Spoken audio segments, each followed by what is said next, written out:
All right, we're back. Howdy. Hopefully stuff is not broken. I've changed a lot with my setup in the last week, so if something sounds wrong, something looks wrong, please let me know. We'll fix it. But we're back. I will have a little bit of a phlegm in the old throat. I am still sick. The sickness lingers, but I think most of it is behind me, thankfully. So might just hear some coughing here and there, but hopefully. Oh, I need a haircut so badly. GDQ flu. I got a horrible case. Horrible case of the GDQ flu. Probably the sickest I've ever felt, honestly. Like, even more so than COVID. Yo, Obdivian, thank you for the Prime Gaming. Shoosh. Yeah, it was really bad the other day. It was really bad.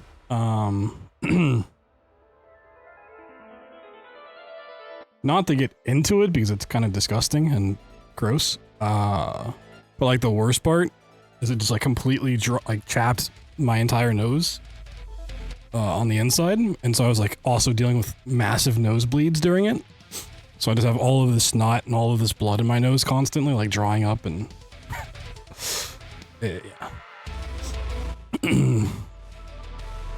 Had the symbiote from Spider-Man just coming out of my nose every other hour. But hopefully that's behind me. Hopefully. And we can get back to streaming. Oh yeah, the hotel's super dry, but like luckily we never had to go back there. Rocky AGDQ run was awesome, thank you. Yeah, we're gonna watch through that here in a second. Once we get into all of this. We'll watch through the run. I'll do some extra commentary, you know, little inside scoopage.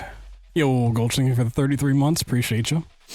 Obviously I did not mean to take an extra week off, but that's what sickness does to you. So hopefully we can get back into just streaming every day. Hopefully my ISP's fixed everything at this point. I talked to the supervisor again today. I've been posting Discord updates for those that have followed along. Last time I spoke to him on Thursday, he said maintenance was going to come out and literally go house to house and check all of them to see if there's noise coming from that house onto the line, causing upstream issues. And talking to him today, he was checking. He's like, have you seen any issues? Obviously, I've been sick, so I haven't really paid attention to it. But right now, it seems fine.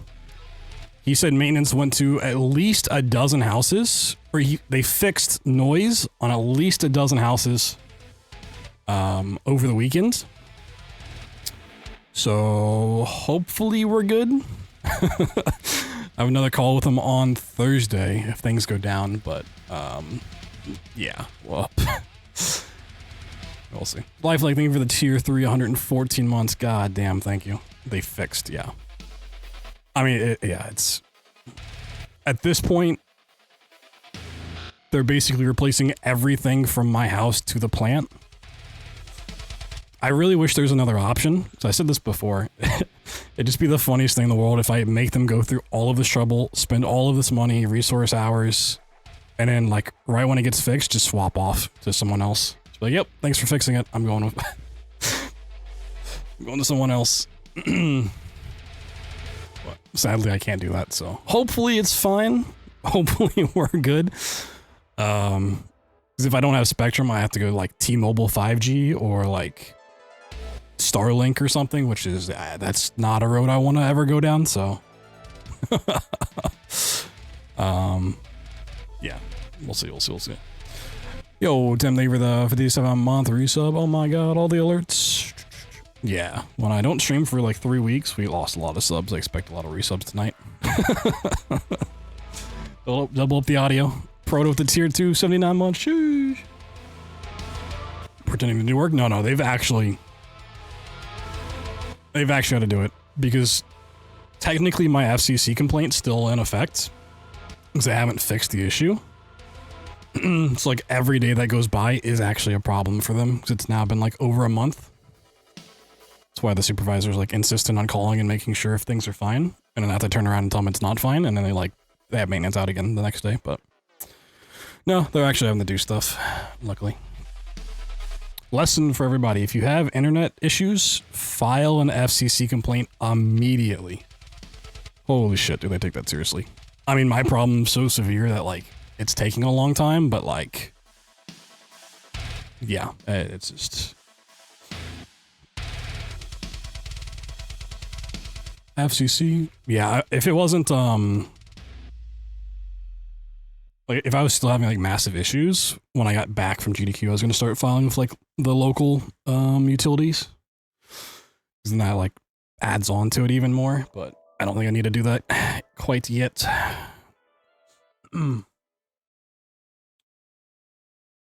Not yet. I don't think so. Still an option. Let's see. So if my internet does hold up over the weekend, I would like to possibly do that 24-hour stream that I still owe. We'll see. I don't know if I'm ready to do a 24-hour stream right off the rippy dippy after getting not sick. So possibly we might save that for next week, but still a couple things incentive-wise that we'll try to get to. So unfortunately with the way last year went, like plans from November and December got pushed back, and then GDQ happened, so I had to practice for that. And then actually went to GDQ, and then I got sick, so it's like now I got to play catch up for the past 2.5 months, and I have future plans I need to get to and work on. So we'll see. Shabo with the tier 2 for 78 months. Shoo, shoo. Thank you. Appreciate you. All right, if you missed the run from AGDQ, here's a link. I'm gonna grab this real quick for myself so I can watch it. Whoop. Oh, okay, that's loud. We'll go through this here in just a second.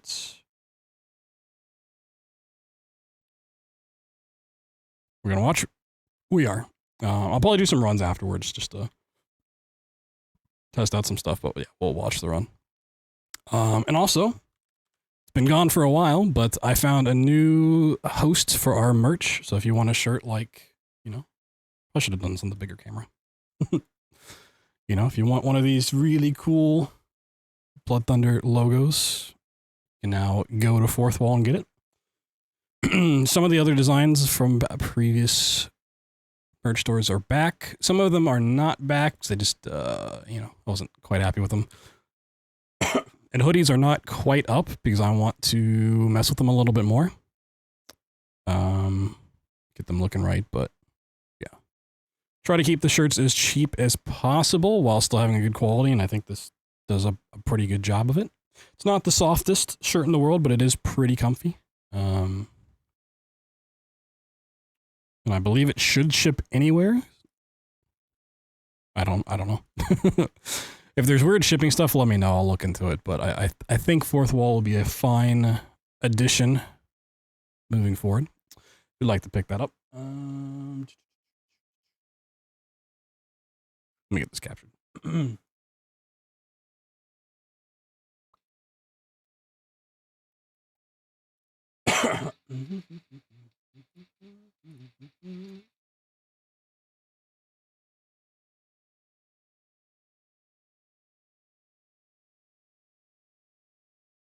Ooh.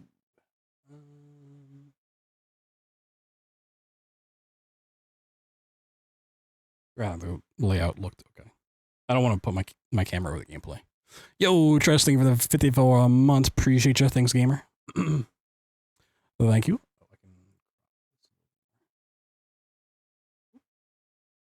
Whoop. Scoop. Scoopity doop. Yo, Nyrosaur, thank you for the tier 3 7 months. Sheesh. The Malort record? Yeah, no. I've had Malort once. I never want it again. There's like 2 types of alcohol I never want to have again in my life. Malort Jägermeister. I will never take a sip of either of those. I am good. Been there, done that. I do not need those in my life. What's this quality? Premium. Oh my god, the premium bits, dude. Some premium bit rates. What does that even mean in hand? I guess it's probably a higher bit rate. Yeah, okay. GDQ rerun, oh my god. Shoosh. I gotta tweak some stuff. been gone for too long. So I've changed a lot of my setup, like my desk and everything, so if anything ever looks or sounds wrong, please let me know so I can fix it. Let's move chat. Chat can come over here with me.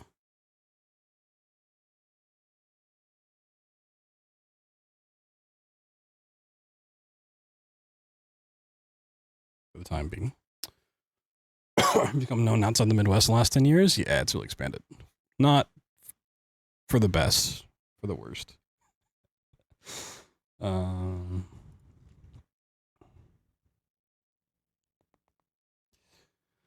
Not good.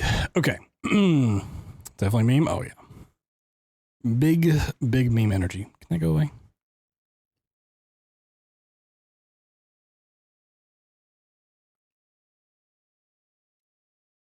Yeah, people still continue to buy it.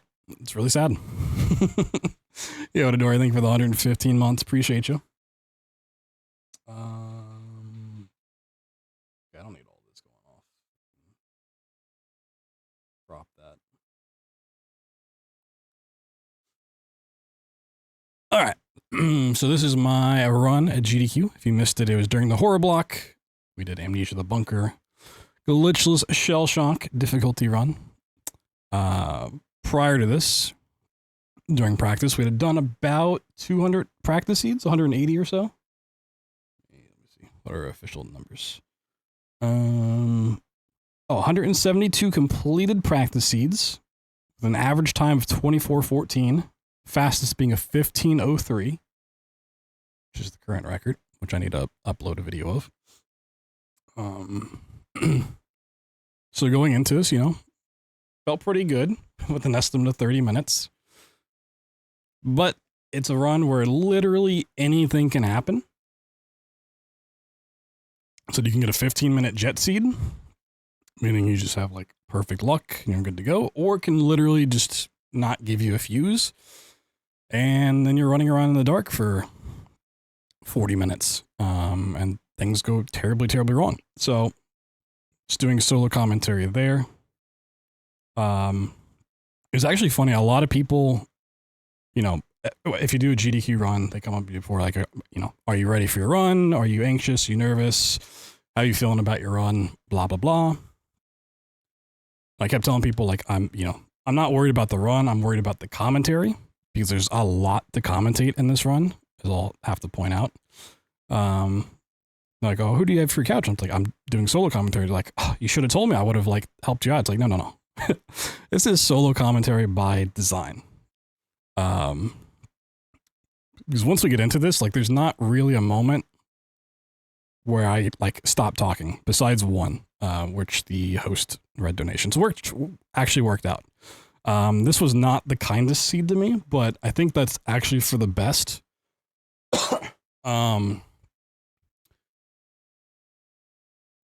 Because like if you have that 15-minute jet seed where you're just going through it, you're not really going to see the monster. It's basically going to look like the very easy difficulty, which there's a reason I submitted this on Shell Shock, because very easy. It's like you never see the monster and you're just running to get the key items and then the game's over. It's not very exciting at all. Like Shell Shock and having the monster be a little trolly is what you want from this. And the thing with GDQ runs, which any experienced runner will tell you, like people who've done multiple runs before, like, yes, you want to put on a good showcase, but you don't need to put on the fastest time. You don't need to get record. You don't need to get a PB. You just need to make it an entertaining run. That's what people are going to remember. Like if you think about the GDQ runs that stick out to you, they're probably not records. You just had the most fun watching them. So like if this run goes wrong, I just need to make that like either entertaining or like informative, like why this went wrong, which is how you should treat any time something goes wrong, right? Because even like GDQ staff, when they do their orientations, like, you know, don't point out when you make a mistake.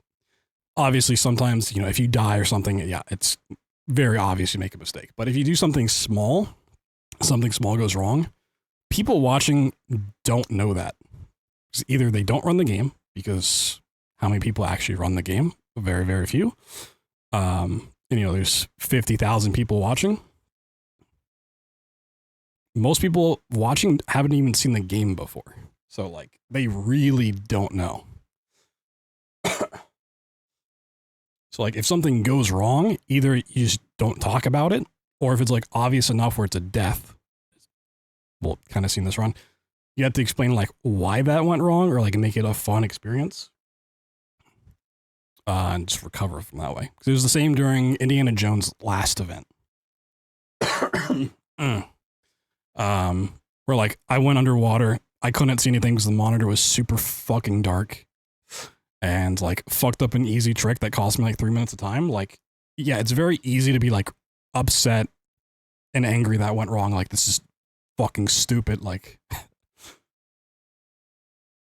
this never goes wrong, blah, blah, blah, blah, blah. But you just have to be like, okay, well, it happened. There's nothing I can do about it. Let's either throw to the host for donations or just like have fun with it.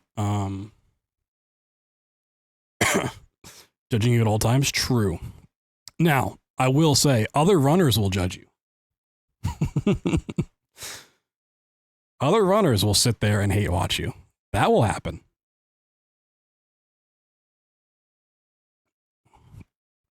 But you know what you have to say to that?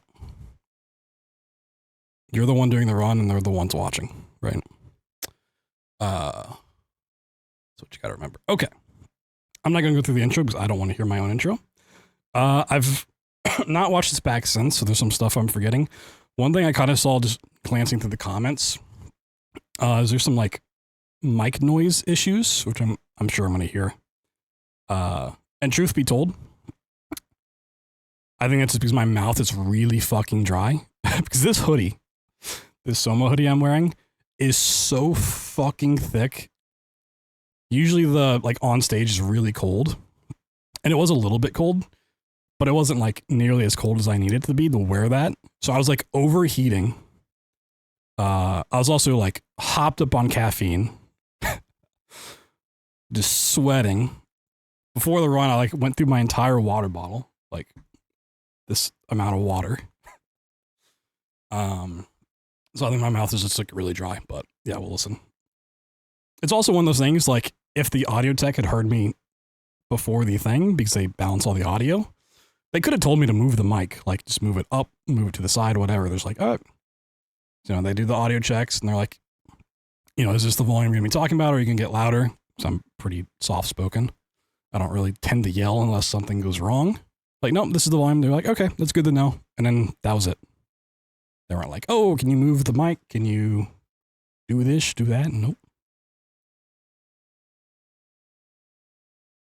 People still liked it. Yeah. I mean, half the runs at this event went over estimate, which is another topic of discussion in and of itself. But yeah, not going to go down that rabbit hole. All right. So time to start right now. And we're going to go through a little waking up sequence. This is Amnesia the Bunker. We're waking Oh my God. Surprise, surprise. In this bunker, we have one giant map broken up into 5 sections. We're going to be starting in the central bunker, and we're going to have 4 sub-areas that we're going to run through, try to find a whole bunch of key objects. But the entire time we're doing this, we have a monster relentlessly chasing us, and he does not play by the same rules that we do. He can travel through a network out of bounds. He's going to be looking for every movement we make. He's going to be listening for every sound that we make, and he is going to hunt us, like I said, relentlessly. So my job is to run around and get a whole bunch of key objects. And how many runs I've done? At GDQ, I've done 29 But one of them was the Penumbra trilogy. So like 3 games in one. Like you could count that as 3. I don't. Yeah, we're at 29. I'm also curious what they have the game sound at. Because I think I told them to crank it. I'm also curious how bright it is on the screen. Because this game is very dark, right? And when I'm at home, I have a gamma filter on it pretty high so that you guys can see what I'm doing as I'm running through the game. But if you turn that up too high, then it becomes like the security breach run from a few years ago, which is a huge meme for Five Nights at Freddy's, where everything's just completely white and it looks horrible. So it's like I was a little worried it would get cranked up too high and it would look almost like that. But let's see. For the beast, because that is a very important part of this one. We're going to be running in the dark quite a bit. So it, if you ever wonder if speedrunners can get scared by the games, this is one of those cases. So a lot of items in this game are randomized. Not all of them though. So there's a fuel can there, which we're going to use to power up a generator. Down here in the safe room, this is supposed to be your little comfort room. We're also looking for a lot of objects. I don't think I've ever heard myself talk this fast. We actually got a couple of extra fuel cans, which is nice. Fuel cans are very important, one of the most vital resources in the game. We also have randomized codes. So one thing I was going to do is, because I did not have time to fit this in the commentary.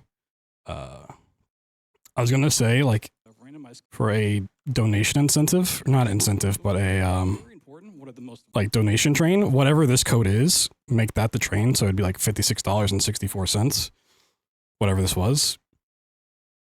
I thought about it. I probably should have maybe fit that in there, but there's just no time. Like, I'm already fucking talking about so much stuff. Getting 2 fuel cans here is actually like really nice. In the game, we also have randomized. It's pretty rare. Different every time you run the game. So it's on half speed. All of this fuel in this generator. And once we turn this on, we get both electricity and power flowing into the area, which has, once we get into the sub area. I can turn up the volume. Actually, let me do it through... Okay. Let me do it through OBS instead.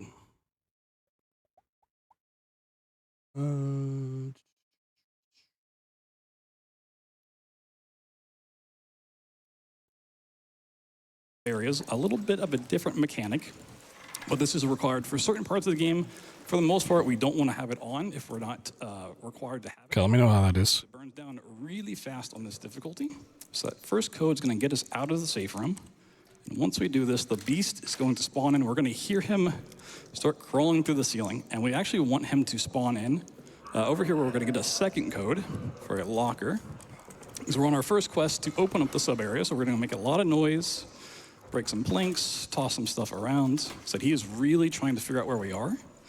So we got our code there. Look for some more resources. Pick up that inventory upgrade. Maybe looking out for some tripwires. There he is. Okay. That's such a weird spawn, man. One, because I can't get that fuel count down there, which is the one I use for saving. The fact he spawned down there and not in the room behind me or in the hallway of the 2 other rooms,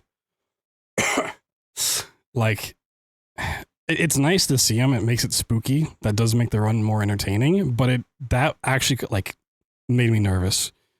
Because I used the extra fuel cans in the safe room in the generator. A lot of times, like at home, I'd play that safe and keep one of those. I would have put 3 in and kept 1 for saving. And then, you know, when I get back there, either I can, you know, I have an option. I can either dump one of the extra fuel cans into the generator or just keep it for an extra save later down the road. But the fact that he blocked that is just like, that's so unfortunate, especially with what's to come. Because not only does he just block the path, but he's now super aware of me. Usually you break line of sight in the room so that when you run like down this hallway, he's not following you. But because he has line of sight on me there, he like insta follows. We're just gonna run. We can hear his little feet chasing after us. And we want him kind of searching back there because we want to go into the locker room. We're gonna turn this down for later so we get a little bit more light in this area. But we don't want him to follow us into the locker room because it's kind of a dead end. Here's our friend Remy Lovato. Just kind of hanging out there. We're going to try not to break any boxes so he doesn't hear us over here, and use that code we just found to get the lockdown wheel out of this locker. So key items are not randomized. We know where they are, they're statically spawned, and we know how to get them. We'll check for another random code. That's not one we care about, so we're not going to look at it. We'll look for any more resources. We can make use of just about anything. A gas grenade's pretty good. Yeah, he actually follows me all the way over here. So right on the other side of this door is where I need to put in this wheel and then turn it. It's also, for me, very scary because there is a hole here. These are the ghoul holes that he can go through. Rats also go through. They can block our path. So not only are items randomized, but a lot of dangerous traps are as well. So rats like these are very aggressive. And if you go near them, they will bite you and make you start bleeding. There's also explosive barrels, tripwires. So you can't actually... Yeah, that was terrifying, dude. Like, this was, once again, nice because I had time to explain the traps and stuff. Like, anytime I have a moment to actually explain something, like when it happens on screen, it's really nice.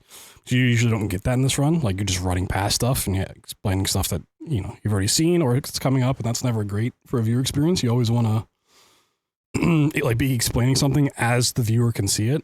It's like, if you have a HUD, like, pointing out where stuff on the HUD is when you talk about it, it's really nice.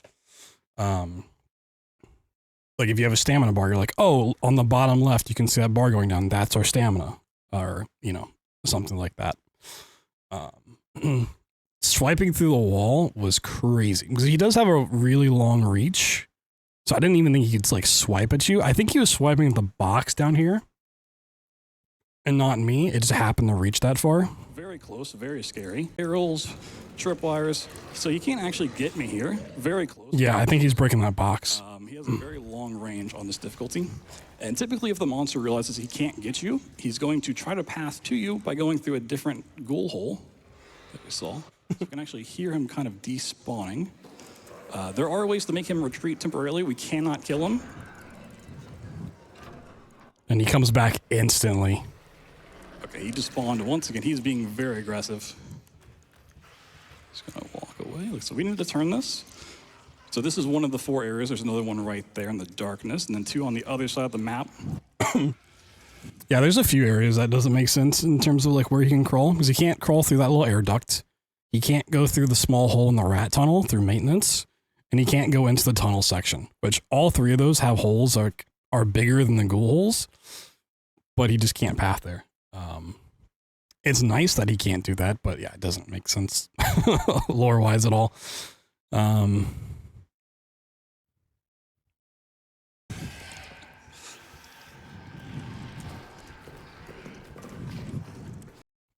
It's not that I don't like the AI in Alien Isolation. It's I don't like the ways you can deal with the AI in Alien Isolation. In this game, you can run around. You can do a lot of stuff. There's a lot of ways to deal with the monster. In Alien Isolation, the way to deal with the monster is basically just to hide forever. And I find that incredibly boring. Like, forced stealth. Like, there are some ways to, like, deal with it that's not forced stealth, but it's not really worth doing, in my opinion. Also, the game goes on way too long. I think even people that like that game is like, yeah, the game's too long. Like, you can cut out a couple hours.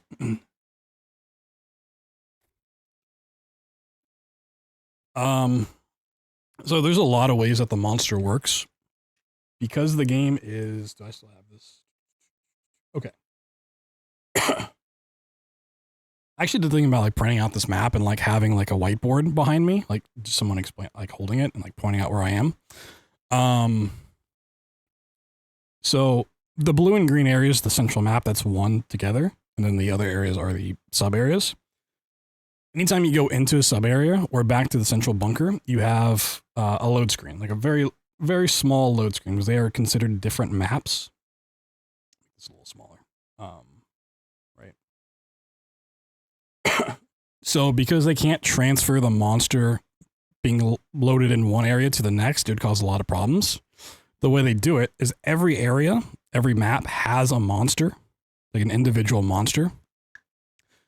And when you hit that load trigger, it takes the data from the monster. So if we're going from the central bunker, let's say to maintenance, it grabs the central bunker monster's info of like how aggressive it is, whether it's aware of you, whether it's in retreat mode, that kind of stuff, and it passes it that data off to the one in maintenance once you get there, which is why the few times, if you see like the clips on my channel where the monster's cheated, that's typically like in the going to maintenance, because there's a ghoul hole right before maintenance and right after.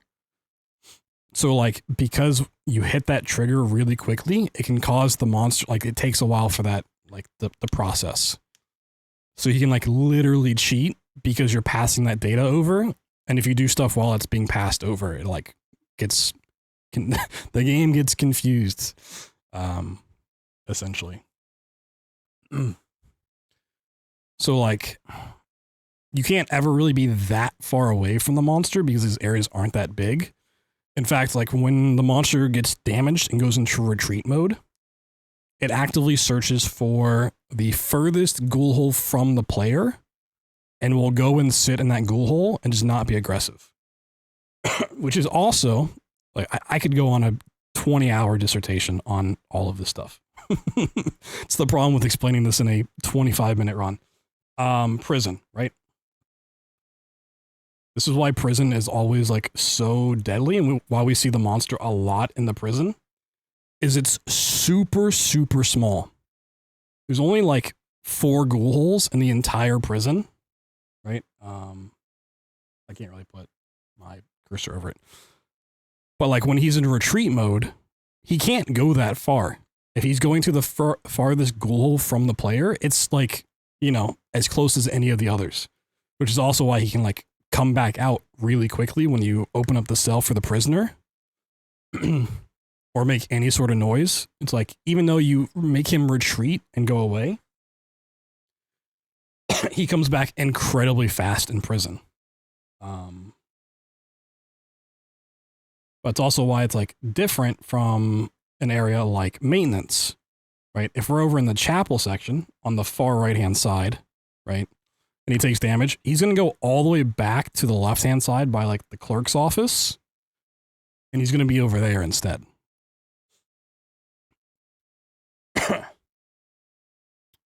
Yo, Bookish Kitty Cat, thank you for the tier 1 for 3 months. Appreciate you. Welcome on back. Yeah, there's a whole lot of stuff that goes into how he works.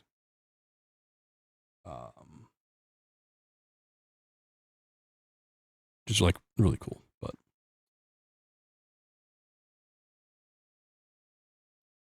he's just being super rude here. Just gonna go back in here. This is not the easiest crouch jump to do.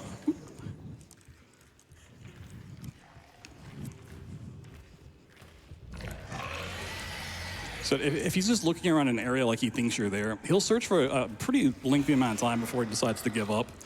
The quickest way is to make sure he sees you and then realizes he can't path to you. So hopefully we can just go ahead. Yeah, on these settings, if he's just searching an area for you, it like literally takes at least 30 seconds, if not more, of him just like kind of walking around, looking at doors and just kind of listening for a sound. Which is why, like, there you don't want him to do that, because then we like literally just waste 30 seconds. It's almost always better to get him alerted and then just run away from him, or hide if you can. Hide in the spot where he can't get you. So if you hide in like under a table or in a closet, he'll get you. Like it's just that does not work on these difficulties. You stuck on the boxes? Yeah, I don't know why, because that's a required thing that the game expects you to do, is to just get on top of the things and then go into the vent. I don't know why it's like so tricky. Also, like going in this vent, it's funny. So many people try to get into the locker room because it's, you know, obviously the first quest of the game. I've seen so many people play this game casually where they never see this vent. And they don't realize how to break down the wooden doors. And they just get lost running around the central bunker forever and then give up. They're like, I don't understand this game. I hate it. This is awful. It's almost one of those points where, like, you know, I hate to say it, but it might need a little bit of yellow paint to get people to jump in there. But yeah, I've seen so many people not see this vent ever. Up. The quickest we can just go ahead and turn this halfway, and that's going to open up the sub area. Also, the scary thing once again is because I didn't have that fuel can, we don't have a save at this point in the run. So that's why the monster here is extra scary. Because if I had died to this monster, we go all the way back to the very beginning of like the waking up part. We don't have to watch the waking up, but like we start in the med bay again. You have to run around and do all of that stuff. So a death here would have been like 3-4 minutes of time lost easily. It's like all I'm thinking about the whole time. I'm like, okay, let's just get a save. Okay, he's chilling over there. So one thing he blocked when I was running back in this side area is another guaranteed fuel can. And we're gonna go pick that up. We have enough for the generator at this point to pretty much carry us through the entire game. But on Shell Shock, it also takes fuel to save your game. So there's one autosave at the very beginning when we wake up. Every save from here on out will cost fuel, which is, once again, a randomized item. So depending on how lucky we get, we'll make a lot of saves or not too many. So we're gonna turn on the generator now. We're gonna get we're gonna get power on in this central area. The sub areas actually need a fuse, and the game will give us one of those for free. So we're gonna figure out what we have. He set off a trap. Okay, so we have bad fuse luck, which means we need to find 2 fuses to beat this given seed. We're gonna see if that's on in maintenance or communications. Okay, so it's on in maintenance. That's kind of worst case luck. Yeah, I also didn't hear the monster until I literally got past that hole. That's so unfortunate. Because in my mind, I see, well, the monster's not there. He set off a trap, so he may have also taken damage and retreated. So I'm free to run through here. So I'm not sure where the monster is. I typically do listen out for the monster blocking that path so this doesn't happen. Because if you know he's there in that ghoul hole, you can make noise enough to like get his attention and then run slightly backwards. And then he'll try to follow you through the ghoul hole network and like run up in the ceiling, and then you're free to run through. But you literally don't hear him until like right here. That's kind of worst case. Yeah, like as soon as I get towards the hole, he's like, oh, here's noise. You also don't see his like hand poking out. Like he literally became active as I ran past the hole. Luck. And the monster just jumped out of the hole. Lovely. We love that. All right, so we're gonna change the plans. This is how this run goes. You have to do a... So at this point, I could have just reloaded the save we just made. But I took the initiative to not do that so I can go explore. Because I feel like if I just reload it, it looks worse. Because then it just flat out looks like a mistake. It is a mistake. But if I just reload, then I do what I just said. I run over there, try to get him, and try to bait him out of the hole, and then run past him without taking damage.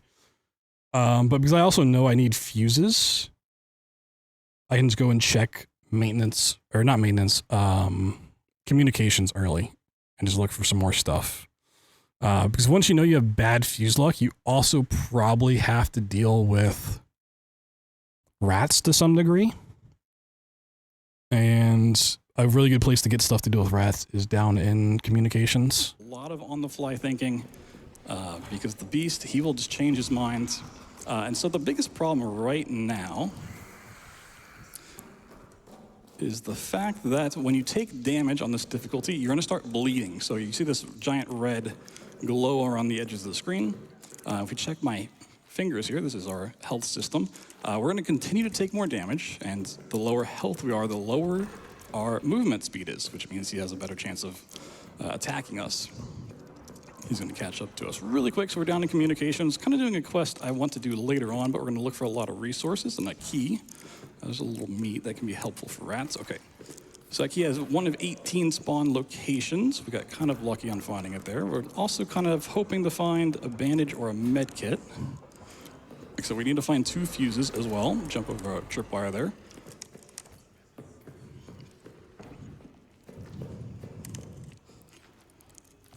So where I am right now is communications, where we can get a code that we need later on.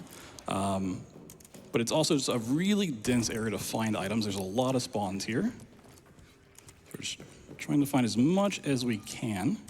The other area I was trying to go to, which is maintenance, is kind of one of the early areas where there's a lot of resources. And it also kind of starts the first kind of key item quest along the way. So he's down here looking for us. We didn't really find much of anything, which is also not great. So we're going to leave here, go back to the central bunker, and try to make our way over to maintenance. He is. So that actually wasn't, so I mentioned like going between areas. When you leave communications and you come back up, you hit a load trigger. And when that comes through, if he's like looking for you, you hear the noise of like the beast in the ghoul hole. Like here. Try to make our way over to. So like you hear like that noise, and like I know he's not going to spawn there. But just because I'm already on low health, I'm like, I'm not going to risk it in case he happens to cheat and like just grabs me again. We're just going to run through the here, which is fine. But like a lot of times you hear those noises as you transfer from one map to the other. And sometimes like if you're coming back from Arsenal, you'll actually like see the beast like through the wall. Just like that's a key indication you've like switched maps, but it can be really scary. Maintenance. He is in a bit of a pain here. So he's already like gotten fast enough that he's going to probably cut me off if I run through here, but we're just going to go for it. Okay, in the maintenance, hopefully we can find 2 fuses here. One will do. We can find another one in the prison or the arsenal section. So we're just going to look for more resources here. See what we can find. And at the very end of maintenance, like I said, there's a code that we need to get a wrench. The wrench doesn't have many uses. It opens these little grates that we'll see along the way. There's only one time that's required. There's 1 fuse right there. That's pretty good. Say hi to our friend, the rat.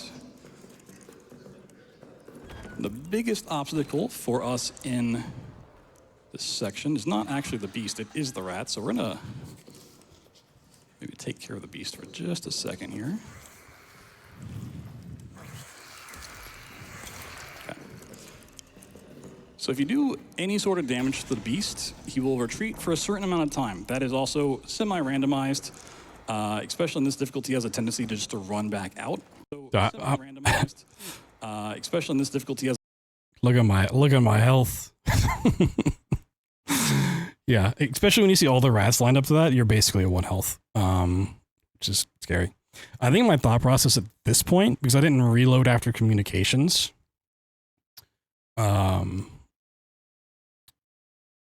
is just make it to the prison, right? Because I can run down here, you find enough, because I found the rat meat down in communications, I have a gas grenade, I found a grenade up here, all of this stuff. If I can get to the wrench code, I can get the code, reload, go all the way back, basically be full health again because I didn't make a save, and then just get everything I need in prison.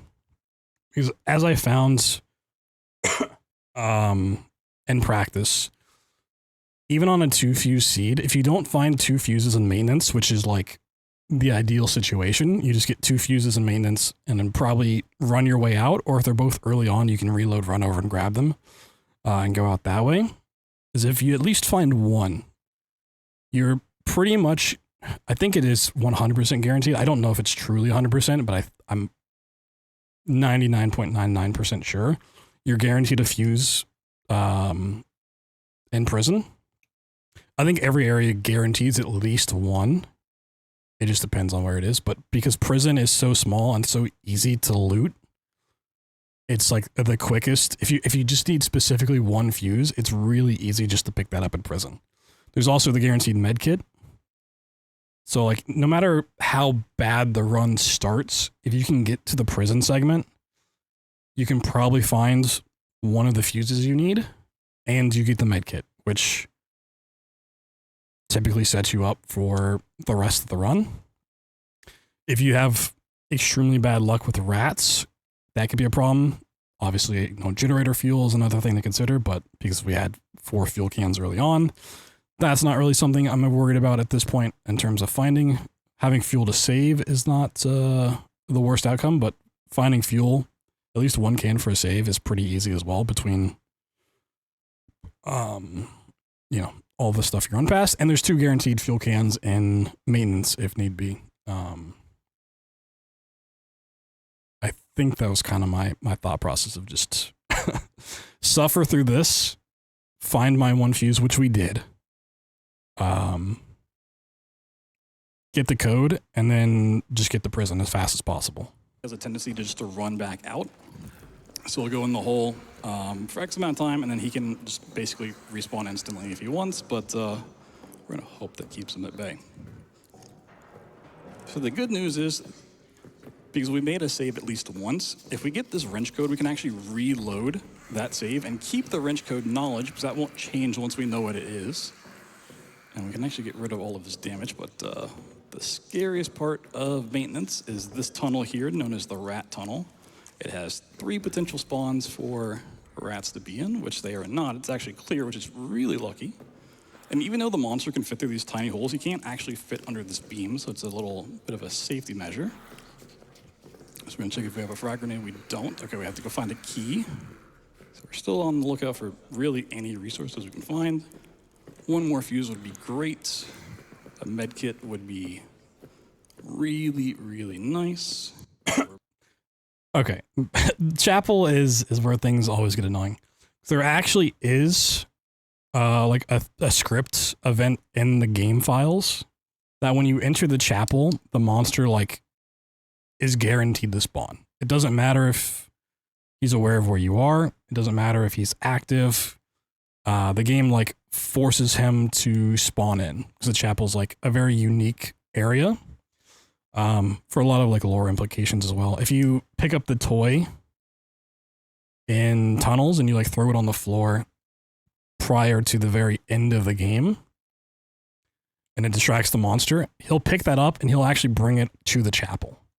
And you can get it back there. So like the chapel is a very important section of the game for the monster. So when you enter the chapel, which is where the key is, it like forces the monster to spawn. But it's also a dead end. So you want to get the key and get out super, super quickly because there's also a ghoul hole like right here. Right, chapel's here. There's a ghoul hole here. I mean, there's like several others in the room, but he has a tendency just to spawn right here. So if you take any sort of time to grab the key and get out, he just spawns in and then like blocks your path, which is something I'm aware of here, but I just like, I'm hoping I can get in and out quick enough. Obviously I'm on 1 HP, so my movement is horribly slow. Depending on what this nade is, if there is a tripwire, there's one like right here. You can use that to your advantage. If it's like a frag grenade, that's really nice. If it's a gas grenade or a flare, you can use that to like cut off his path. But then you have to wait at least the 30 seconds for it to die off, which is not great for a run, but it is something. Nice. So we're probably at So it's a flare. point. So any little thing that tickles me. In hindsight, I probably should just strip that and then taking the time. So like I said, I know the monster is more than likely going to spawn. But in my mind, because it's just a information play, at the end of the day, I'm just trying to get the wrench code. I'm willing to risk just trying to get this code or get this key and then get out. There's also a chance of getting a med kit here, which I don't think I end up getting, but yeah, I probably should have just tripped the flare. We'll send this back to the safe so we can get this. This is what fucks me. So you can hear the monster spawning. That tickles me. We'll send this back to the safe so we can get this. So right there he spawns. If I didn't have to mess with my inventory, I can grab this and I'm instantly running out the door. He might have still gotten to me. But that inventory being full, just little too much. Drop the bandage. What are you doing? Yeah, so the beast is already back out. So I'm gonna throw out a grenade, which is gonna take a second to actually kick off. He's just gonna run. Yeah, like that was so unfortunate as well. because I didn't activate the flare, it's like, okay, I can use a gas grenade. The gas grenades took way too long to go off. And you can, I think I try it here in a second, like loop him around the altar and then run out. But because I'm on 1 HP, it's like, it just doesn't work. Okay, this is Also, it takes me a second to realize because I like immediately like, oh, I can just do this and get away from him. Right. And back in my mind, it's still an information play. So I can tank the damage from the gas grenade and just run past. But, you know, obviously I'm on 1 HP. That's not going to work. We're probably just going to have to reload that save. Unless we can outrun him. Which I get this off. It probably would have worked. More than likely, he would have gotten me when I tried to put the key in the pillbox door. Unless I'd tripped the flare on the way out, which at that point, like, I'm not even thinking about that. I probably would have jumped over it. I might have run through it. I don't know. But yeah, like, death. Problem gas that I just threw. So, okay, that's the nature of how this run goes. But that's the cool thing about this game. It says there's a lot of ways to overcome different obstacles. There's a lot of information that we just got from doing all that. Even though I lost a lot of those resources along the way, now I'm back at full health. I can run. This part's painful. Probably just get past this monster this time around because every time it's a little bit different. Oh, I didn't realize I bumped the wall. I probably would have gotten past him if I didn't do that. Oh. I should have baited the monster out there again. That's like the one part that I like, it sticks in my mind of like, that's awful. But like this whole death part and remembering where stuff is like specifically why I did so many practice runs of like getting used to stuff going wrong, right? Of like remembering the layout that I just ran through, like getting used to remembering all those spots and then like having to deal with that. So like at this point, I know I have access to a grenade. I know where a fuse is. I know rat tunnel's clear. And with rat tunnel being clear and a grenade, that gets me access to the arsenal, or not the arsenal, the like the weapon storage, which is at least 3 guaranteed grenades. Which that sets you up basically for the end game. If you have 3 grenades, you typically use one on the beast getting out, so you're gonna have 2 grenades. 2 grenades is extremely nice for everything else in this game, especially going into prison looking for that extra fuse. And then you can carry a grenade into tunnels and arsenal, which is just like super, super, super nice. The problem with this is, once again, I took damage. I still know I'm making that play for prison after this, once I get the code. So I can get a med kit there. But because I want to get the fuse and potentially those 2 grenades out, I don't want this to necessarily be an information play. I don't want to just reload once I get the wrench code and run over here a 3rd time. So taking damage is quite a hindrance. But even one hit, running all the way down there and all the way back, I don't think you'd get down to 1 HP by the time you get to prison. And if you have a grenade going into prison, the monster's not really an issue. So it's like, it works out.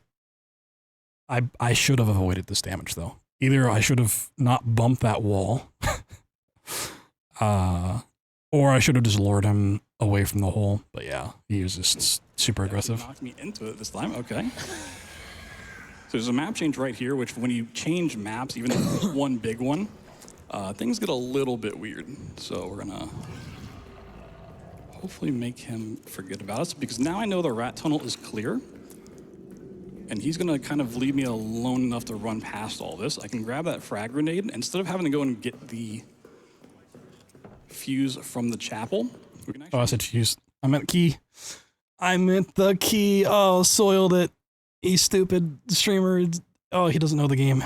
Yo, Kakari. Thank you. Thank you, supportive. I said the fuse. Also, on the way out, I did actually forget where I got the fuse. I knew I got a fuse early, all right, like in the first handful of checks, but I did I did forget exactly which pickup it was. This fragment to blow open the area we're trying to get to. So it's held by a wooden door on the left side here. Just a little scared because the rats are there. Okay. I didn't need to stand there. I could have just gone in the rat tunnel. Not exactly sure why I didn't do that.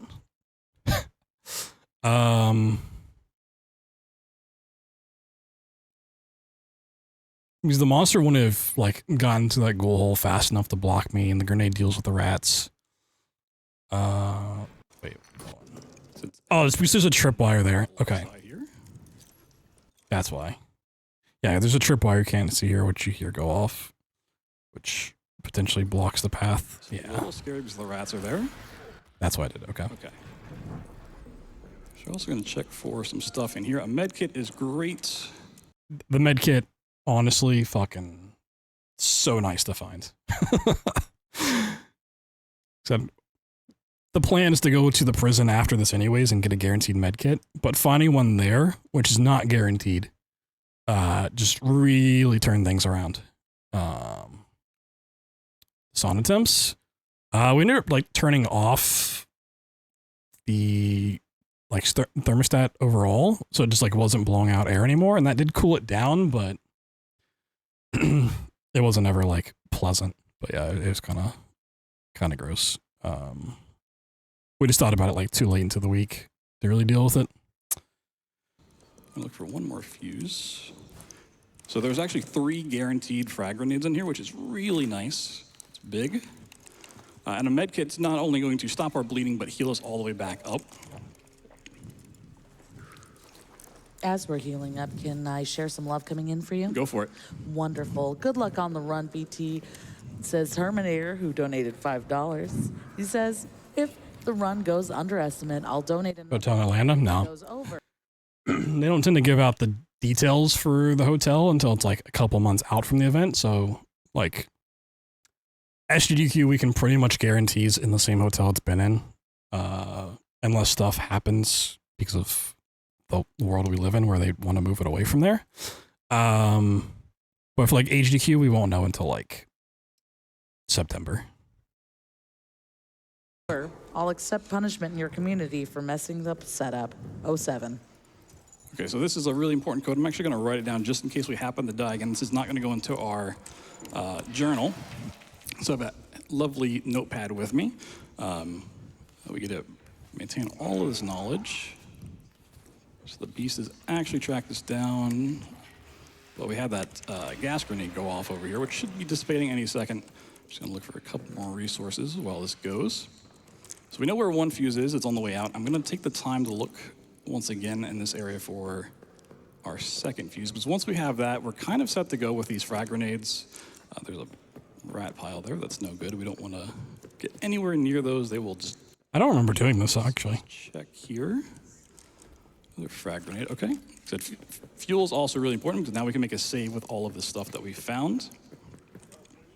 I'm going to grab that other fuse on the way out. So if you have some quick donations, now's a good time. Well, I'll just kind of... Yeah, you can see me searching these things. Because, I already checked these. I knew there was a fuse before Rat Tunnel, but I could not remember where it was with everything that was going on and like having to do the commentary and stuff. So it's like, I'm checking all of this stuff that I shouldn't. I should just know exactly where it is and get out. But yeah, this is a moment where I literally blinked. I was like, I don't remember where I got this.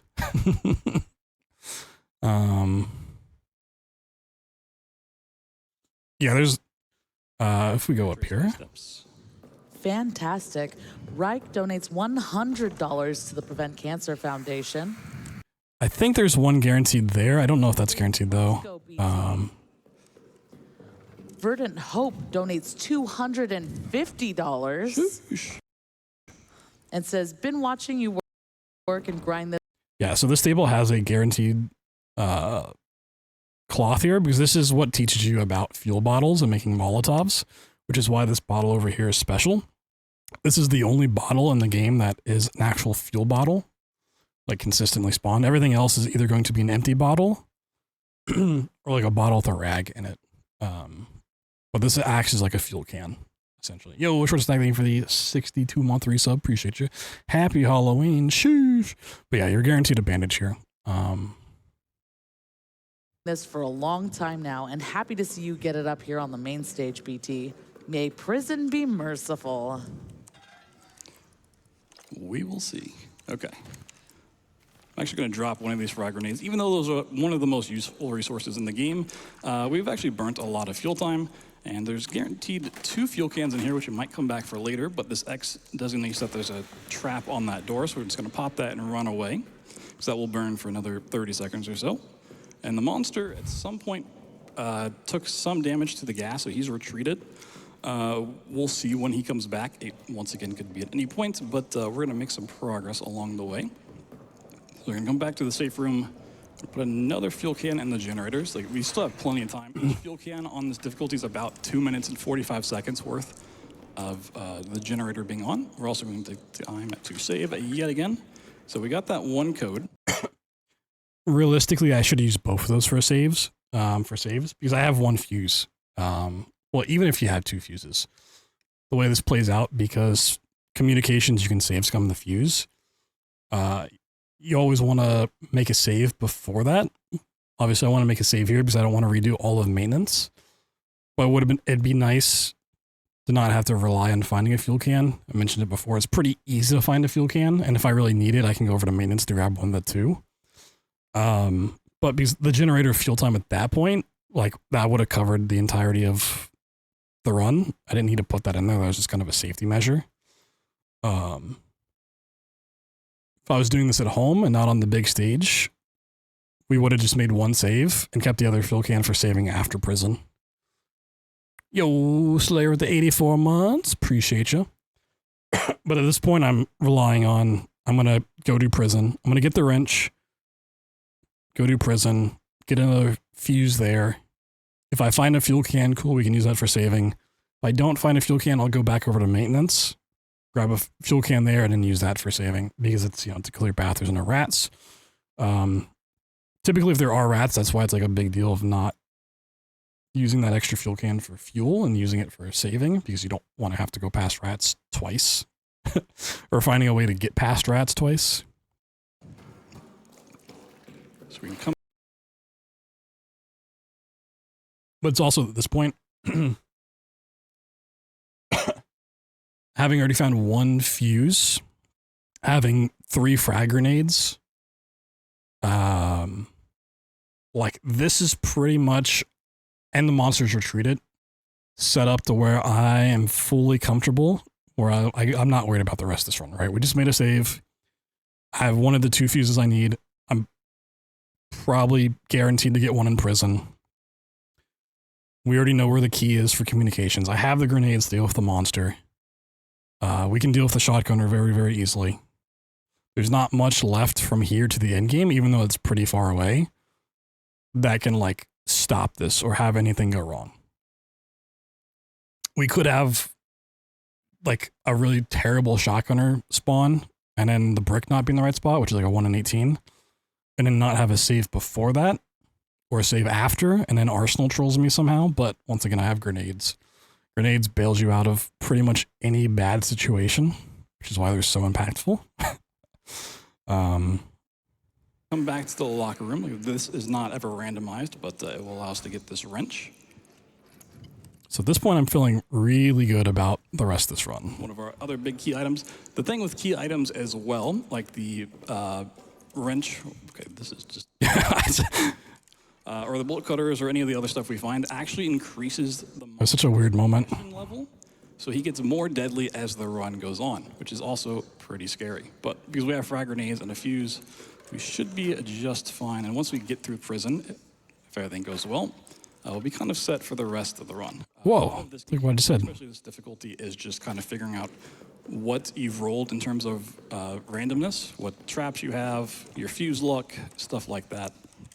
So we're going to look in prison for a fuse as well, but we're also going to try to open up these prison cells.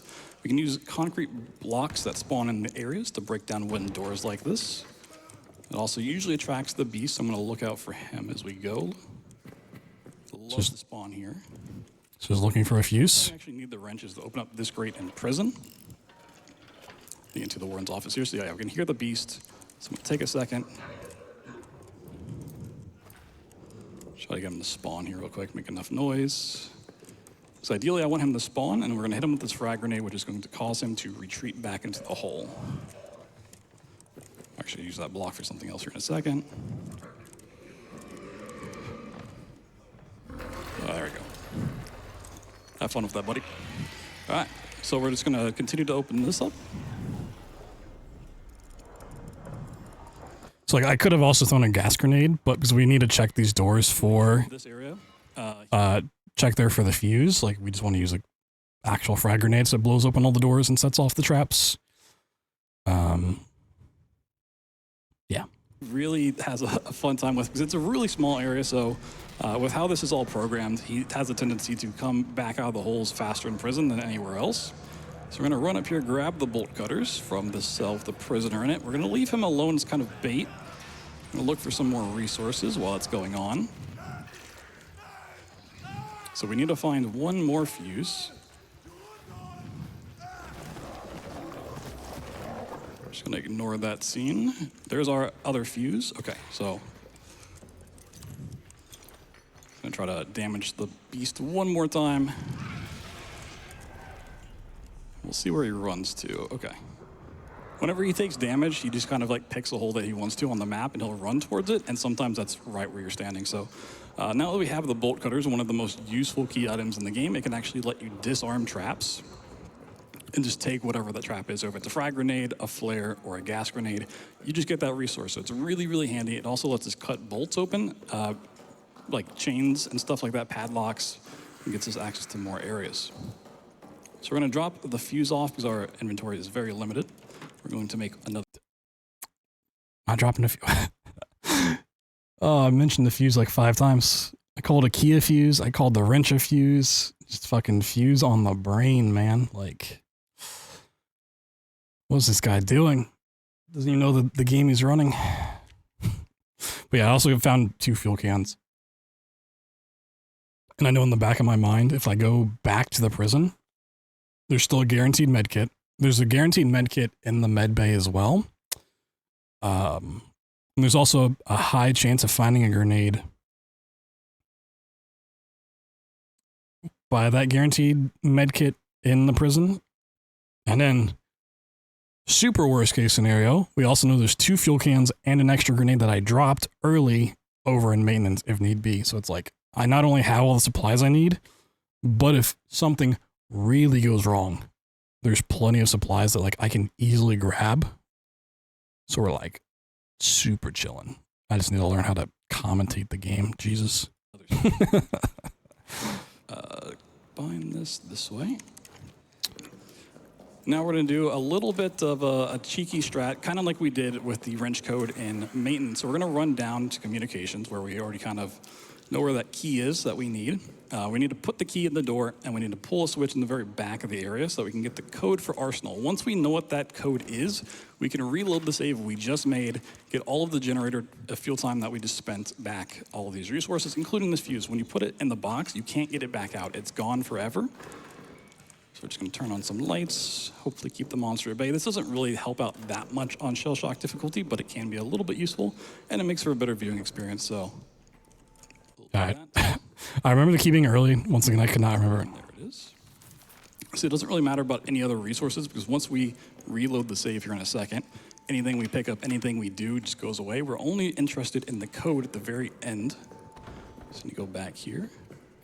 This hallway is filled with a lot of tripwires, and it's a big dead end, so if the beast happens to come out, we're gonna have to use another frag grenade. There might be some rats around this corner. Yep. They're having a real fun time. Why didn't I use why didn't I just use the fuse? Not the fuse, God, fuse on the brain.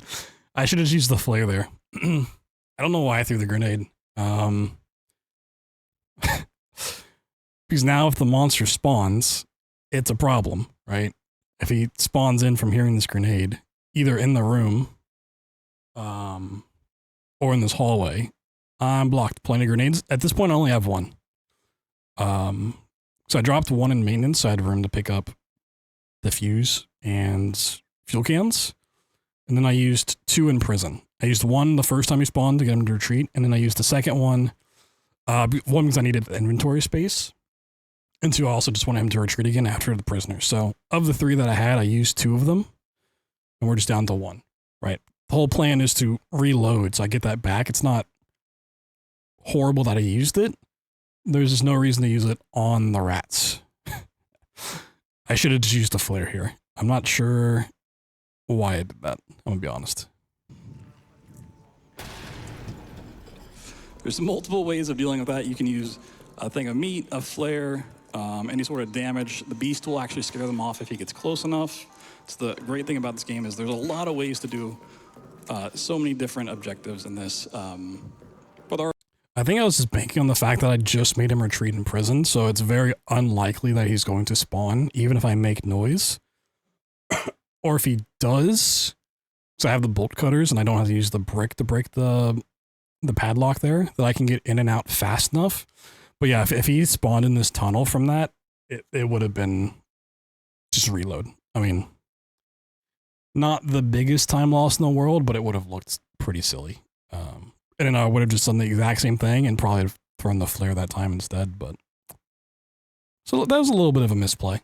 It works out, luckily, but that could have gone really, really wrong. it's like we need the item, so you can hear the beast chasing us. Like, so we don't really care at this point, as long as we get up here and get the first 3 digits of this code.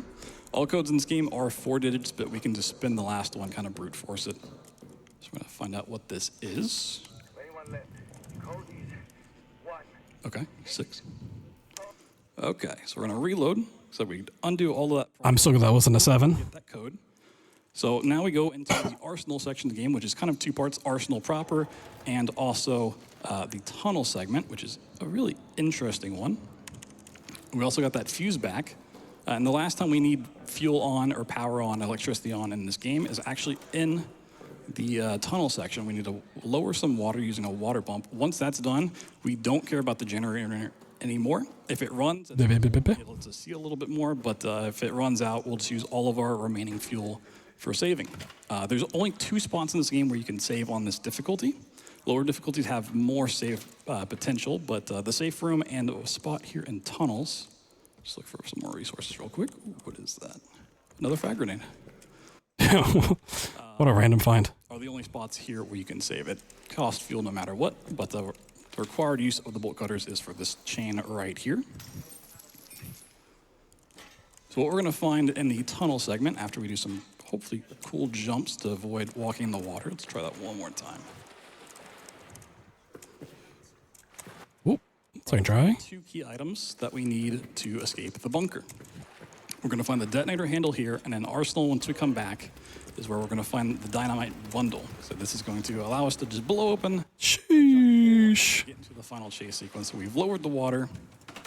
We're gonna sneak past here.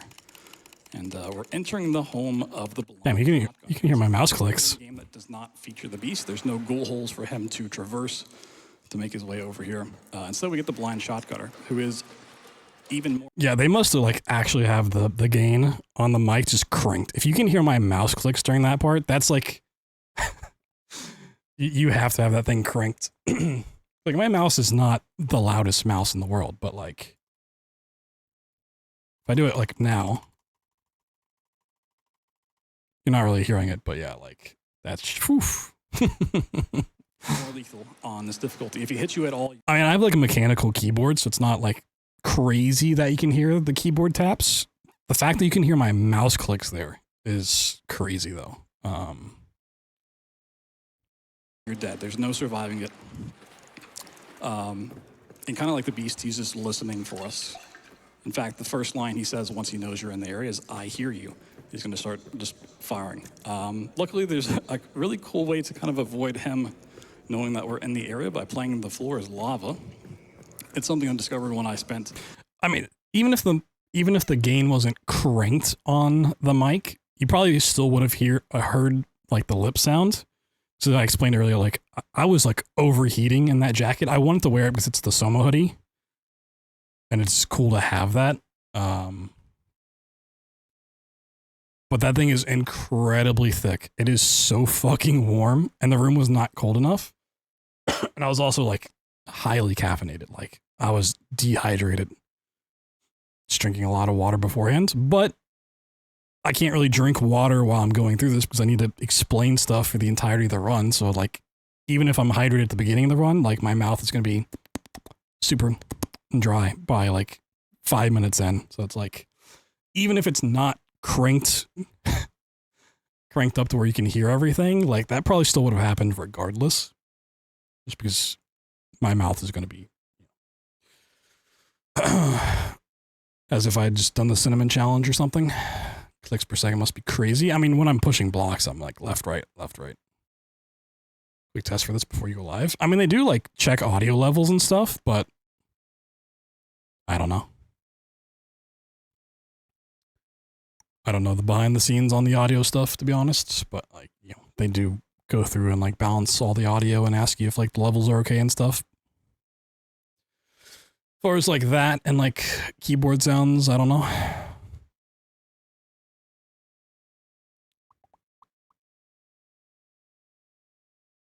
Miss it happened, yeah. Like a lot of so there are like actual staff members on production and stuff, but I think most of like the audio techs are volunteers that kind of get trained while they're there. You know, it's not like Power Up Audio they used to have where they're audio professionals that are listening for the stuff and like can put up noise gates on the fly and like do audio ducking and all of the stuff. But like they have probably minimal training and they don't do it for a living. So it's like, even if they're aware of like, oh, this is happening, they may not know how to necessarily fix said issue, right? They might be like, oh, you can hear the keyboard a lot. Is that something I know how to fix? No. So I'm not going to mess with this like insanely involved production to try to like fix it and then end up breaking something.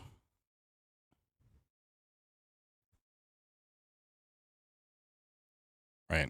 So it's better to have this than like no audio. Right?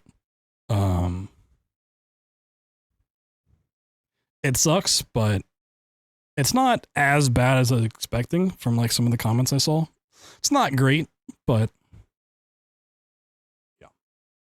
Audio, I've talked about this many times as a streamer. Audio is the most annoying thing in the world to ever deal with.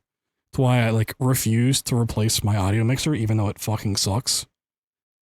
Because I don't want to go through the process of like setting up another one. It's also why I have the mic here, like in my fucking face. I refuse to like change my setup because once you have it sort of figured out, you don't want to ever touch it again. Unless you like literally work with audio for a living and you enjoy that. It's just the worst.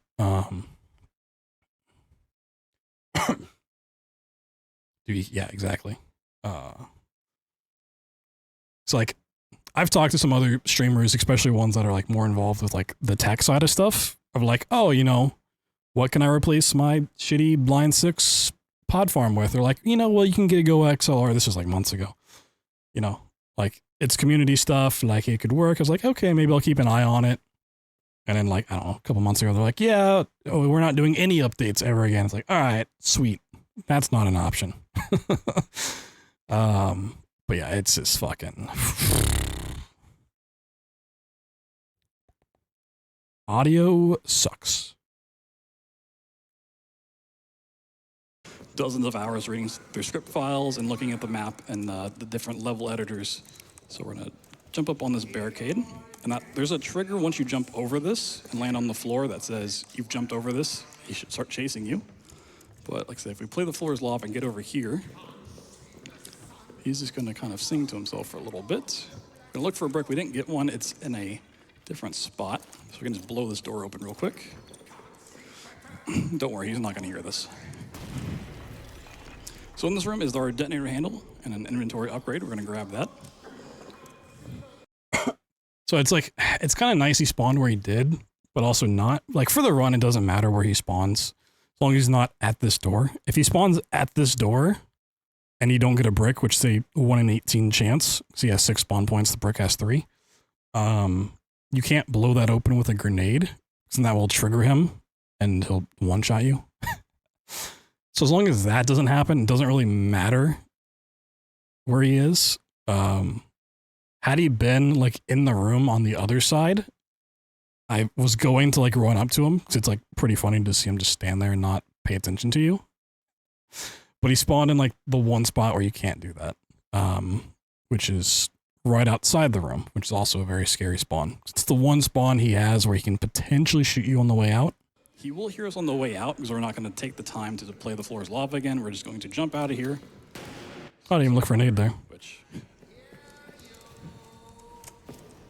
can be scary. There is a chance he can shoot you as you jump out of there, but we've now done with the shotgunner, and we have our detonator handle. We need the dynamite bundle over in the actual arsenal, and then we are clear to run to the end of the game. Easier said than done. The arsenal segment is a giant maze-like area that's filled with a lot of wooden barricades, traps, rats. It's kind of meant to be one of the harder areas of the game. We'll see what happens. Hopefully, the beast will just kind of follow us in there. He'll break a lot of those wooden barricades for us, hit an explosive barrel, and then retreat into the wall so we can have a nice run straight back out.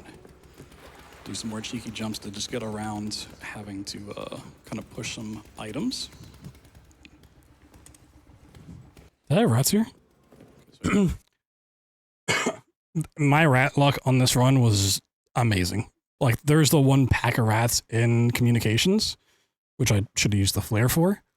Other than that, like, there's not a single pack of rats in my way, which is crazy luck, right? Rat tunnel is clear. The spot outside of rat tunnel is clear. To arsenal was clear. There's not a rat pack here. Like, that's kind of insane. So there's also been plenty of these seeds where it's a 2-fuse seed where you need to find 2 fuses. With also terrible rat luck. If that had happened, this would have been significantly scarier, right? Like, I still had that flare I could use. I know where extra grenades potentially are. I know where some rat meat is. Things would have been really bad. Had nothing right, you wouldn't be able to go there. Yes and no. So if, for example, let's say rat tunnel was full all the way, right? There's a 3 or 4 bodies worth of stuff. We would have reloaded the save, so I had full health. We would have run down to communications because there's a thing of meat down there.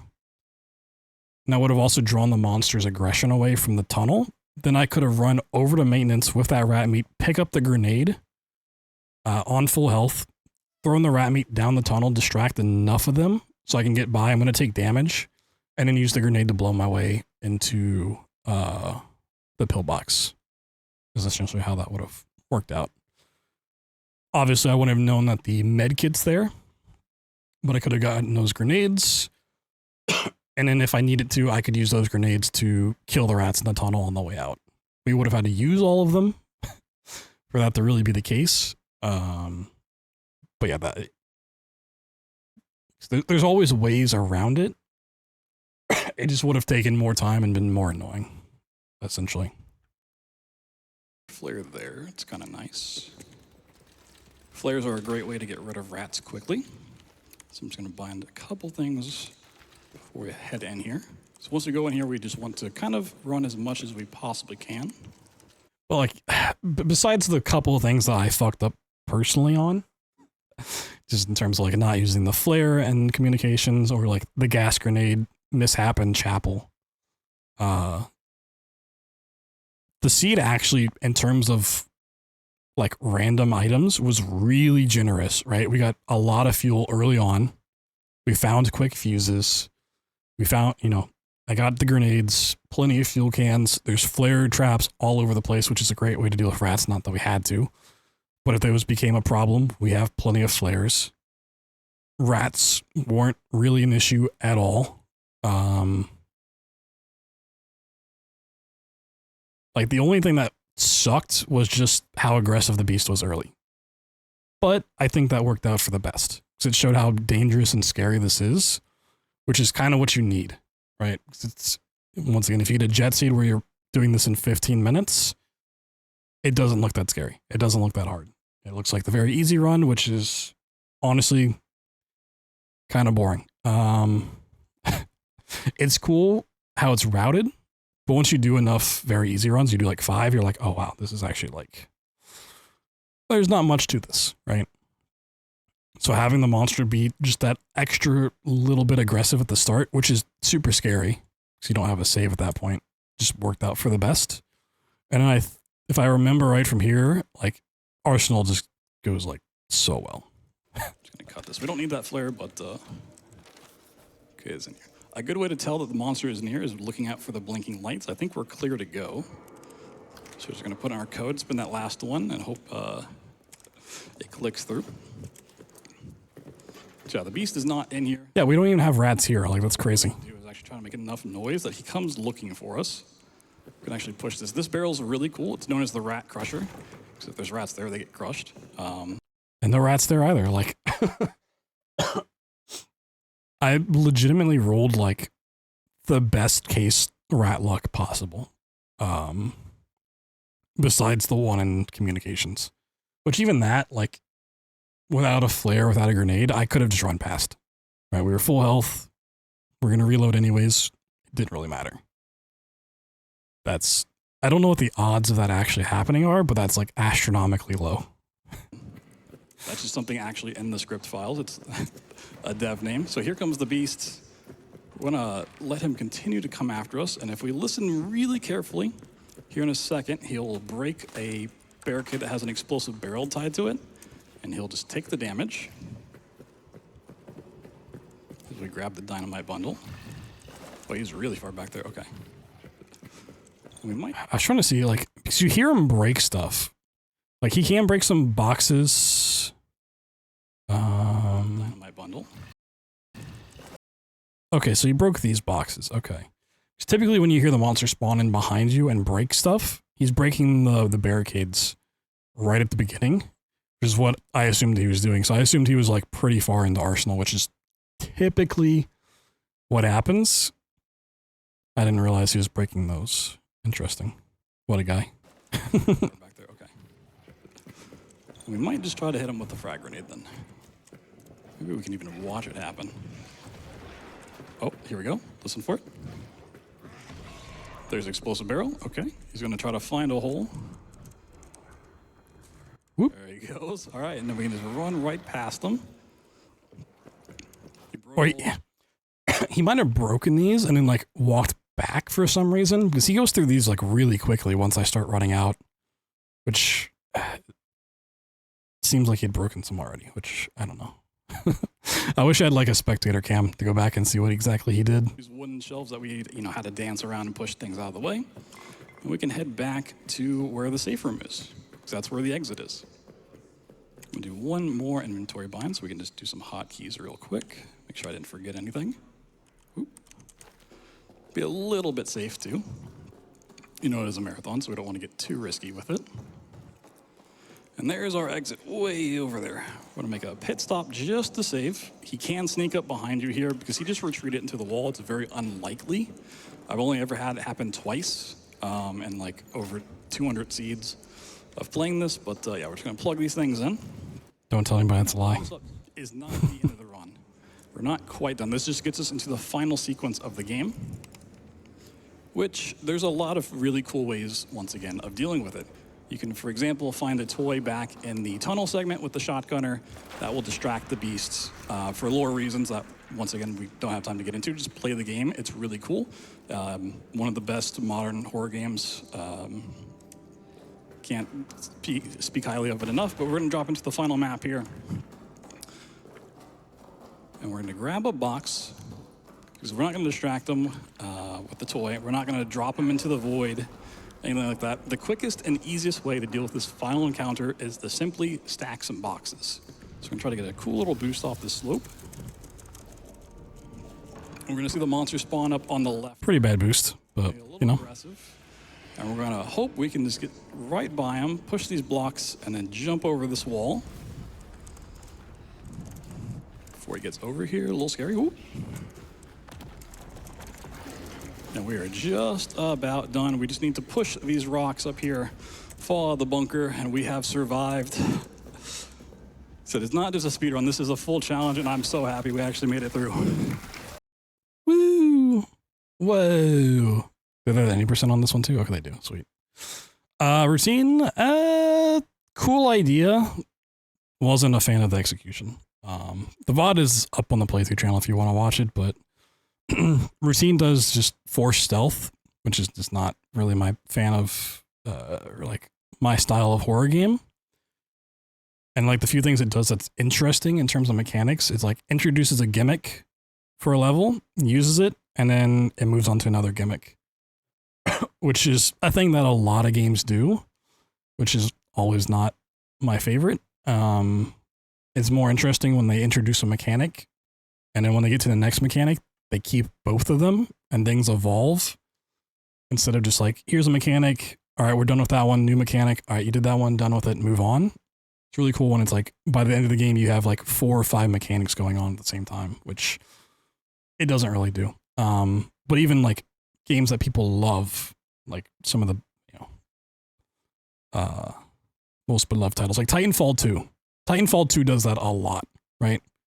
You have the gimmick of switching maps, you know, going back through time with the thing. You have that for a level and you're done with it. And then you have like the arc tool where you have to go and repair stuff for a level and then you're done with it. Like that's fine, it works. It just no. I'm not a fan of Alien Isolation. Which is why I was actually apprehensive to playing routine, because a lot of people said, you know, routine takes after Alien Isolation. So I was like, I probably won't end up like routine, but enough people asked me about it. And I was like, you know, I got a key from the devs. Let's play it. Let's try it. But yeah, you know, overall it's fine. For an indie horror game, you know, it's about what I expected. We don't need to hear the outro speech. Let's go to any percent.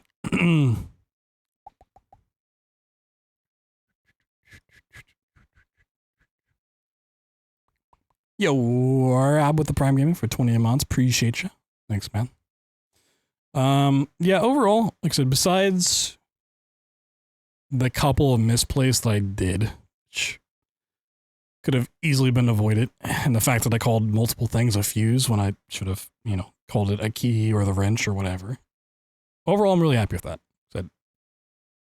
The gameplay I was not typically like concerned about, which usually that is the problem, right?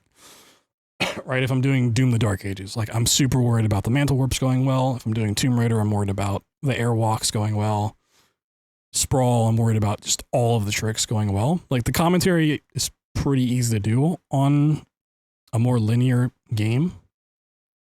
It's like, all right, I'm going to talk about, I mean, this is another, I could go on a 20-hour dissertation on. I would like, all right, here's the game. Here's the start of the story. Very brief synopsis of the story. Here's what we're doing. Here's the trick. Explain the trick, blah, blah, blah. If there's downtime, mention some more stuff about the story. Get donations. Explain the next trick. Very easy to just like, even if you don't script out word for word the commentary, which you should just not do. Like it's very easy to follow blocks of like, this is the kind of thing I'm going to talk about during this segment. And I'm going to talk about this during that segment. And go on. For this, because of the nature of how random it is and how much you have to do on the fly, you can still have those blocks of stuff you want to talk about mechanics-wise, but you just have to constantly reorder where they go. So it's like, even if I know how to explain something, the entire commentary comes down to, I'm doing X right now because of Y. I'm going to maintenance because we need to find a fuse. I'm going to communications because the monster is blocking my path to maintenance. Right, stuff like that. It's just constantly, I'm doing X because of Y. And this is also why I chose to do solo commentary. Because even if someone else studied Shell Shock enough to know the mechanics of the game, did enough runs to kind of have the same sort of idea on how it plays out as I do, they can't necessarily know my thought process every runner, if they did this, would probably, you know, have different ideas on how to handle any given situation. It might boil down to the same thing for different reasons. But what I didn't want to happen is like, all right, the monster is making me go to communications, and then like someone jumps in like, okay, well now we're going to communications, we're going to do this quest line. And this is like what you're going to be seeing from on the screen, when it's like, I'm only doing like half of communications in my mind. It's like the person watching may think I'm going to be doing the whole thing, or like give a different reason as to why I'm doing it. So it's like, I just need, I need total control. It's also why there's not a lot of room for donations, right? There were a couple times they got fit in when I was healing, which is a good call there. And then when I was running back out for the fuse, because there wasn't anything I needed to explain there. We already saw it. I'm just running out, I'm grabbing the thing, and that worked out. If things had gone smoother, you know, I didn't have to heal. And like we did the fuse play, so we would have gotten the wrench code, reload it, run over, grab the fuse and grenade and gotten out. There wouldn't have been downtime for that, but like that fit in fine. And then I don't think there's donations or a call for reading from getting the fuse, right? When was that? Nice. Overcome. Found. Quick donations. Now's a good time. Well, Yeah, so at the 13-minute mark, and then like for the next, Let's go what is this stuff? 50 now. I'm gonna drop one. We will see. So like from 14 minutes to the end of the run being like a 26 something, wasn't it? 27. So I feel like the next 13 minutes is like, I never stop talking. I don't have time to take a drink. Like we just have 13 minutes of commentary. And even that, like, you know, doing post commentary, I could explain 20 other things about what's going on. We didn't touch on the story at all, which, you know, I knew immediately that was never going to be the case. There's just zero time to touch on anything about the story. This is not the kind of run to do that, to talk about Henry and Lambert and who the shotgunner is, or the fact that it does world building with Rebirth and how it connects to the other amnesias, yada yada. So yeah, it's like yo, Mr. Crazy Gaming Days. Yo, what's up, gamer? It's nice meeting you. Yo, GDQ. You guys don't know, this crazy guy. He was the run before mine, doing the Resident Evil 2 Guitar Hero controller, which is pretty cool. I didn't get to watch it live because I was set up for this, and like when you're on stage, you really can't watch the run before you because it's like up on a projector. Like got all these bright lights in your face. It's up on the projector. You can't hear anything. So it's like during my week of sickness, I had to go back and watch some VODs. So that was one of them. Honestly, like a lot of the horror block, I just had to go back and watch. But yeah, welcome in. We were just going over my Amnesia the Bunker run at AGDQ. Which I wanted to do this last week, but I've been sick with the flu. We just watched through it. We're going to go through the 80% incentive now, which is back over here. But welcome in, everybody. Welcome, welcome. So I wasn't sure what they're going to set this incentive to. Because they don't ever like tell you, like your incentives accepted. They don't tell you what it's going to be set to or when it's going to open. They just kind of do it as things go on, as the marathon progresses. And I knew they were probably going to do pretty big incentives for both Silent Hill F, like upgrade that difficulty. Like Zeke's runs, they typically have a difficulty upgrade incentive, which is at the past two events has been crazy high to the fact that they've had to stall for it multiple times. So I figured Silent Hill F was going to have a big incentive. And then there's the incentive for the Resident Evil 2 run right before mine as well. Right. And the bid war. So there's a lot of stuff before my run that was going to take donations. It's like the only incentive I offered was any percent, which is super short, 3 minutes. I was like, it's a cool incentive. I want to be able to showcase this because any percent's never getting in by itself, obviously being 3 minutes. After this showcase, I don't really expect the bunker to get in, if ever again. Like maybe if Ashford continues submitting like the every percent category that they do, maybe one day they'd take that down the road. So it's like if they don't show any percent now off an incentive, it's never going to be showcased, which is a bit of a shame. So it's a bit of a spectacle. So I was like, I hope it's not set high. So if it's set high, it's probably not going to get hit because of the previous incentives. And it's also because it's such a short run. If it's set high, I personally feel bad because it's like, it's a cool showcase. But at the same time, it's not a lot of content, right? It's a 3-minute incentive, but realistically, you're getting about a minute of gameplay. So it's like, I don't personally want it to be like a $20,000 incentive. Like I personally would feel bad for that. So like they said it like, I think 5,000. And I think before my run was even up, before I even got on stage, I'm pretty sure it was met, which is cool. Cause it's like, all right, don't have to worry about that.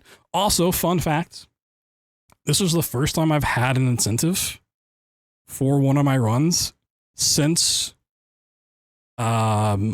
BioShock at AGDQ or SGDQ 2016. This is my first incentive on a run that I've done at GDQ in a decade. Partially because I never submit incentives because I fucked up the last one I did and I felt bad and I never wanted to be in that situation again. For those that weren't here for it, a decade ago at SGDQ, I believe it was 2016. It might have been 2017. I don't remember. I had a BioShock incentive for good or bad ending, which is just typically dealing with the little sisters when you get to Hephaestus. And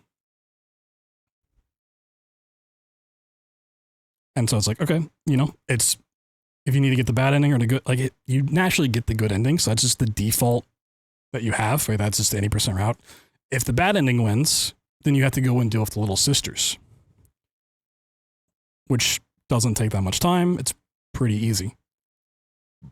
However, what happened was, as I naturally did at home practicing, I made safety saves. So in case something went wrong, I could reload a safety save and continue. But what I didn't realize was, because I just did those on the basic any percent route, all of my safety saves was under the assumption that it was the good ending. Well, what ended up happening was the bad ending won the incentive. So we did, I dealt with the little sisters, set up the bad ending, and then something, I think in Proving Grounds went wrong at the very end of the game, like after you deal with the little sisters. And so I had to reload one of my safety saves, not realizing that was going to switch us to the good ending. So like at the end of the run, when I couldn't do anything about it, I now completely fucked over the incentive. And just, I felt like so embarrassed about that at the time. And I still do. But what ended up happening is I had a run of Wolfenstein: The New Order later on in that event. I think like 2 runs later, actually, right? It was like my run, and then I had a break, and then the Wolfenstein run was later or something like that. So I went up to production after the event. I was like, hey, I fucked up the incentive. I realized this. Is it possible that before my Wolfenstein run, I can go on stage and show off the bad ending?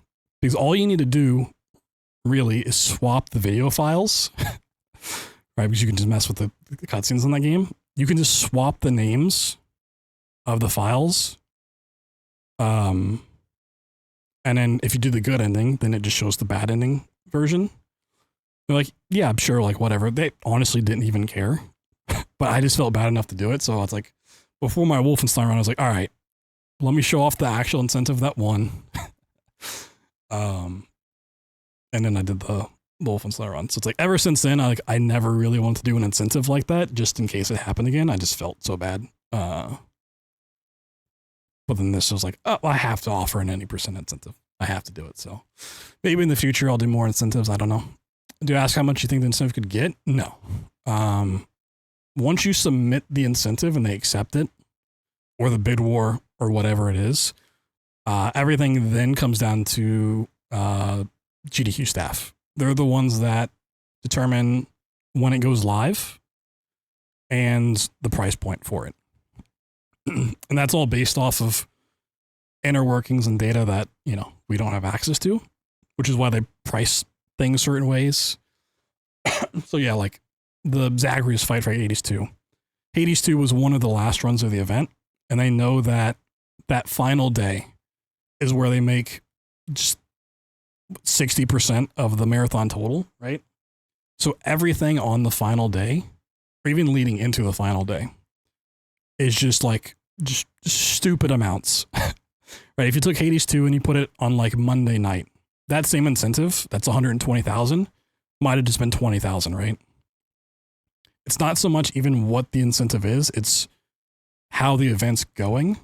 So, you know, they have a benchmark throughout the event of like, this is where we are, this is where we're projected to be, this is how we are in comparison to previous events.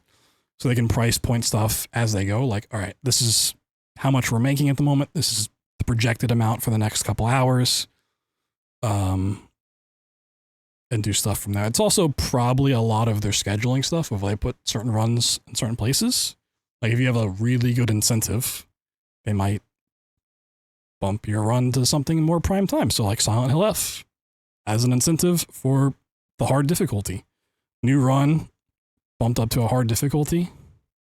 That's a pretty juicy incentive, right? Instead of putting it later on in Horror Block, they might put it at the front.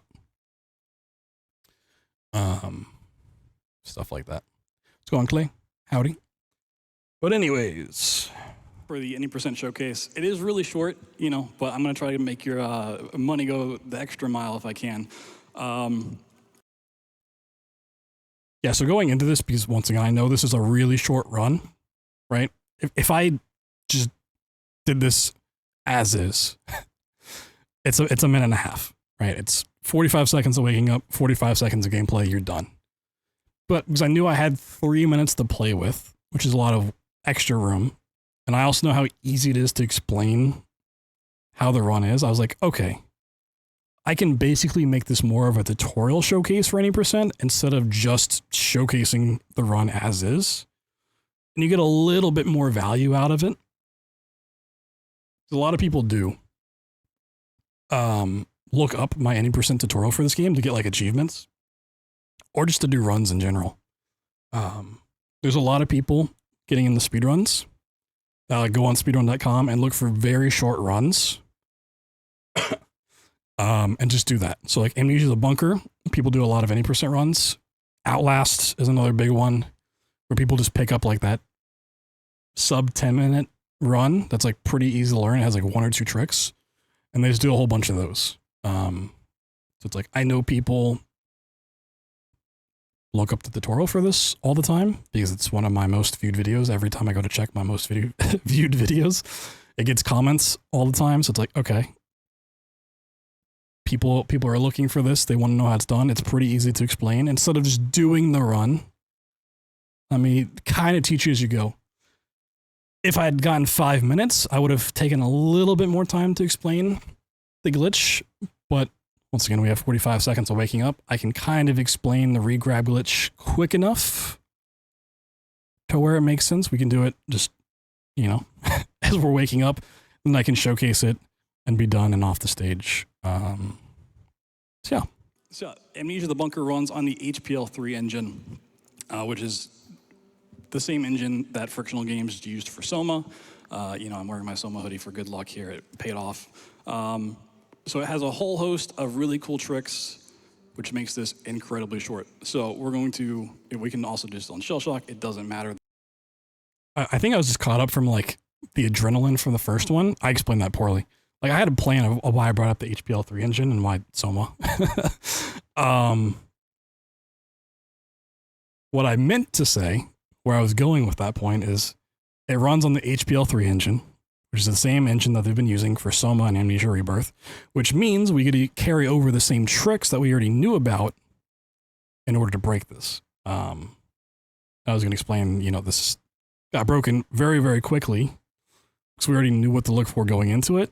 But once again, I was planning on explaining the regrab glitch at the beginning, so it's like I was trying to get to that and not waste too much time. And all that adrenaline was starting to crash. It doesn't happen here. I don't think I can technically watch the Fear 2 run because it's not my own run. But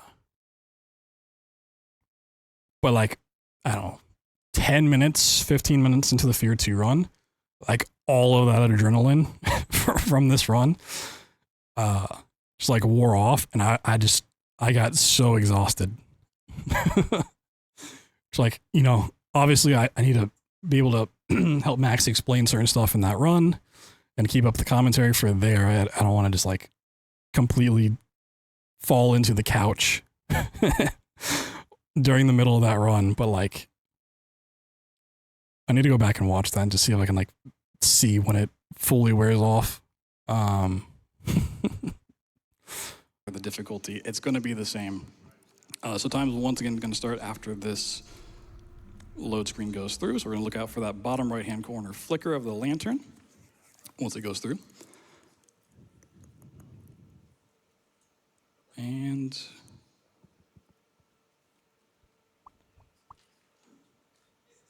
I'm hoping Ontos has a faster load screen. Time started.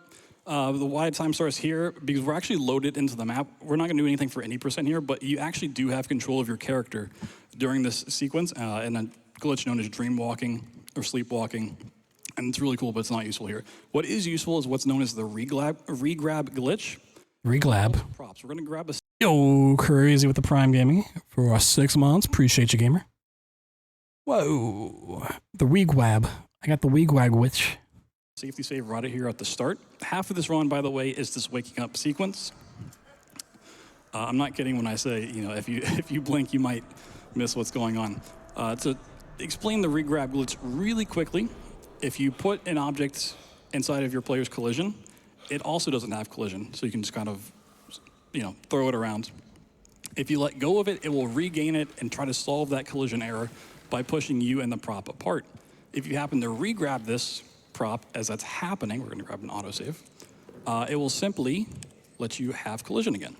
Handy dandy. What does that mean for us? We can just go straight through this wall, full out of bounds, underneath the map, skip all of that stuff we just did with the beast, hit the final level trigger. That's what it looks like from on top of the map. Now to finish this, we need to get back in bounds, so we're going to wiggle against this rock. Hope it doesn't throw us off into the void. So we can hear the monster, but you know, we're not going to really deal with them. So we're into the final sequence. Yippee. We're going to do another, hopefully boost off this little slope. Hope the bridge isn't down. It's not. Cool. I meant to say up. I think I do that a lot. It's like I say I hope the bridge isn't down when I mean up. Well, you know, you can get unlucky and that bridge right in front of you is, you know, blocked. You have to turn the wheel and it is super slow because you can't do this boost. What kind of boost I got? I don't remember. Ooh, horrible boost. 0 for 2. Same regrab glitch, not the clip, but we can actually use it to stand on this prop, the shovel, and we're just going to fly. So there's the beast. He's going to watch and wonder as we just fly right onto the exit. So if you want to learn a really quick and easy speed run, all you have to do is grab a prop in this game, and you can beat it in under 2 minutes. Let's push this rock, and we have done it. There you go. Yay, time. I'm going to. GG's. Whoa, can we get some GG's in the chat? Oh my god. I did it. Yippee. Yippee. Sadly, System Shock 2 did not come off of backup this event. Would have been cool to see, but, you know, it's always next time, potentially. Would have been cool just to get that 30 run mark under my belt. But not to really go into it because there's not really much to go into. This event from like, from the start of it was pretty much behind for the entire thing, like at least an hour, if not 2 hours behind constantly. So there really wasn't ever a moment where it was going to happen where backup runs were going to get pulled. There were a couple pulled early on because I think it was the Smash Brothers Brawl run that had a drop last minute. So a couple runs got added in there, and I think a couple others got added in at some point. Someone else dropped or something. So it can happen, but yeah. Unfortunately, System Shock 2 did not get in.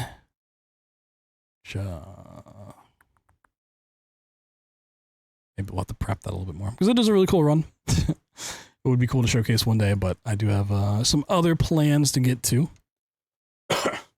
So I'm gonna grab some water as ads play, and then we might do some bunker runs just to mess around for a little bit. Then we'll get into actual plans and stuff tomorrow. But give me just a moment to get some water. World domination? No.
All right.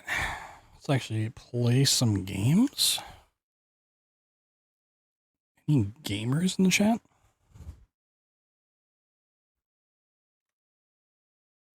Thank you all for being here on my first stream back and for all the resubs and stuff. Appreciate you guys.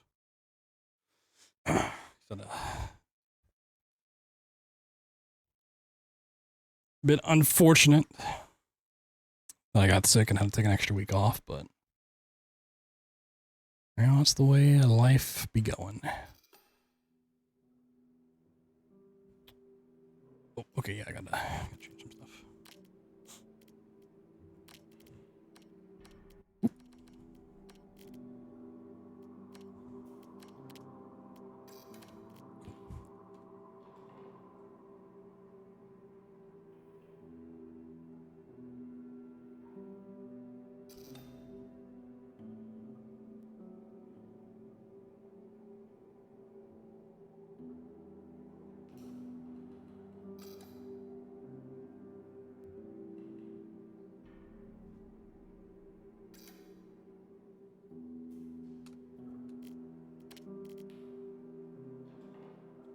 Let me check on something real quick.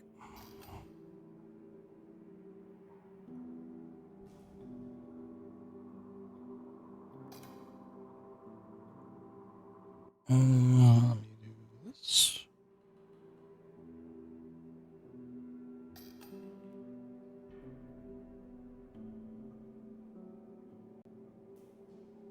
Okay, cool. So I've changed a lot of my setup over the last week, so gotta make sure stuff still works properly.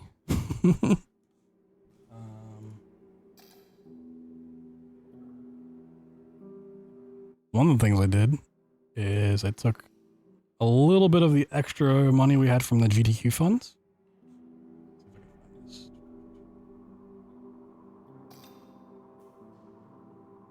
And I invested in a nice 280 hertz monitor. Now we're really gaming. Not that I'm going to run mini games at actually native 280 frames, but you can see into the future.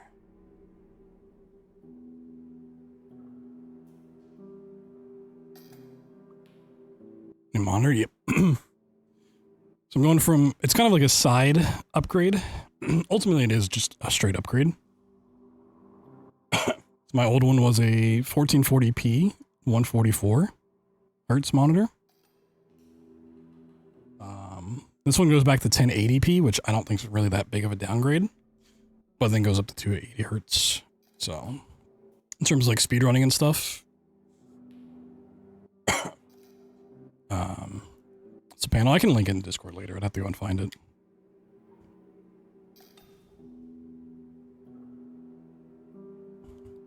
Like, I'm not gonna, it's like probably the cheapest 280 hertz you can find. I'm gonna be real. But it, like, I've not really tested it out on a lot of things. I did boot up a couple games, or last week I just didn't feel like gaming or sitting at my PC, so I haven't really tried it out as much as I'd like to. But yeah.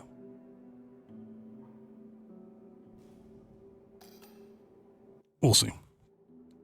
Should be nice. Even for games, like I said, I'm not gonna play most of my games at 280 hertz, especially modern games. But it'll still look nicer, or feel better than playing at 144.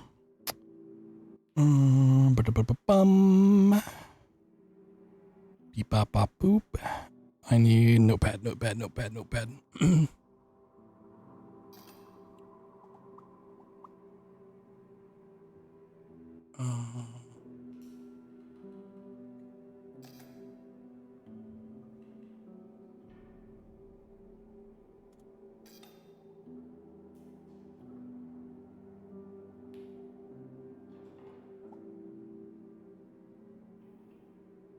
All right, shall we do some shell shocking? We're just gonna do no reset stuff once again. While I would like a sub 15, I really don't feel like grinding for it. Because if we're gonna grind for sub 15, we would do the first 4 minutes of the game, hoping for at least a 1 in 4 chance of prison having the fuse. And then we have to rely on finding good grenades and then getting lucky in the prison with another fuse. And that just, that doesn't seem like a grind I want to go down.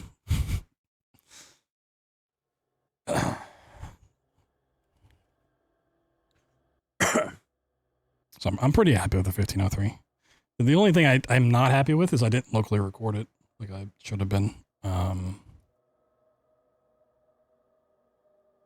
So I just got to rip it from the VOD, but it is what it is.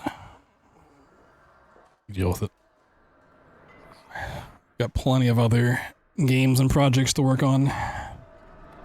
So I still really like doing this run, so I want to keep doing it, but we'd be picking up some other titles. We got some streams incentives to do. Some casual games coming out. You know, next month's pretty loaded with stuff. Obviously, Resident Evil Requiem. I think Reanimal earlier on in the month. A couple of others as well.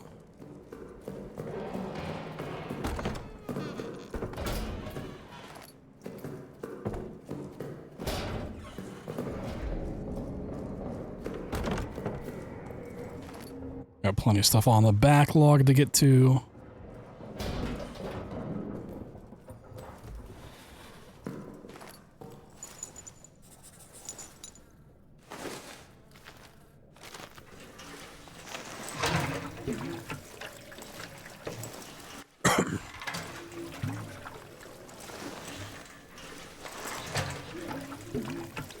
Glug.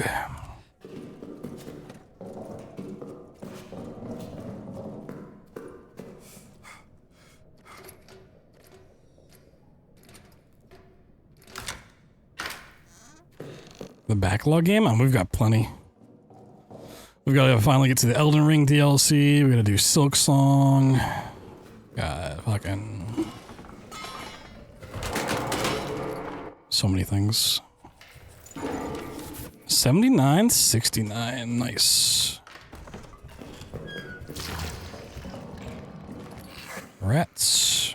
Silk Song DLC? Yeah, I kind of am. I really wouldn't mind replaying Hollow Knight before getting the Silk Song. I don't know if that'll happen, but yeah.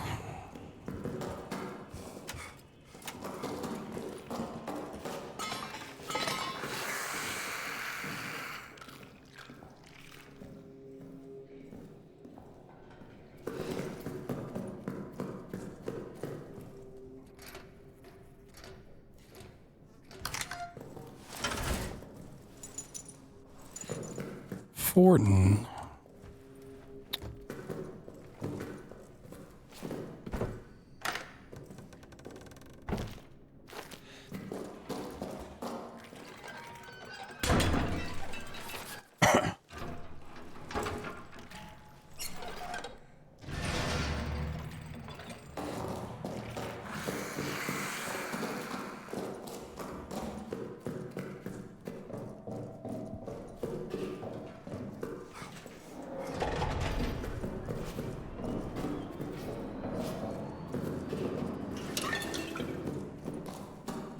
Like, this would already be a reset. If I was grinding out for a record, or a sub 15, like, this would be a reset, because we didn't get prison lit on. We also didn't get any grenades, and the monster's sitting there.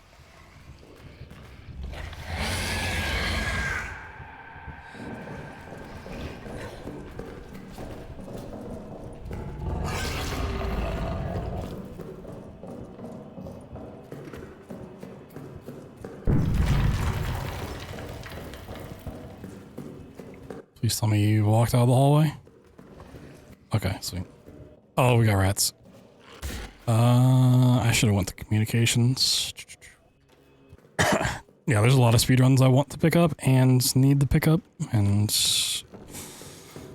I just gotta hope my internet holds up and I don't get sick again, and we can, you know, do all of that stuff. So.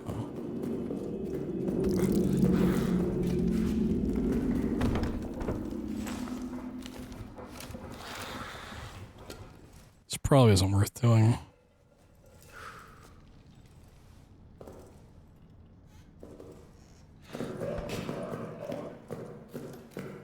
Did I check down here? I don't remember.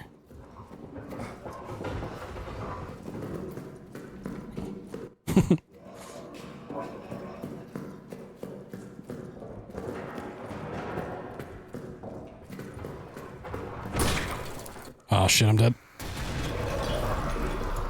Where am I? Rats move. Ah. I mean, if there's rats in this tunnel, I'm dead. Ah, no rats in the tunnel. Let's go.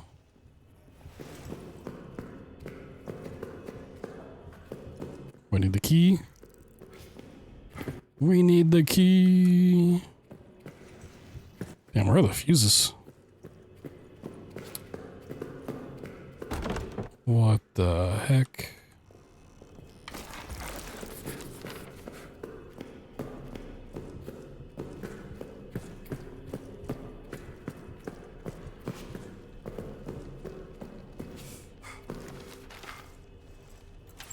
We're dead. We're dead.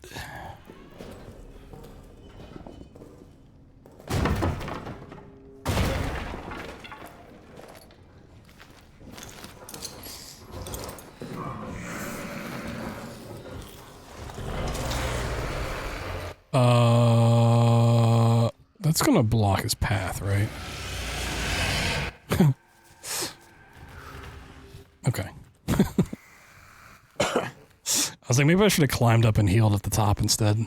That could have been really bad.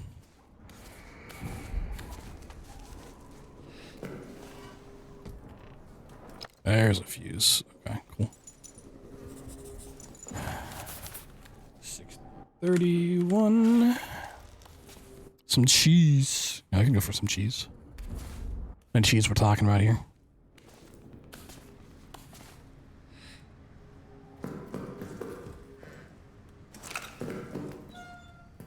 Oh, we got both? Okay, sweets. Oh, and the medkit? Oh, we are set to go. Okay. I actually don't really need the medkit. I need to pick up another fuel can. And you know what?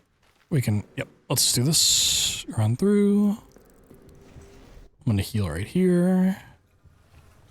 Chipotle Gouda? Interesting. I mean, I'd try it. Sounds like pepper jack with extra steps.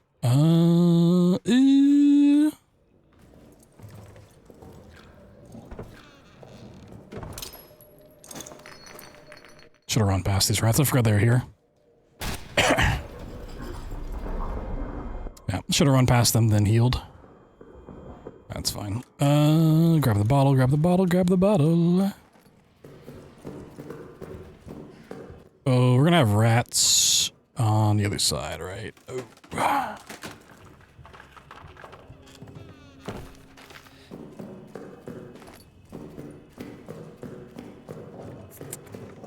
Better pepper jack.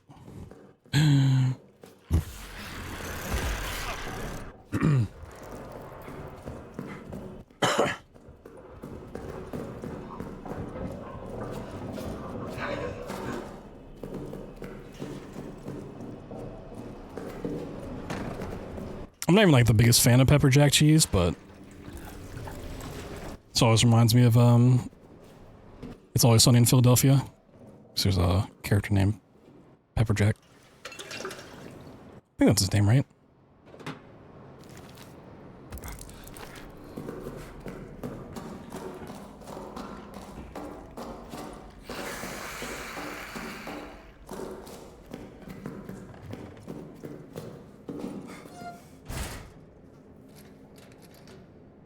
Not much to show. I mean, he's only in one episode. He's shows up as a pimp. I think his name's Pepper Jack. Ooh, the beast's here.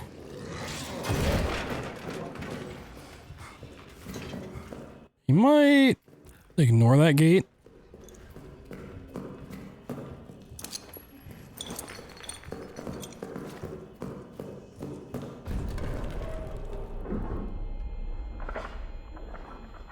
I don't know how this is going to play out. He might still kill me here.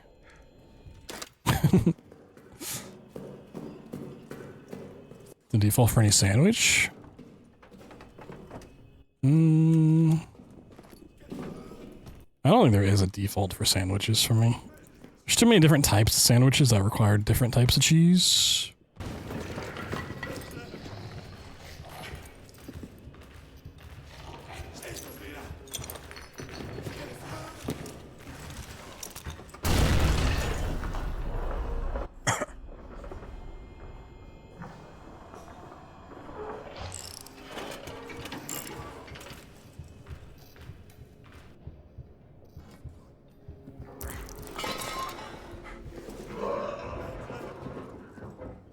I actually can break this open.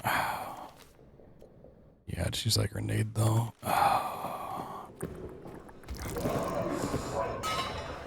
Yeah, this beast is being a pain. Okay.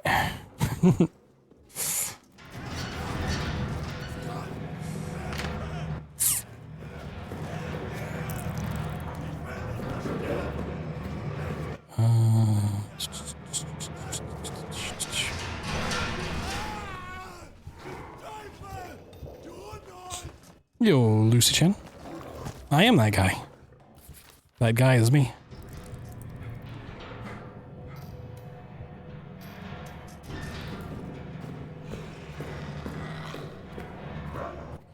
Okay, I despawned, got it.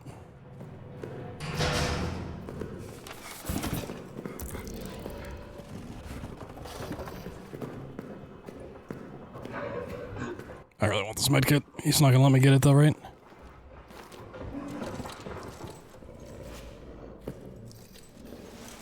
Does this make noise?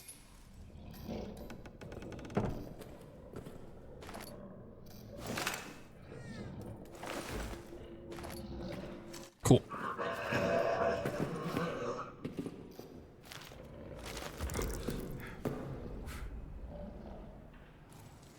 I think I can safely heal. Yeah, we're good.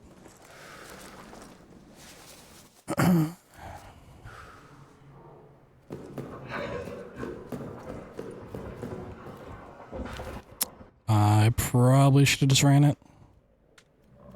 Okay, that doesn't matter.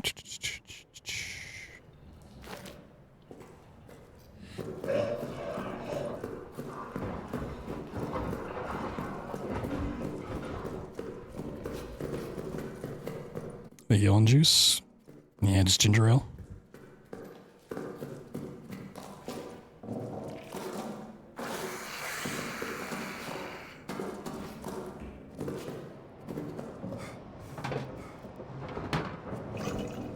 Think we're fine on fuel. Let's check.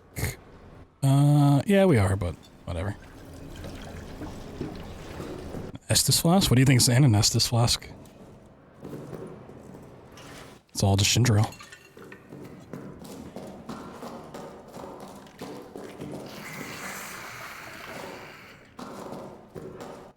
Sunny D. Sunny D's notes. Got him. Uh-oh. Monster, don't spawn. Don't do it.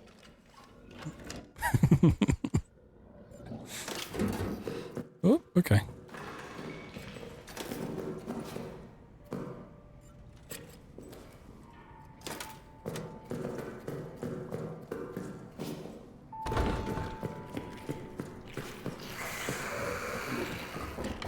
Ooh, quick key. Let's go.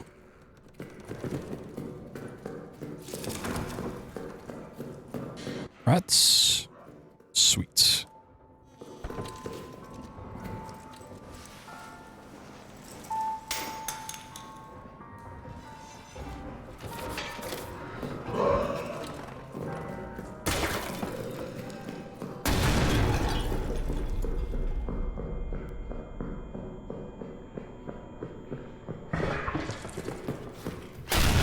Whoop, whoop. Watching horror block and you kicked ass. Love the bonus run. Thank you. I think everyone in the horror block really did well. 21 left. The code is 2, 2, 1. Like in an event where half the runs went over estimate, I think pretty much all the horror runs went under, and it's just they did a good job.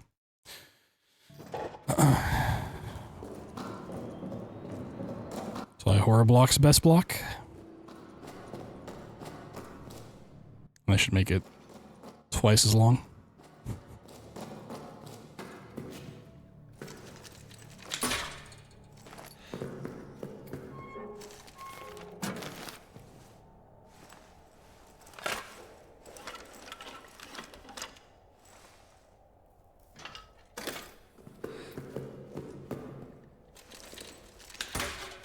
Basically been a record. Yeah, I mean, There's a lot that can be said about estimates.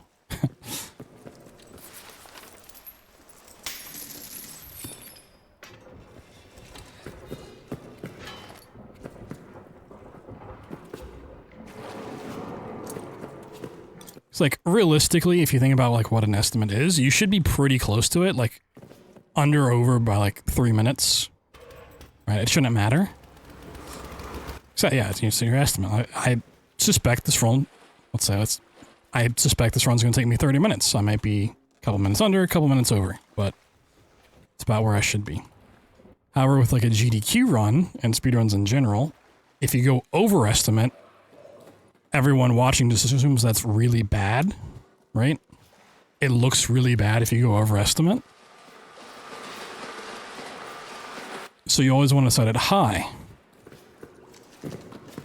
So realistically, like, even though I had a 30-minute estimate for this game, in reality, it should have been like a 25-minute estimate. It just looks bad if I get a 26, so you set it for a 30. It also helps pad out like the marathon so they can catch up on time if they need to and whatnot, but what ends up happening, I have so many nades, what the fuck? When did I get all these? Because getting into a GDQ is so competitive, right? Everybody wants to get in. You're not just competing with, you know, other people that may potentially run your game. If like multiple people submit the same one, well, this is awful. But you're competing against everyone who's submitting, right? There's only so much time in a given week. So, buddy. So a lot of runners, especially newer ones, either set their estimate really low, like lower than they should, so it looks more favorable to pick their run. Like, you know, a 20-minute estimate looks better than a 25 or a 30.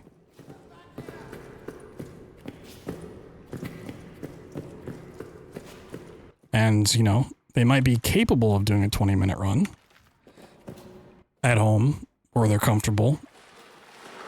And end game time, not versus real time. So they submit a 20-minute estimate. Then you get to a GDQ stage where you're like, oh yeah, I have to factor in load times, which may be different than my PC at home. Nerves.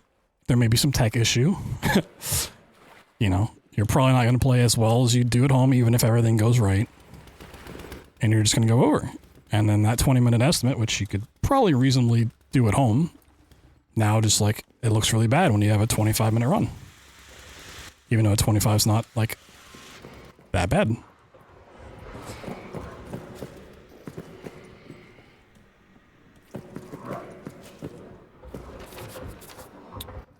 Okay, I did write down my code. I thought for a second I didn't write this down. Can I killable the shotgunner? Yes, you can. It is very hard to do unless you have a gun or get lucky with nades. He tends to... This is an awkward situation.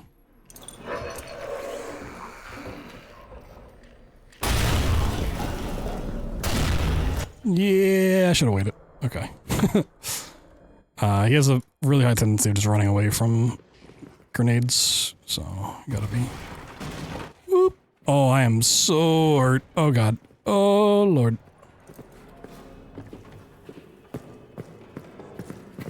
Oh, my toes. Oh, my toes are bleeding.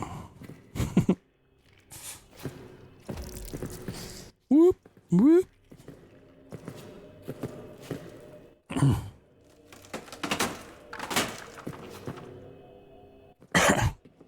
Like, my standard for setting an estimate for a run is a little overkill. But, like, I'm never really worried about, you know, a couple minutes making or breaking a run. Like, if the run's good enough, it doesn't matter if you add a couple extra minutes to your estimate. So if they want the run, they're going to take it. You know, if I submit a 25 for this game or a 30, like, it's not going to make a difference.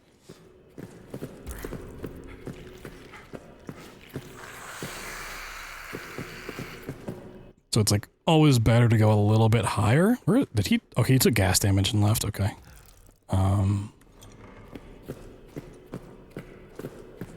Instead of like trying to be on the cutting edge, having like this super tight estimate, and then like you go over. Even if like you're close to it, and that's what an estimate should be, right? Once again, you should realistically be close to your estimate. Just the fact of going over it just looks bad. Even if like in reality it doesn't matter.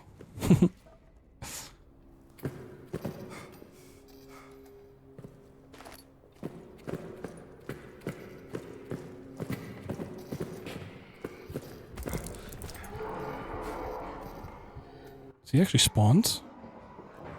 No, he's in the hole. Okay, that was weird. 1,001 questions about this game? I mean, yeah, feel free to ask. Ooh, oh god. Oh, I'm bleeding so bad. There's just a lot of times I need to focus in this game, so if I don't respond to something, that's usually why.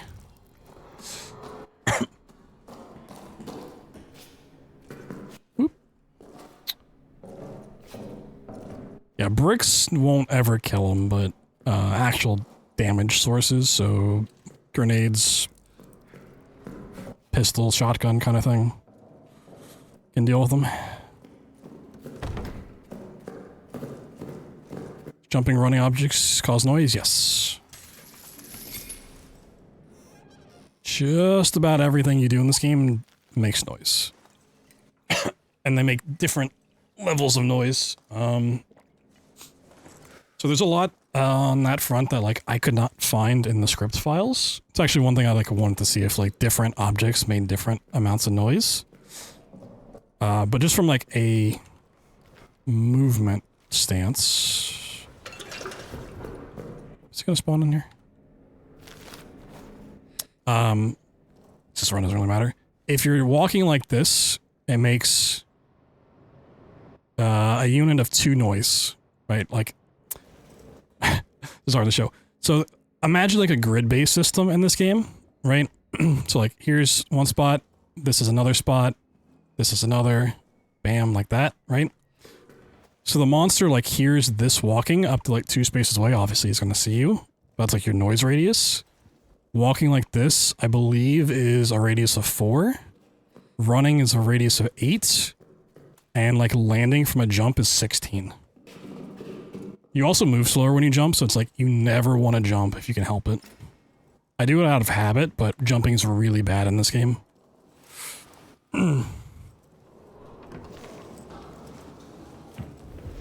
Show effect sounds? I believe it does, but once again, that's not something I've been able to find. I think it's actually in like the engine files, and I don't know how to read those.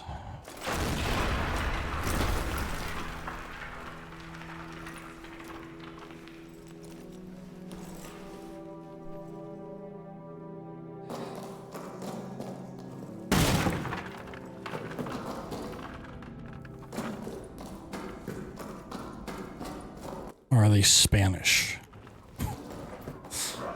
What?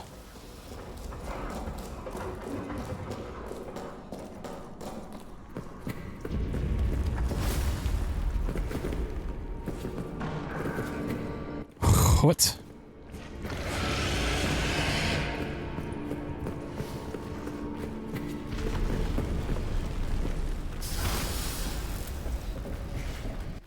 Why would they be Spanish?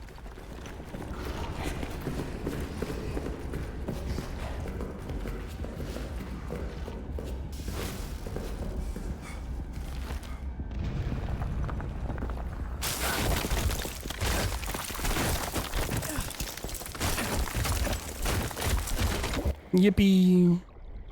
I also have to remember I'm coming off of being super sick, so like my brain's half functioning right now.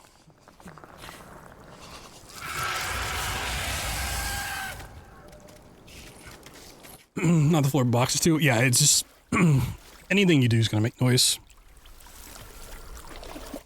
So if you're like jumping from one place to another, it's not like the act of jumping that makes the noise, it's landing. So it doesn't matter what you land on, it's just like that landing itself is what makes the noise. Or the sprinting.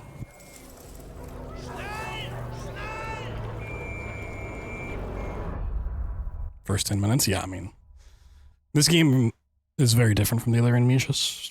For the better, honestly. Like, it's nice. It's a nice change of pace. Although I imagine Ontos is going to be back to more of a linear nature, much like Soma. You know, the spiritual successor. This was a spin-off from Amnesia Rebirth anyways, but I hope if they continue working on games after Ontos, which I hope they do and would suspect they do, maybe their next project is like this style of gameplay, but on an actual full game scale. Just for those that don't know, Amnesia the Bunker was originally supposed to be DLC for Amnesia Rebirth. That just got to be too big of a thing. Too big of a concept to actually just be DLC. So they spun it off into its own thing, which is why it's bigger than like a DLC like Amnesia Justine is, but it's not as big as a full game like Soma or Rebirth or The Dark Descent.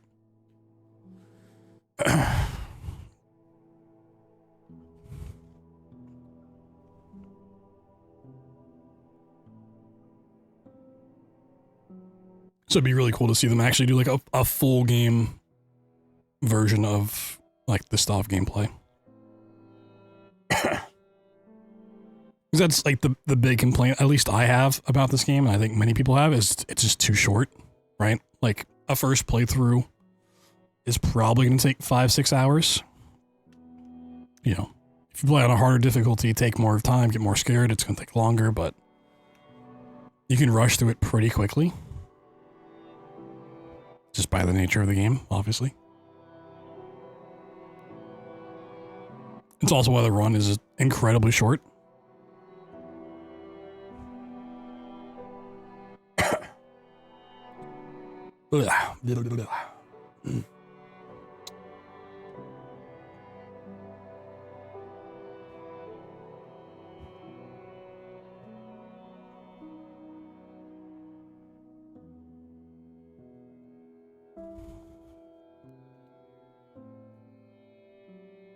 Not a bad run.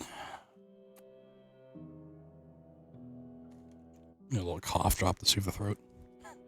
I've also not, like, talked out loud in a week. So even if, like, my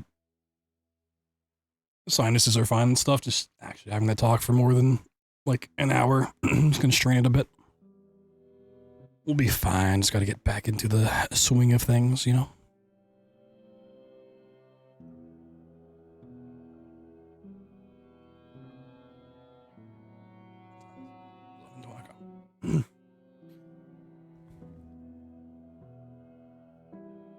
Swing of these nuts. Sheesh.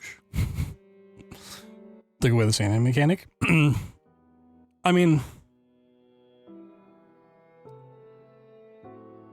if they had the sanding mechanic, it would not work in this game because it's just, you're in the dark for way too long. Like, you would just die constantly. Although, with that being said, it depends on which game you're relating it to.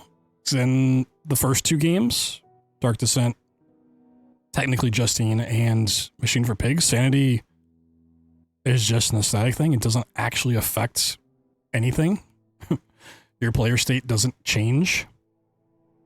It just has like the extra atmospheric changes, the sound, the visuals, like the bugs crawling on the screen. Hey, double-digit rat kills. Nice. It's not until Rebirth where it actually changes stuff mechanically. Where in that game, if you're in the dark for too long, sanity will actually hurt you and eventually kill you.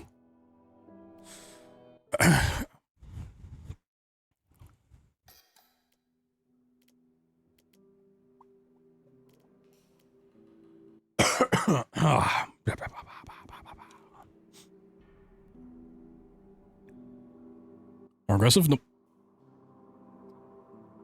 Yeah, it basically is just not a thing in the in the Dark Descent.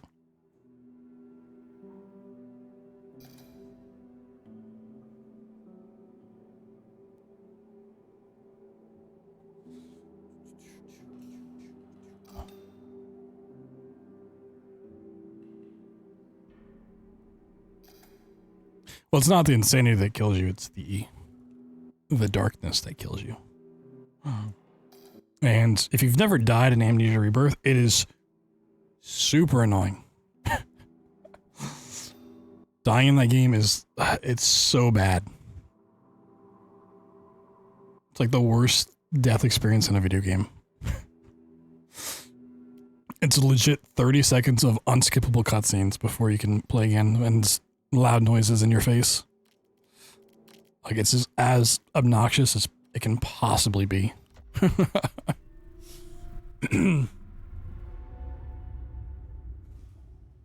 Worse than the birth? Oh, by far, yeah.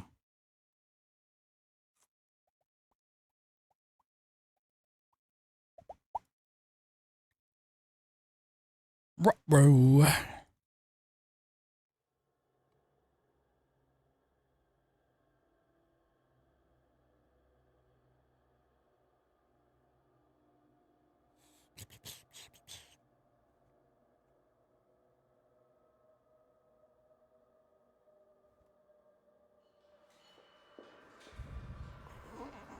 Can't tell the monster killed you? Yeah.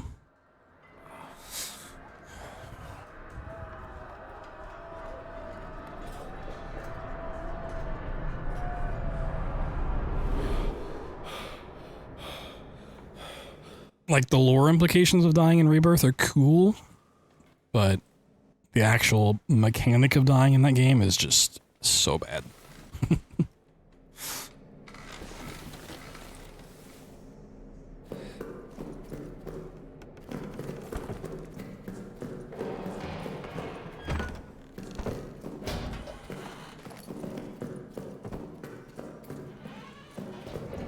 Monster's cake? I mean, you can't tell. Could be. Is that a grenade? It looked like a grenade on the shelf. Let's see.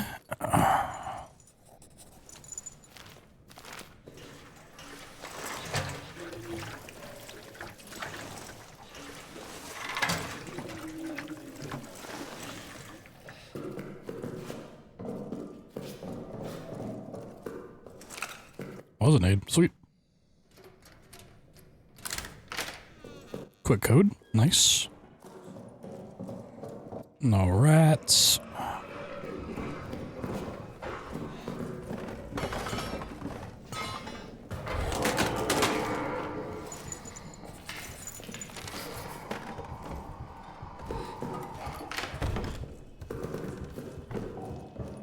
No rats there. Okay. I mean, if we get a prison fuse on, we're just gonna go for it.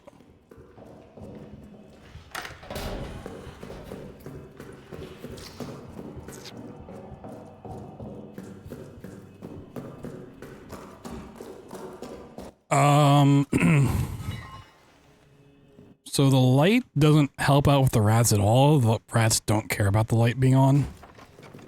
It can keep the monster away. Well, give me a second here. Give me that.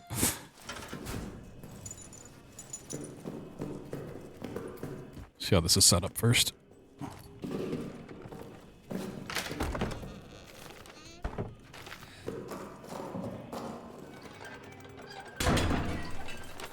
It's like the monster, in terms of finding you, is like always on a certain threshold. You have to make enough noise in a certain way for his interest to be piqued.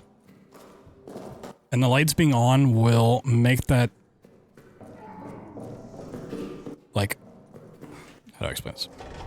It will take more of you moving around making noise for him to care. If the lights being on, okay, we have prison on, let's go for it.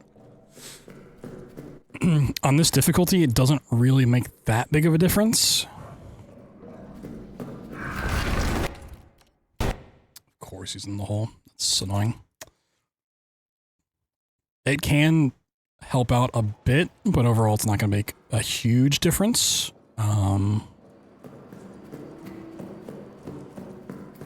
See if I can get lucky and he's just not there the second time. No, he's just not making it. Okay. Well, there goes the record potential. If you play on lower difficulties, Turning lights on does help out quite a bit.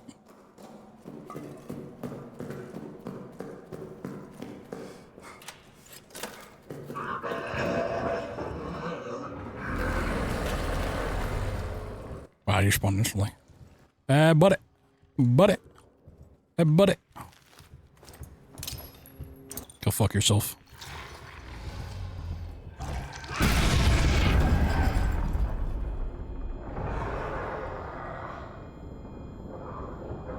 I mean, if you keep the lights on and crawl around, I mean, even crawling's not really necessary. If you just walk around,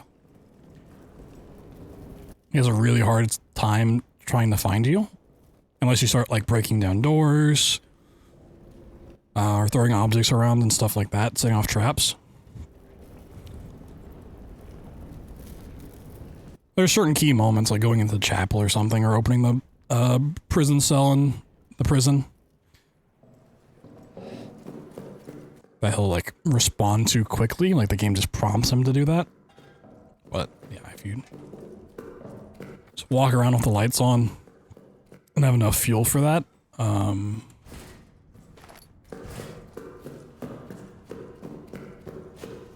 you're pretty much always going to be safe.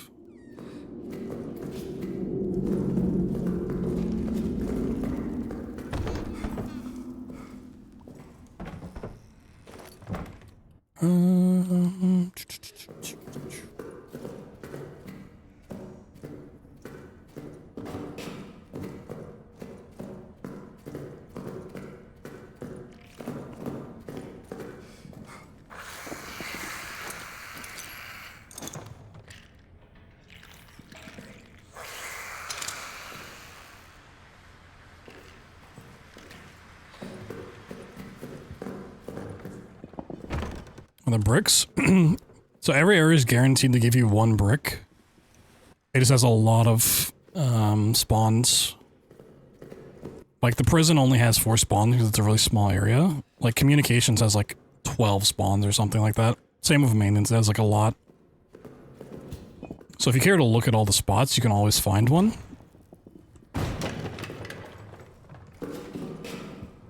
Oh yeah, I forgot. For some reason you can't break that from this side.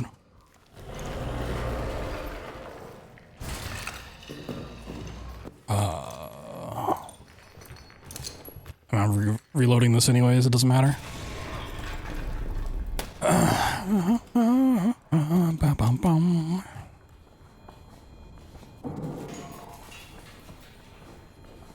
Same for like the tunnels, there's always, there's only 3 brick spawns for the tunnels, but it'll always be there.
Now we do have our merch back up. Not all the shirts are back up.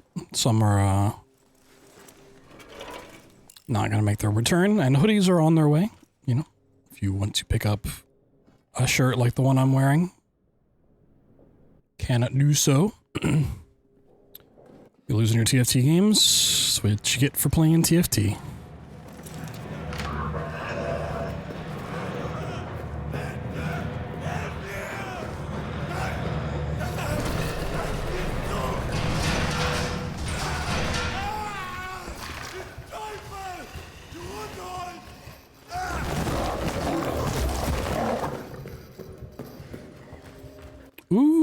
let's go.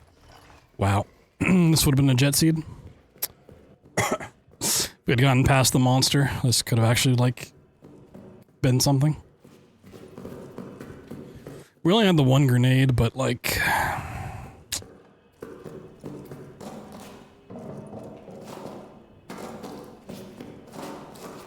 everything else lined up was just the monster being a pain.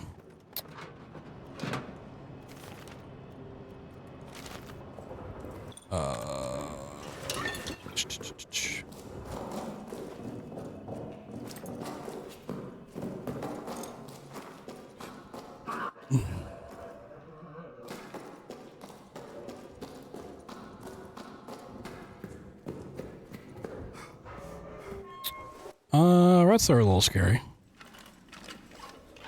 A little on the scary side.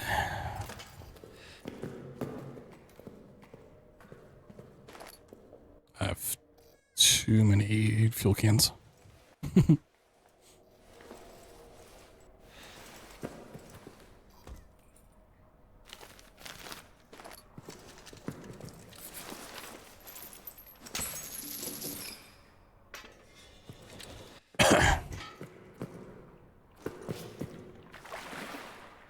I'm assuming this is what you meant by like jumping over stuff in tunnels. Yes, it still makes noise, but the monster just can't get to this part anyway, so it doesn't really matter. That's why you hear him like get aggressive, and I'll go into Arsenal, start breaking stuff early.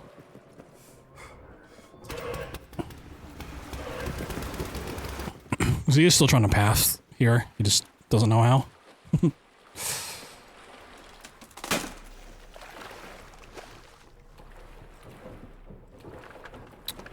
Multiple layers? Honestly, I don't know.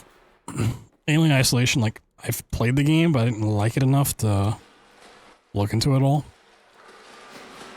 I know the end result is very similar mechanics, but on a technical level, I don't know exactly how that works, so I don't know how close they are.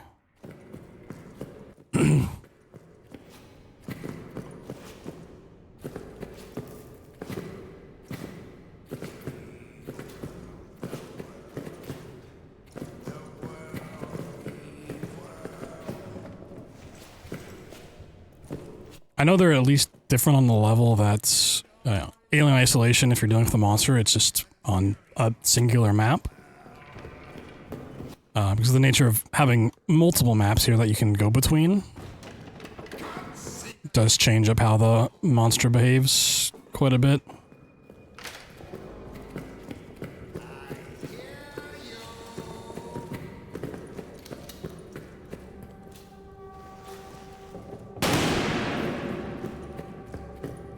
Lockers? No. I don't believe it has any type of, like, learning your patterns at all.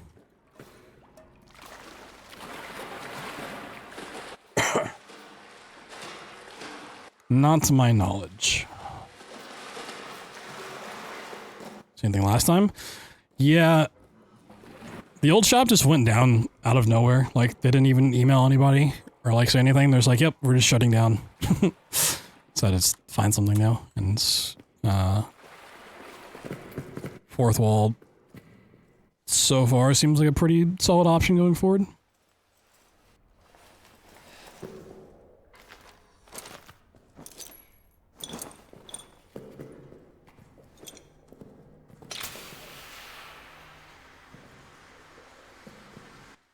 Can I get by this? Let's see. No.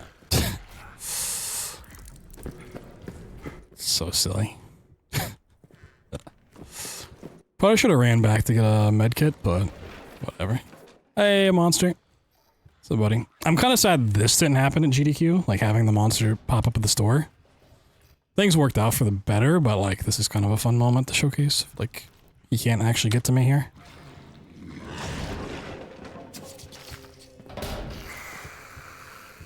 Rat, get the fuck out of here.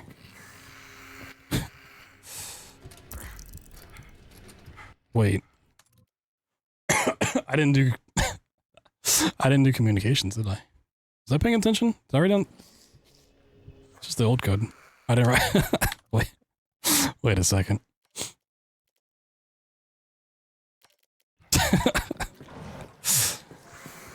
I didn't do communications, did I? I was like, how am I here at 14 minutes? Okay. Hold on. This is fine. We're chilling. My brain just fast-tracked everything.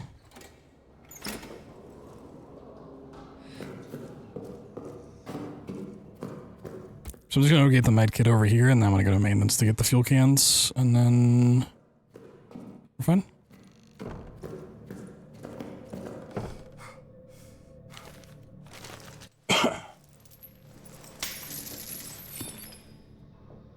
Well, I do communications after prison.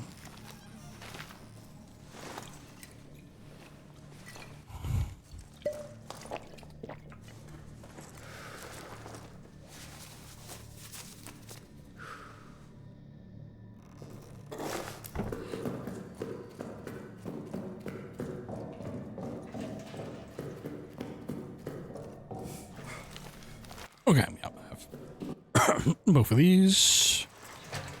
That's fine. That's all we need.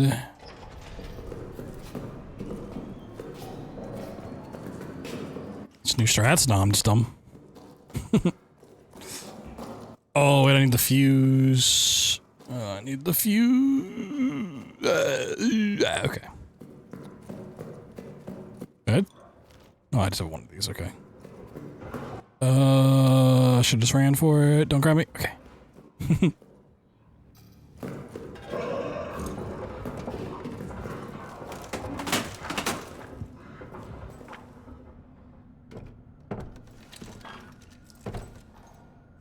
The fuck out of here.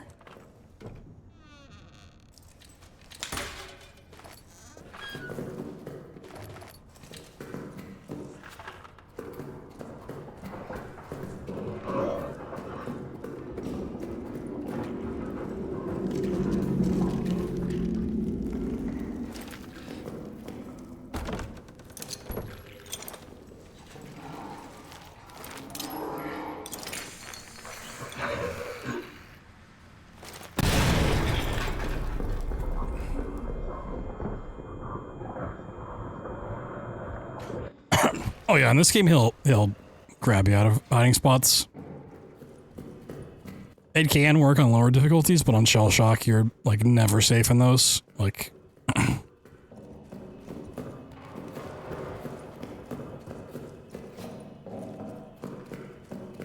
he's too smart on this difficulty. So buddy.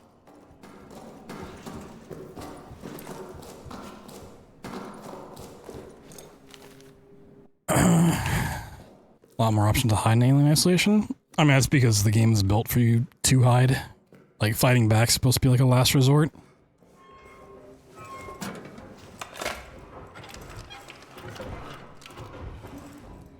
Don't instant spawn.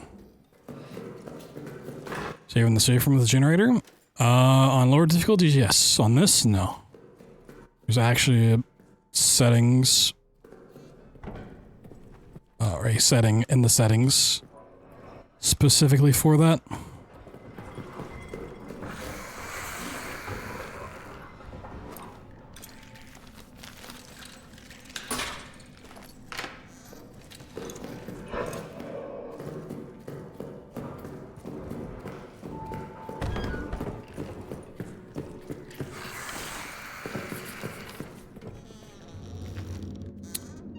Oh. Okay, that works out. That's fine.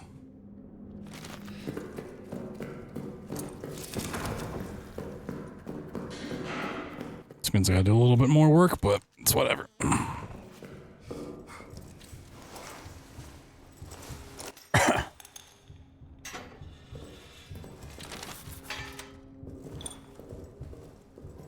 Hear the heartbeat, though.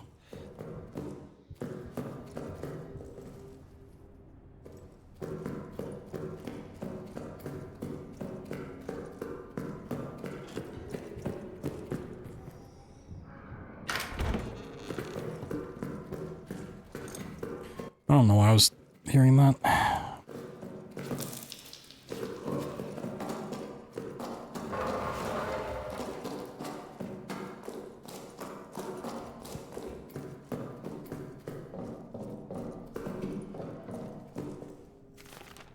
Oh, I thought about the 4, okay.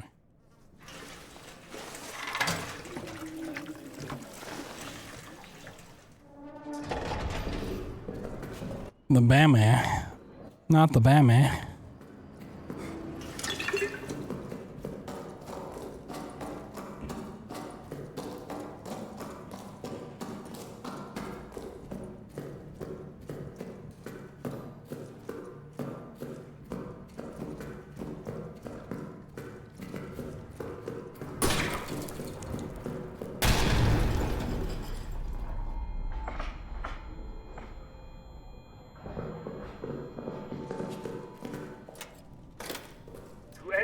Left.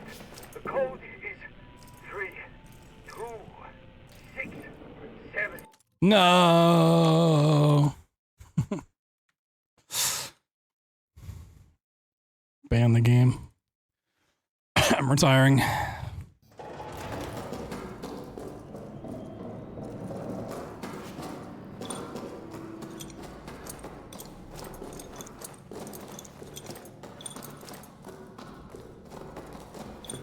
That's still going and the rats? What?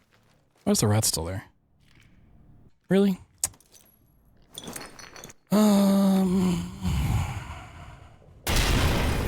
Holy, he got like a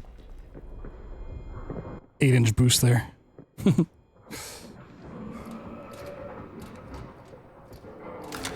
6-7, oh my god, 6-7.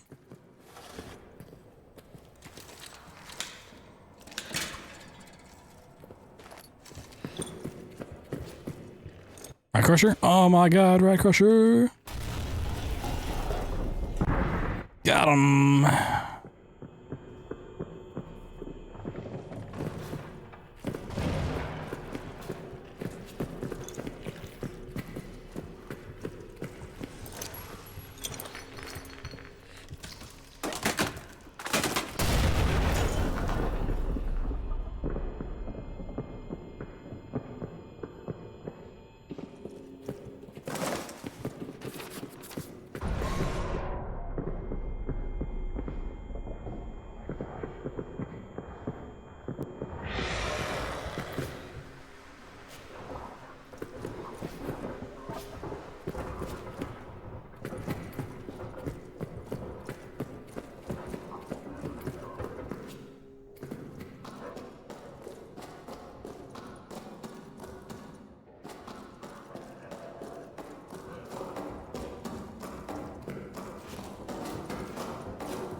Bank shot. Oh god, that did not go where I thought it was. I was trying to throw that off the wall and it just dropped on the floor.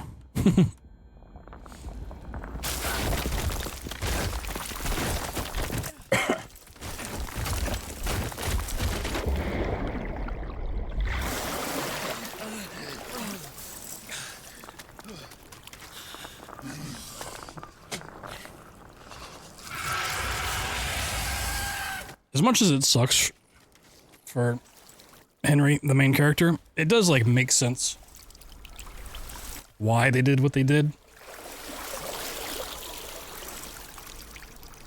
Right? They escape a bunker with a giant monster in it.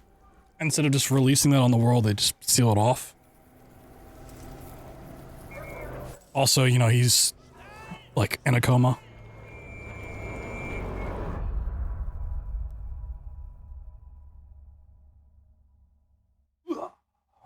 Fucking chuck that back there. Don't justify their actions.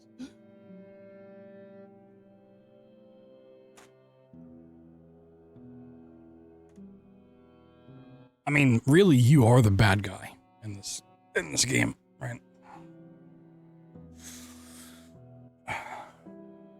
It's worse if you justify Henry's, Mr. Henry,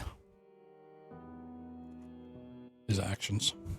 Well, I mean, they're not really that bad, but he feels bad about them.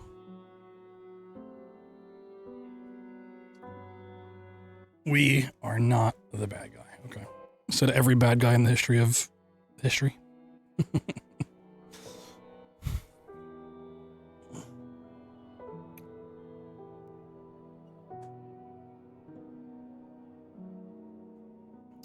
Anyone knows what we're saving? I mean, you have, you know, the main character, Mr. Henry. And then you have the one commanding officer who gives you the gun, typically. Other than that, you just have the prisoner and the shotgunner. I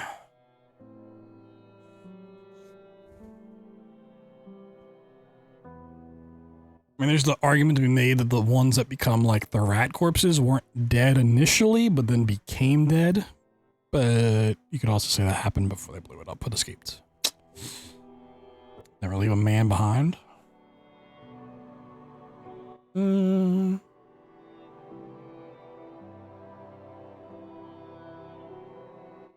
just started the other horror franchise called Fear, which, as we all know, stands for fuck everything and run.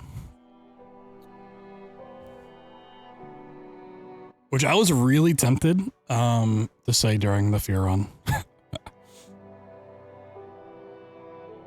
For anyone that watched the Fear 2 run at GDQ, there's a thing of like, you know, telling people at home to donate and tell us what you think Fear stands for. Because in the first game, they tell you it's First Encounter Assault Recon. The second game, like, never really tells you that. So you just see the word Fear, the acronym Fear. And at the very end of the run, I was like, maybe I should be like, so that's been First Encounter Assault Recon, or what every runner really knows it as is fuck everything and run. But then I was like, you know, I mean, not. If that was my run, I might have. I didn't want that to be like the tail end of someone else's run, you know? I'm not gonna do that to Maxie.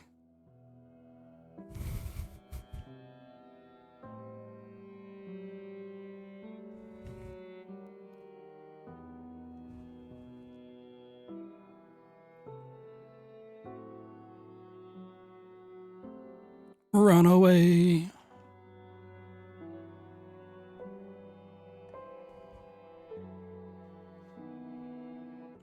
Run so far away.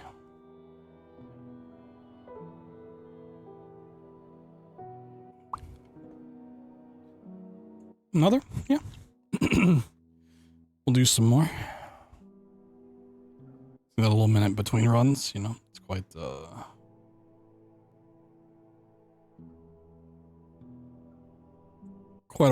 quite a lot to deal with. Any cool stats? 8 grenades, 9 rats killed. Meh. No double digits. It's unfortunate.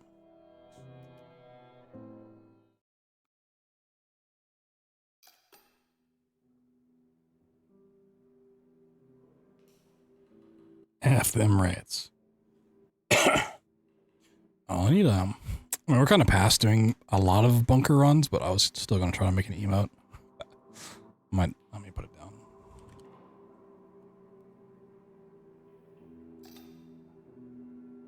itself.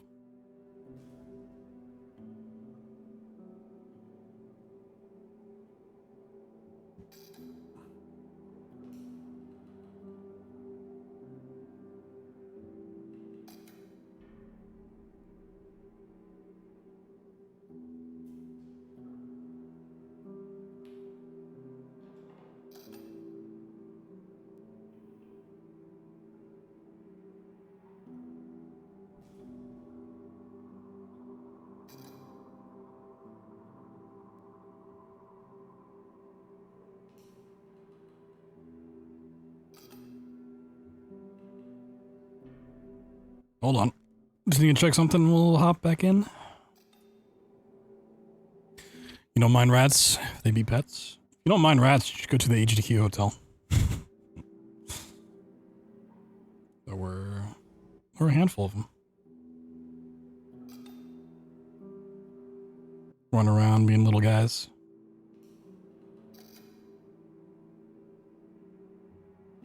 Being little dudes. Yo, soccer guy. That 9 months. Thanks, gamer. Appreciate you. All the resubs tonight. Sheesh.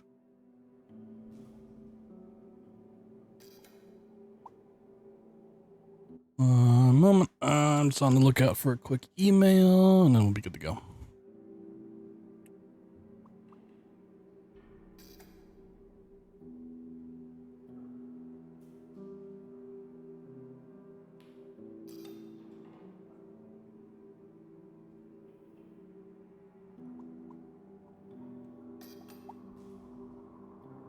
Just remembered I need to transfer something real quick.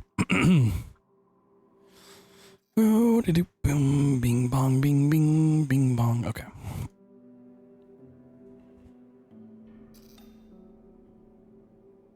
Throat is getting a little raspy. Don't know how much more I'll stream, but can try to do a bit more. What I really don't want is to have a comeback stream where I strain my voice so much I can't stream for a couple days. The hydrate? Nah, it's not even like a hydrate thing. It's just I haven't actually like talked out loud in a week. My throat's not used to the activity.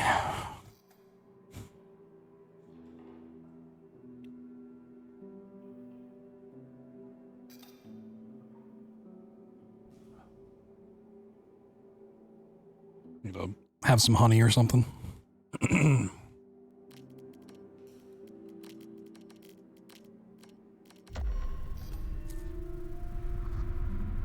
Does that show up? Oh, yeah.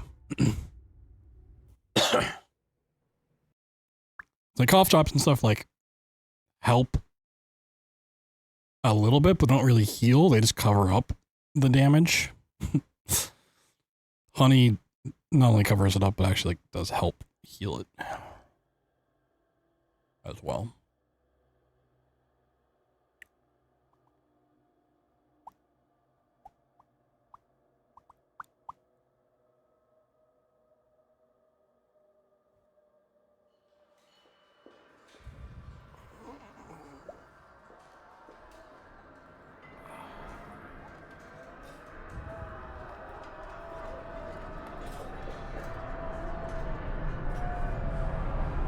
Also, honey's just incredibly tasty, so.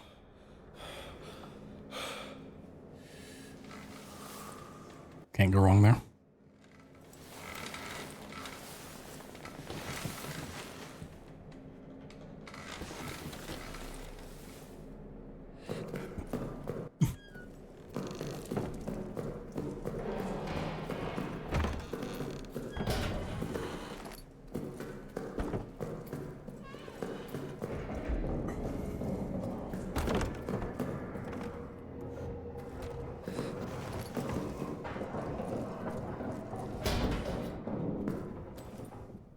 Some honey alcohol? I don't think so. I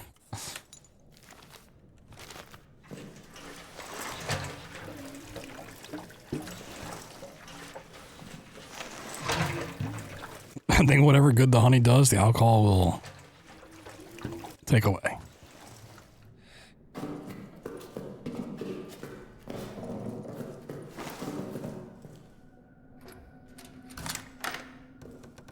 Got some pretty quick codes to input tonight, which is interesting. I mean, they're usually never like too far off, but getting minimal turnage.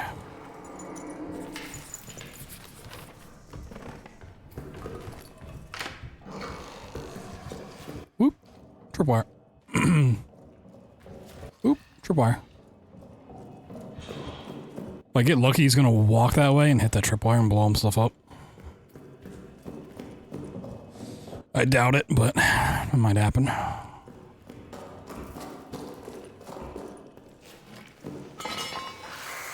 Surely.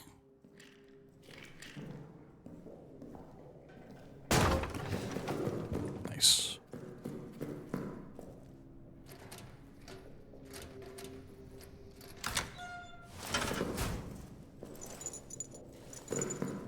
Where's my boy Gatravers, dude?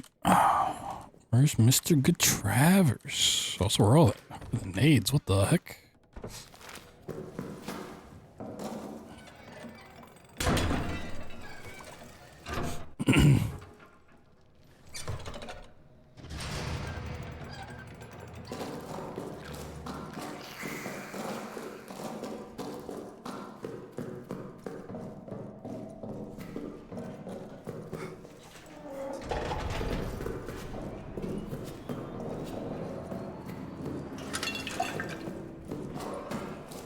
Alright, one fuse kind of luck. Okay, I'm drawn over here. And we can run the other way.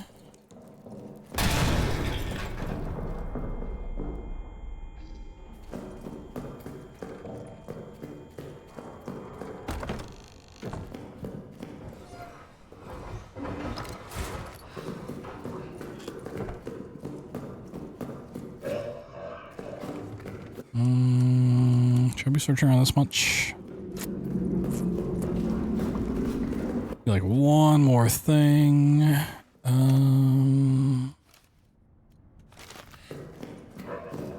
Let's see, are there rats down here? Sweet.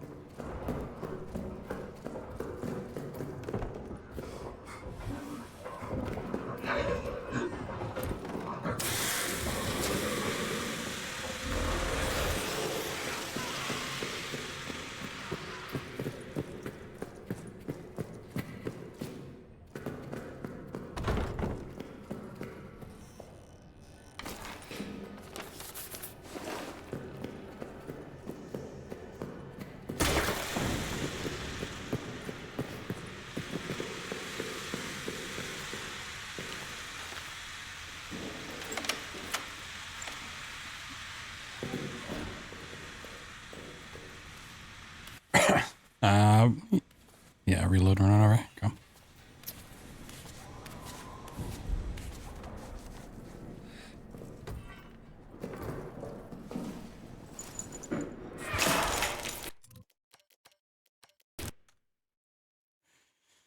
Four, 7, 4, 3.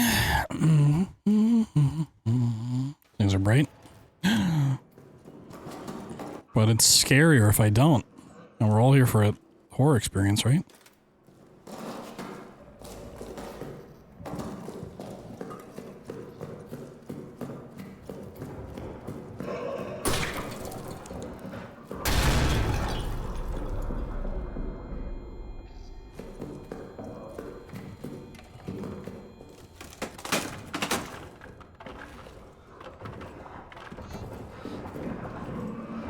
I love that. Not opening. Okay.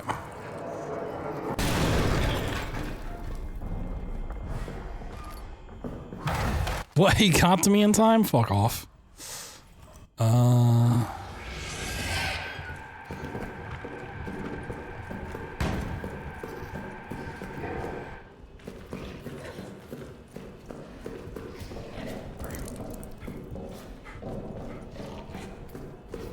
Hit that barrel? Okay, just hit the hole. Okay, sure. What a gamer. What a gamer. It's fine.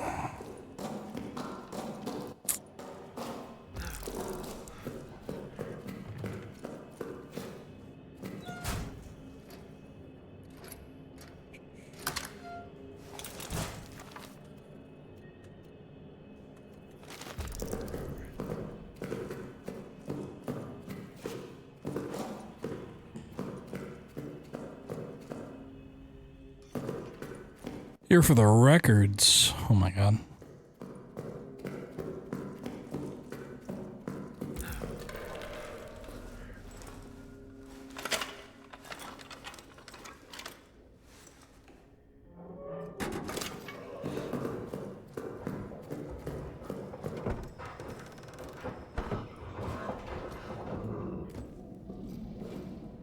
No, he's being really mean. Go away, please. Is jemand da? Bitte, bitte.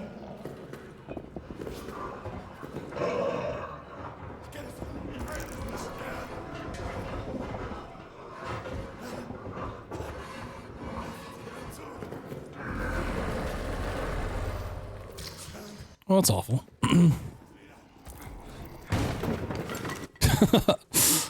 He's gonna kill me.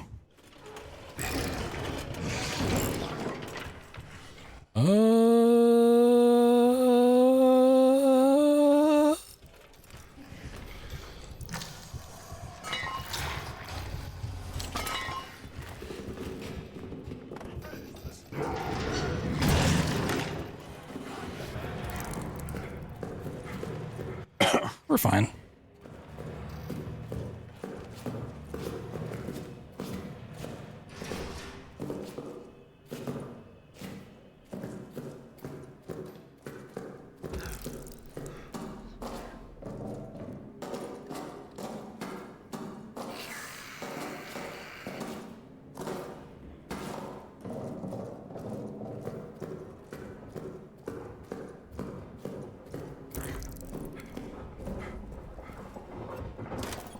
Dude, why is he so aggressive?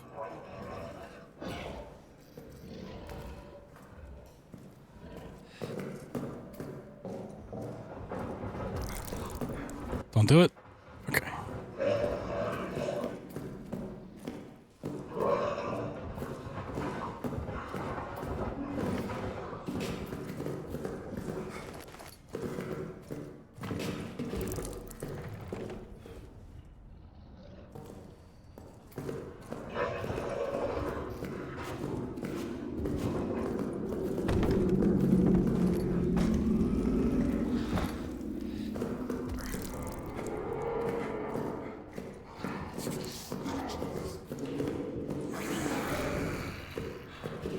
Where does he spawn? What the fuck? It's interesting.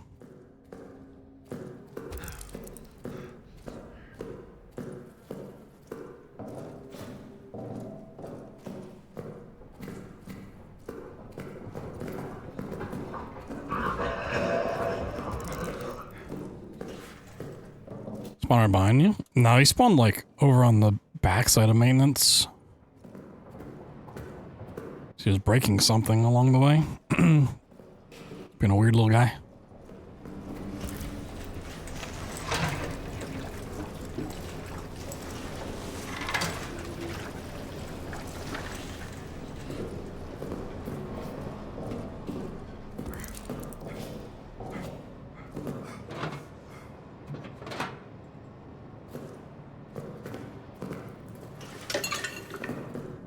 In hindsight, I probably should have done communications before prison. This is the one seed where it actually would have been smart.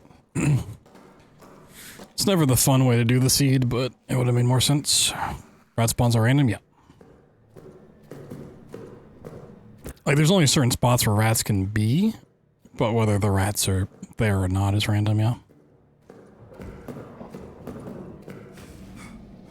Hello. Yeah, I don't really have anything to do with you, buddy. I just need to walk away enough for me to get the bolt cutters. Did he already kill the prisoner? He shouldn't have, but...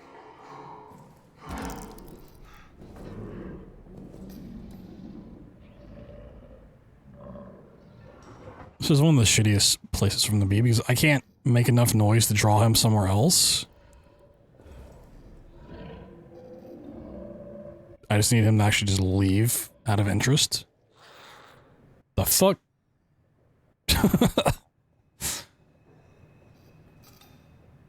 Alright, that was weird. I think I know what happened mechanically, but yeah, that was weird to see, okay.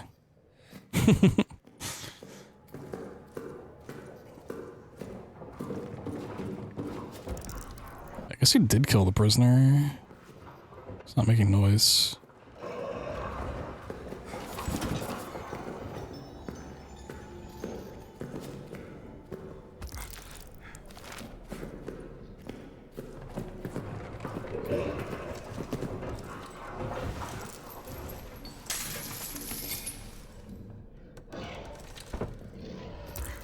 I'd really like this med kit.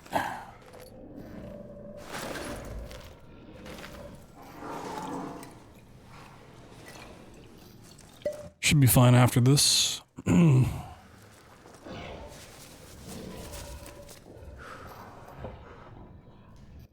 we do need to find the fuse though. It's not the worst thing in the world if he spawns.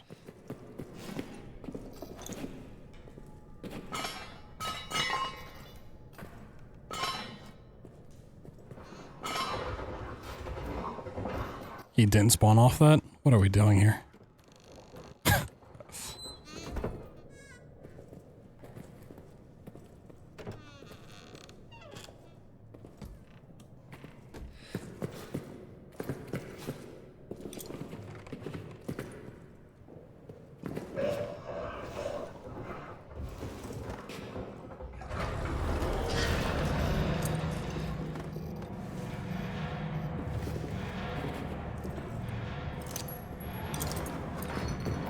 Oh, he left there. Interesting.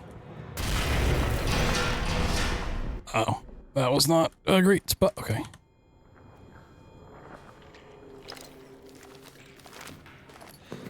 We're good.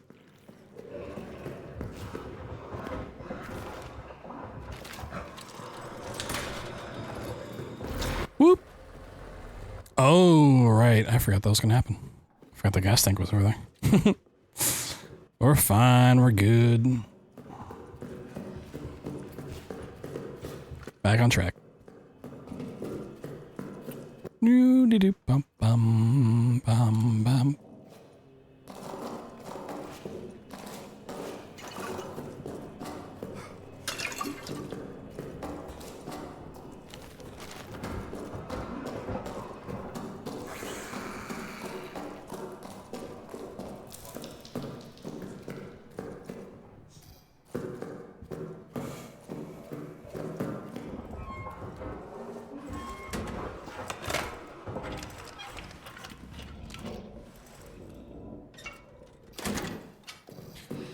Drunk as shit on a Monday or a Tuesday night. Sheesh.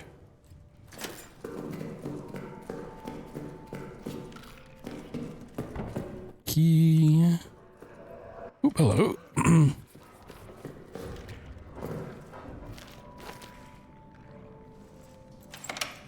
Work the weekend, so a few days off. Fuck yeah.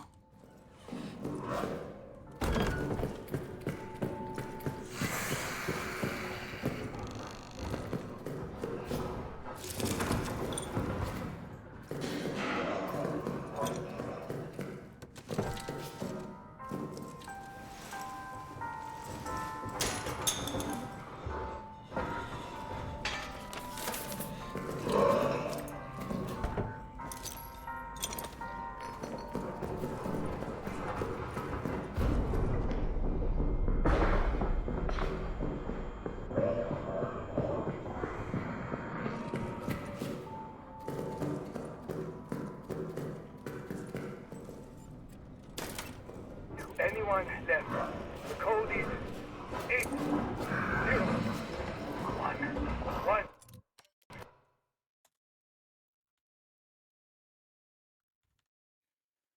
I take those days off and get them. Oh, absolutely. Absolutely. Gotta make the most of them too.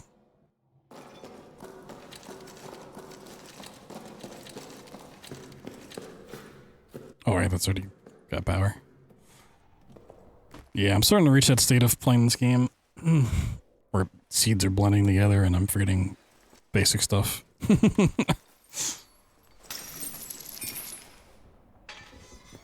It's the one big downside to running this game for too long. Like, it starts flowing together. Takes up too much Oh my god. Get out of here.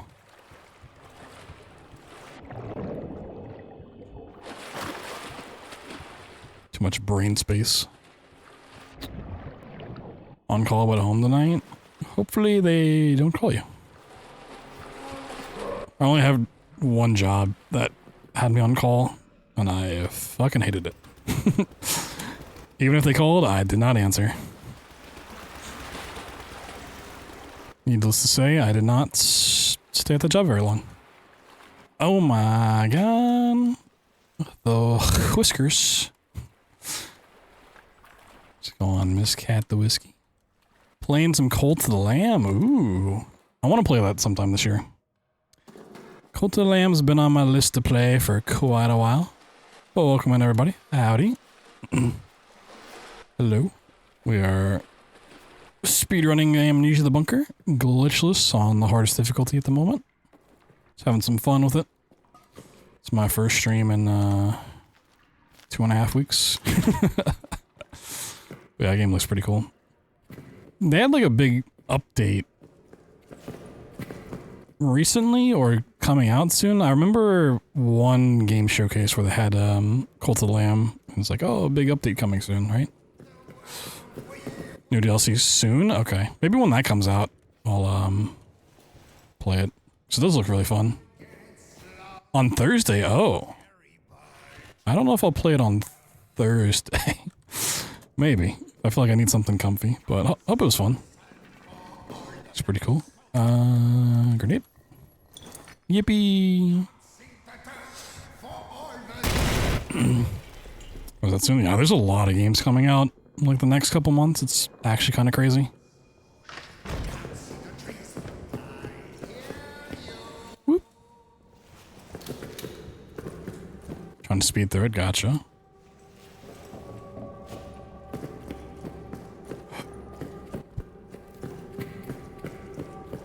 I don't remember why I didn't play it on launch. I think this came out when a lot of other games came out. It's like I always wanted to play it, but if I don't get to something as it comes out, it takes me, as you guys know, literally forever to get to it.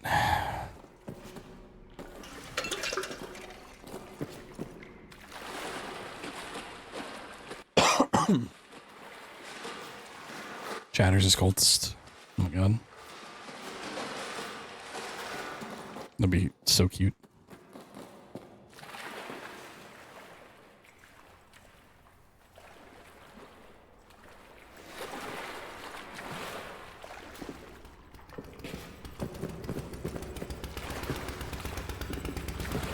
Is that poutine? No. Okay, I think he just went back into the hole. Got it.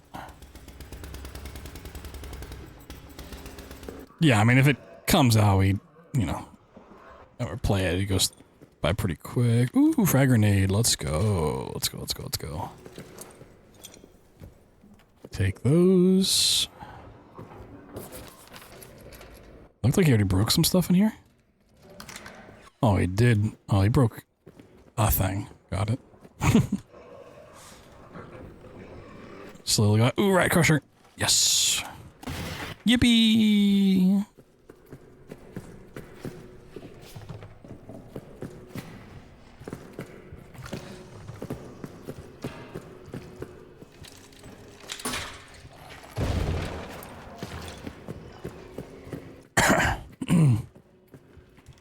Not some bad or anything. Gotcha.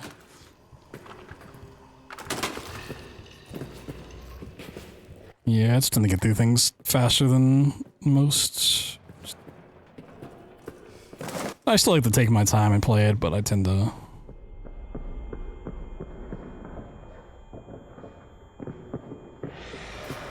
get through games pretty quick.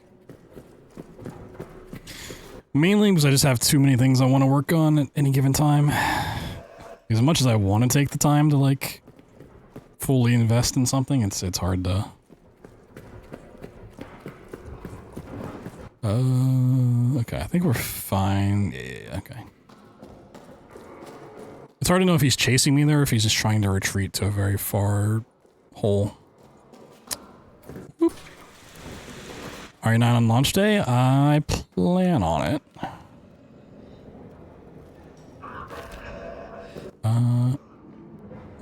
actually need to pay attention here. Because you can't spawn, and I don't have a save.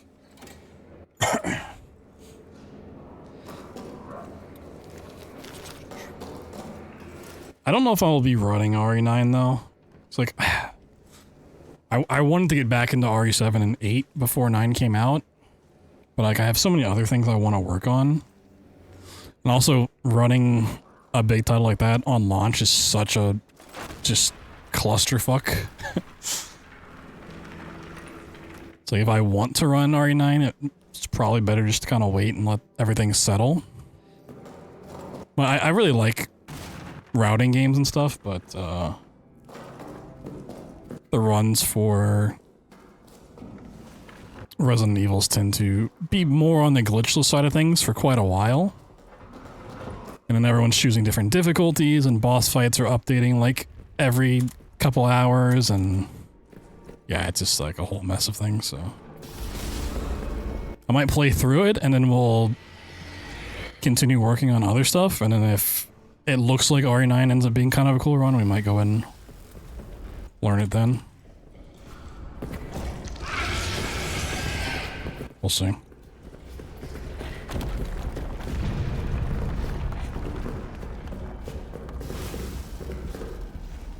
It could also just be a thing where, like, it comes out and it just straight up doesn't make for a good speedrun. Like, there's just like 2 hours of cutscenes in it. It's like RE7's boat sections for the entire game. You're like, alright, well, this fucking... this ain't fun to do, right? Or it could be the opposite, where it's like, I play through the game, I'm like, I fucking love this, I need to run it. And then those plans are out the window, but we'll see, yeah.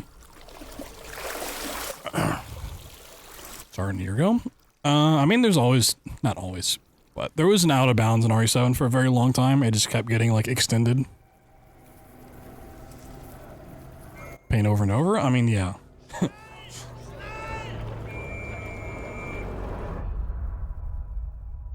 how I feel about a lot of the Silent Hill and Resident Evil runs. Like, I respect it, but, like...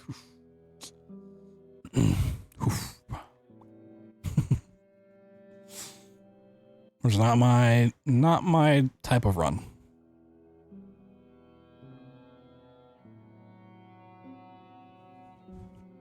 $23.20 for what that was. It's not bad. It's not bad.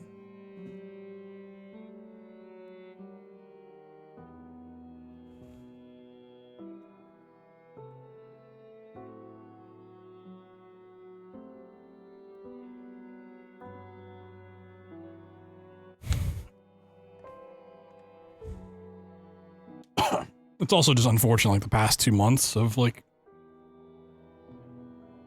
streaming have been pushed back schedule wise. So I had so much I wanted to get done in November and December, and like all of that went out the window. It's like still stuff I want to get to, but then I have stuff I want to get to now that GDQ's over, and it's like yes, I can stream like 12, 16-hour days every day, but that's exhausting. It's a young man's game.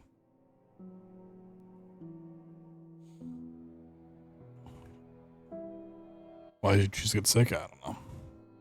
I mean, the sickness didn't help, but even without that, we still would have been, still would have been behind. It's like, realistically, November was supposed to be all about the Wolfenstein anthology, and we're gonna grind all of those games, do a full run, and like, that itself is a month's worth of content. Even getting that done in a month was kind of ambitious. But that was the plan. December was supposed to be the entire Doom anthology, along with obviously practicing for the bunker, but like, that was my plan for December, was to do the entire Doom anthology, which is, once again, pretty ambitious to get done in a month. And so it's like, now I have stuff post GDQ that I was planning on doing, but I still want to do both a Wolfenstein and a Doom anthology. It's like, fucking... there's no shot I can do all that.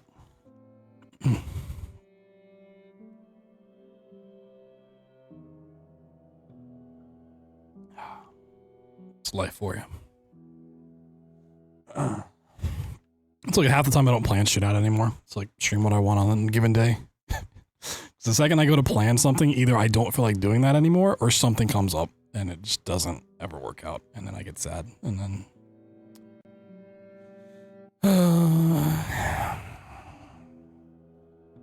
Tell me your plans, yeah.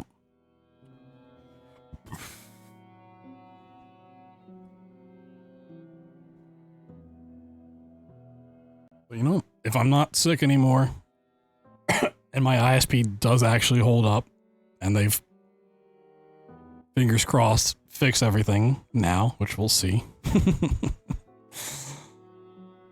You know, we can probably get back to streaming to some degree, you know, play a little catch up. Maybe not, you know, 16-hour days, but can at least do something.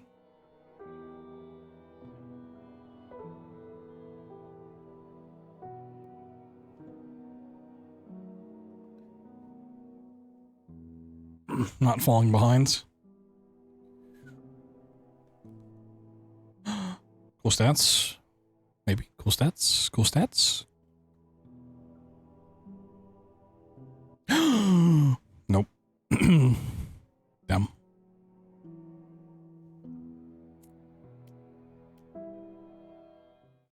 Boring stats. You hate to see it. You just really, really hate to see it. We're gonna try another. This one goes the way the past couple have, where my brain's just fried.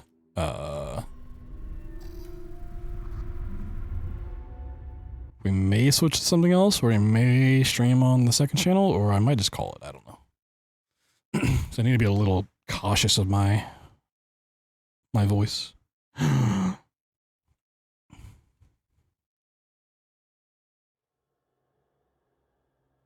Soulstone? I don't know. I should give Soulstone more of a chance, but doing 2 runs did not leave me with much hope of really liking it, but we'll see.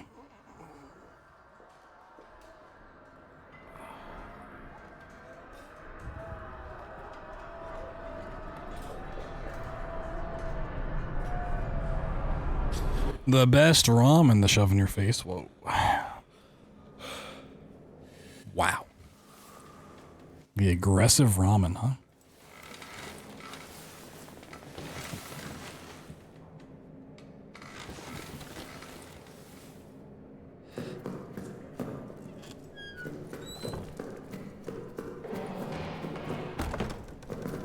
Raw ramen.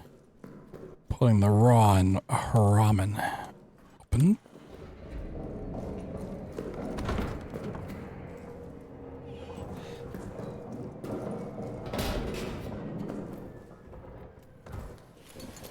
Ooh, a grenade? Oh my.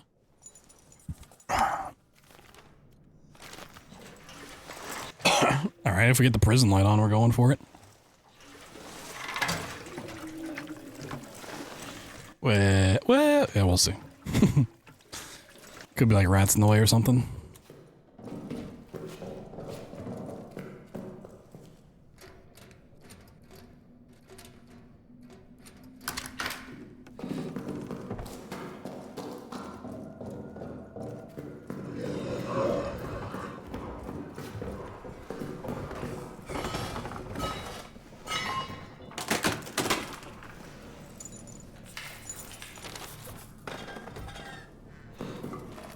I'm not hearing the beast spawn in, which is a little nerve-wracking. Okay, we do got rats there, that's bad. Bad if I want to go for like a record time, but overall it doesn't really matter. Yeah, I don't think the beast spawned in? I don't know. No, he's there, okay.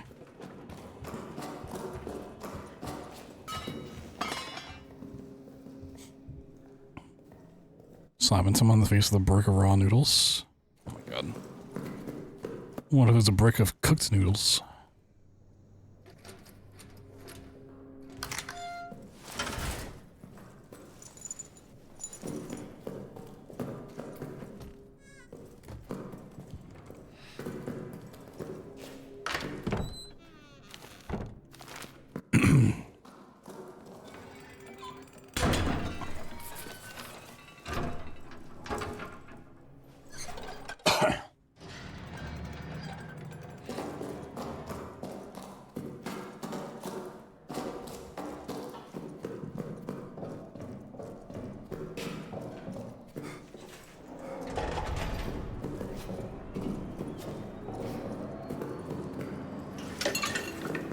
What do we got?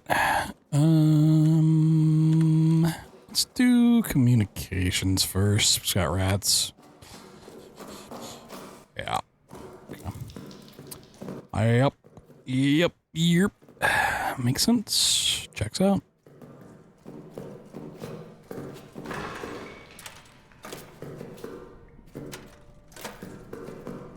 Ooh, brick.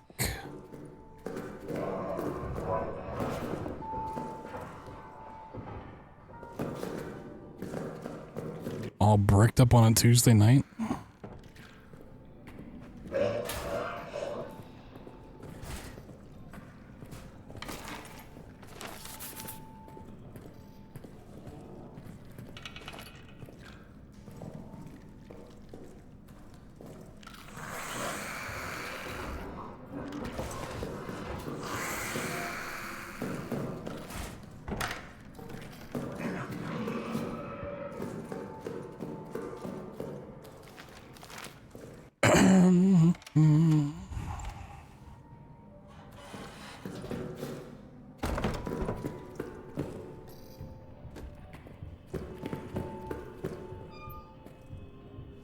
Cool.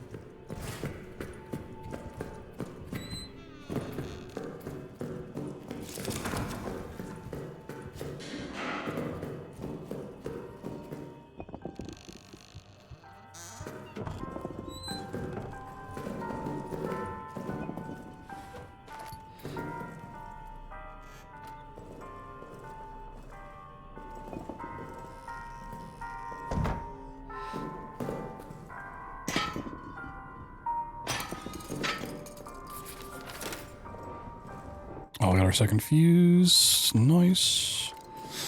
I cook? Not often.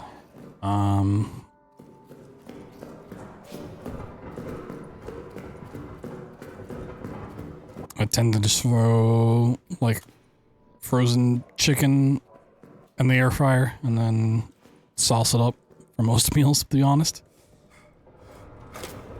Anyone left? Cody's.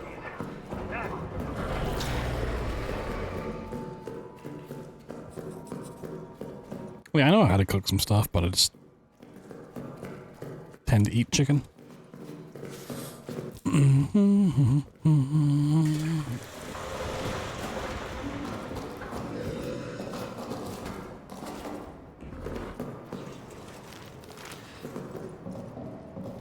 How much fuel time I got? Okay.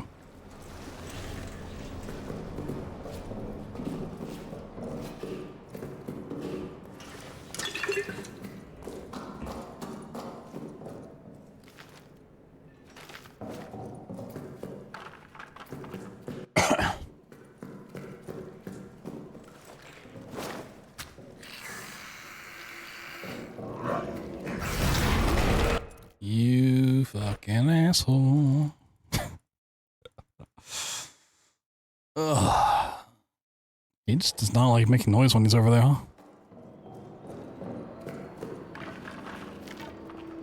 Really don't. Well, I mean, I can use a nade here. I'd rather not, if I can help it.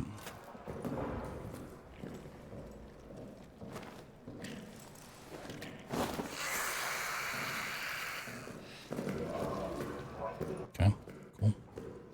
Store all those gas cans into socks.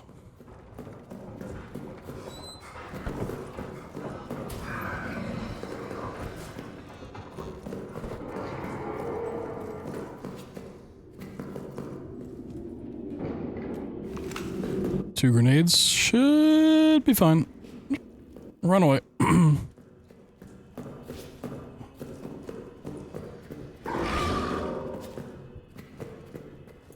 Oh, no rats in the rat tunnel? Sheesh. What we got over here?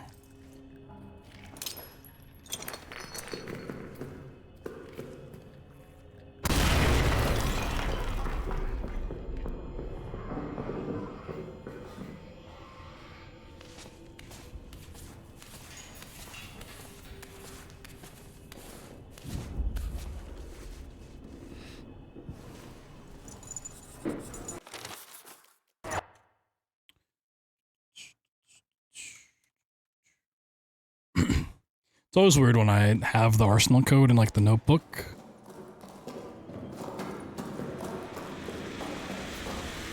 And not written down. It always scares me.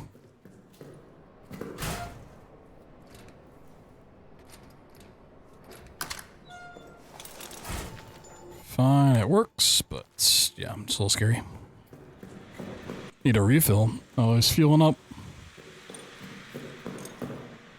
Putting more gas in the socks.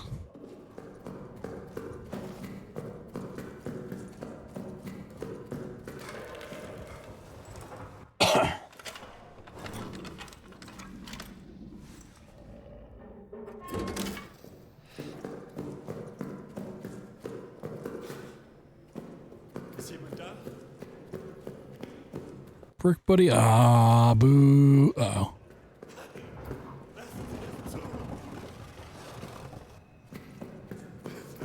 Kind of guess.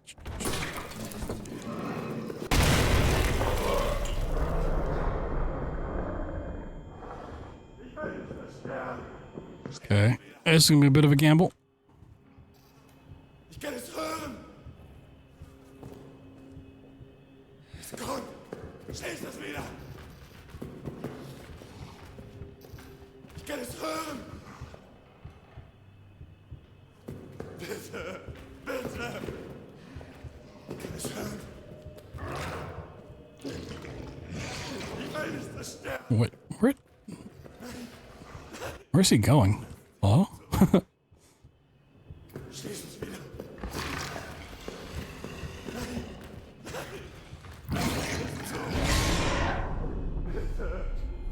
Hearing your purse in your socks. Yo, nice. Schließ es wieder!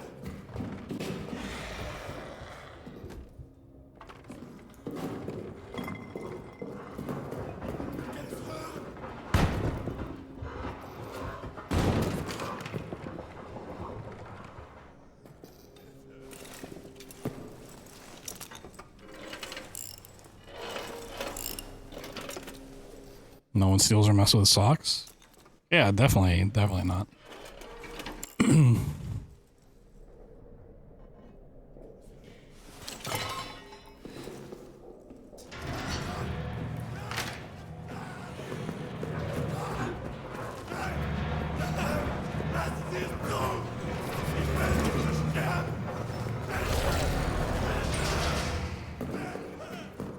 It's all fun and games until your socks go missing in the laundry. And all of a sudden your purse is gone.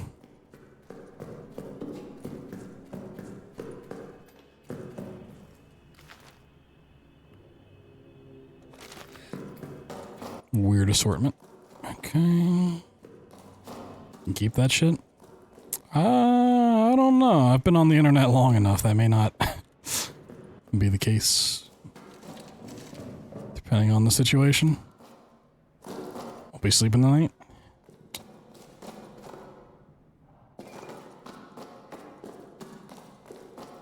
Nice.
Alright, we're pretty much set to go on this one.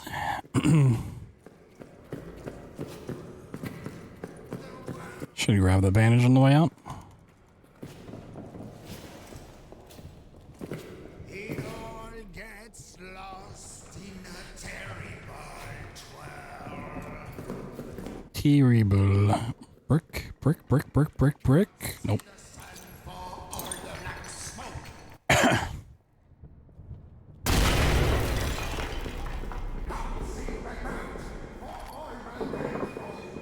Try to find a nade on the way out. Nope. Unfortunate. Dang, air fryer failed you. Rip.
Okay, he's chilling in there.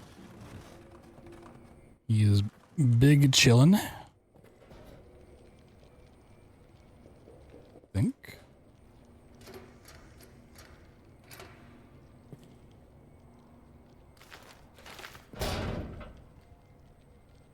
Don't see him though. He could just be hiding in the hole, but I don't have a way of dealing with him if he's...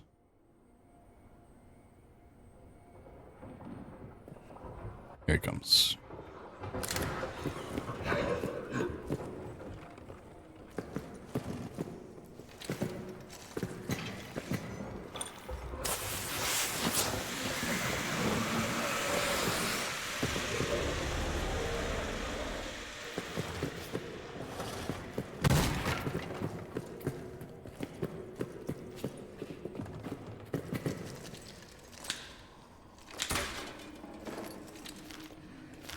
Nice pickup. Whoop.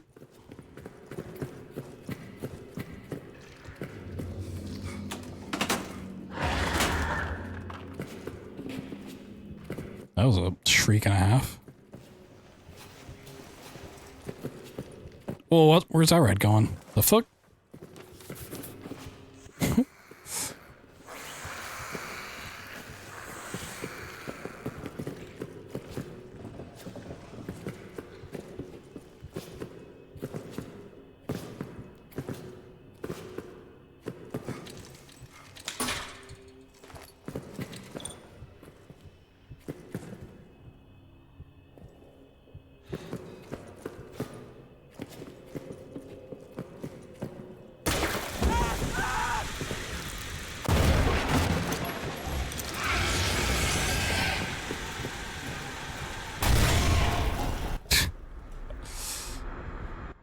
Okay, sure.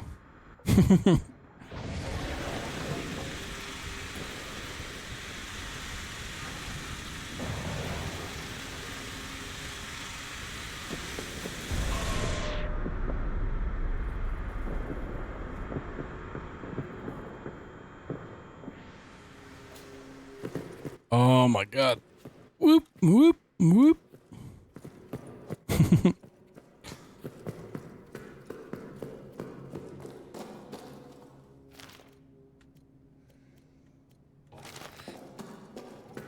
Okay.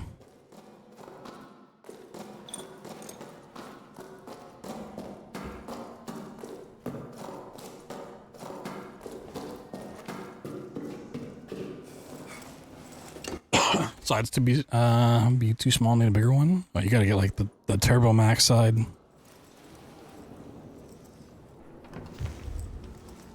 I kind of want one of those air fryers that have like two sides, like two baskets. That seems like really nice.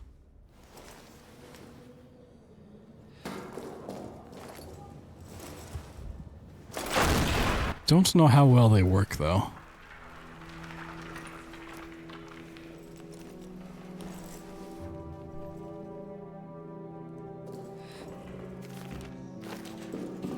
Sometimes I do want to cook like two things in the air fryer at the same time, but like they take different time and temperatures and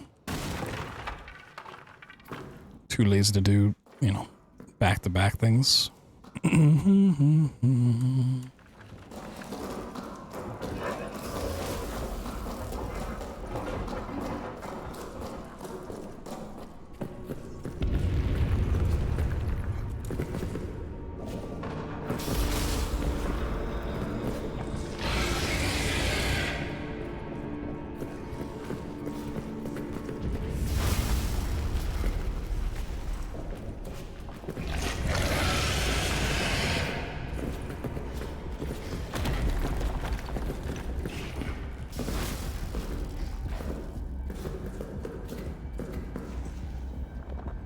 Yippee!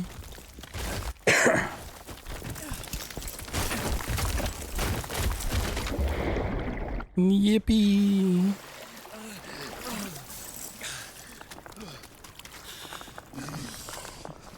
Yeah, it's like, you know, I already have a working air fryer.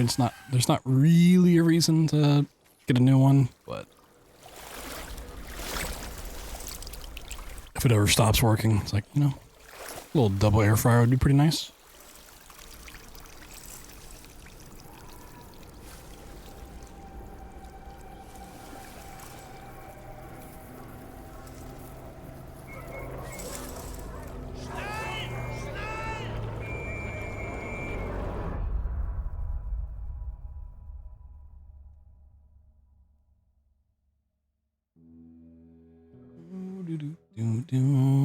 Check on one thing real quick. Let's bright.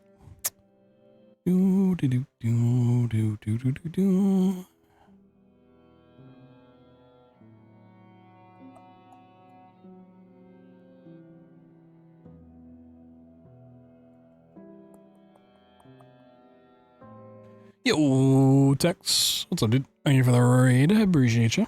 We had a good stream.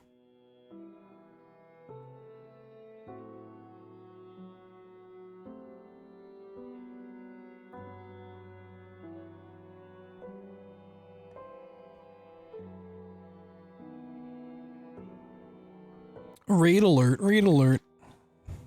Oh my god. Bunker the hatches. Man the defenses.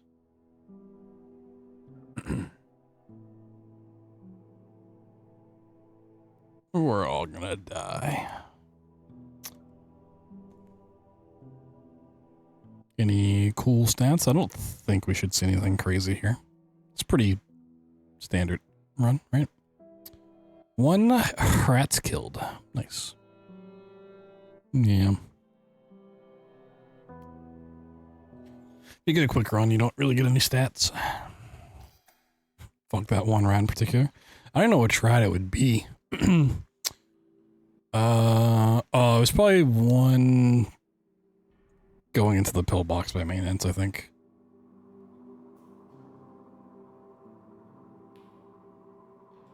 If I remember right, I think I used a grenade to open that up with a rat next to it. Poor guy.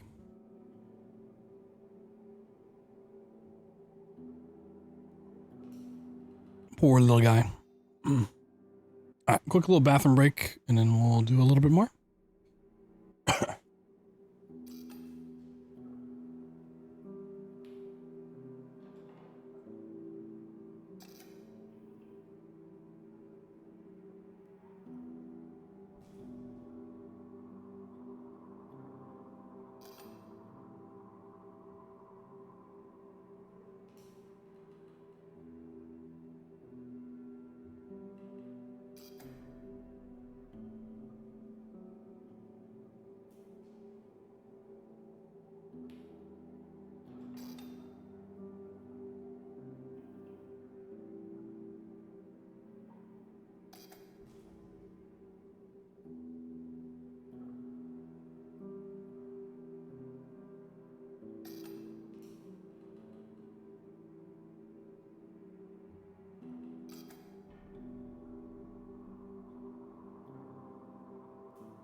Oh my god, panic. Ah. Oh, I'm panicking. No, no.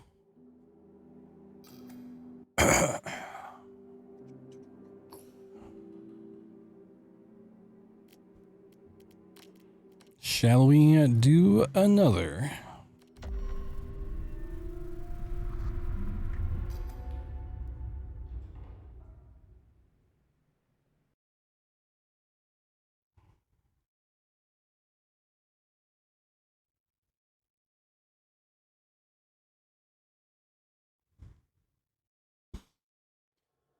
Rats.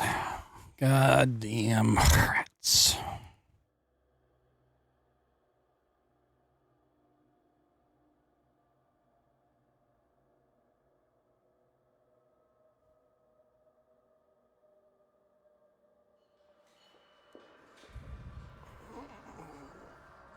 Must kill the rats. Oh my god.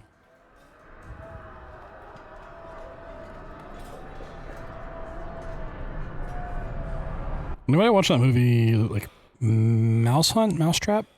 As a kid? Super old movie.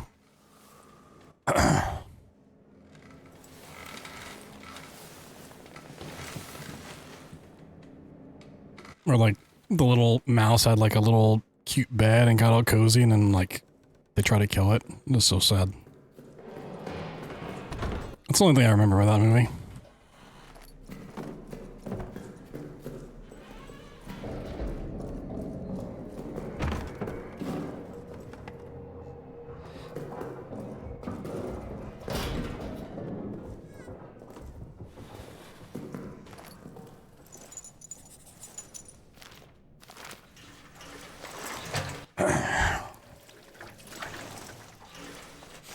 Tries to get all nice and snuggly in its bed and then just gets the wall obliterated next to it or something.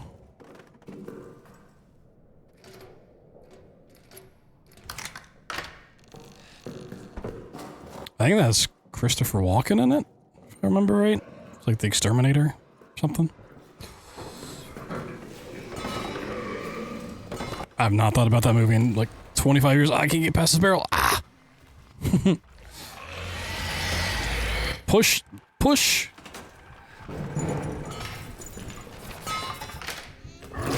Whoop. He's gonna kill me.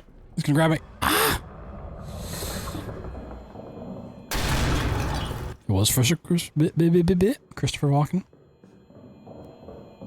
Nice.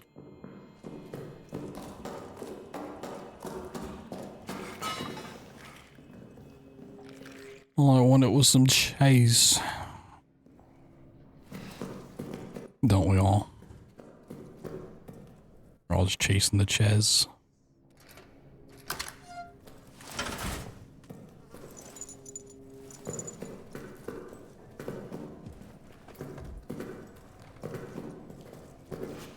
The locker room has been horrible tonight. What the fuck? Bare minimum.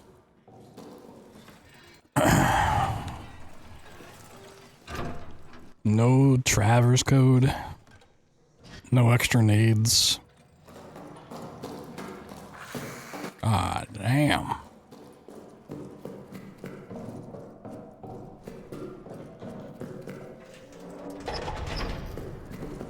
Put someone Strabo? Yeah.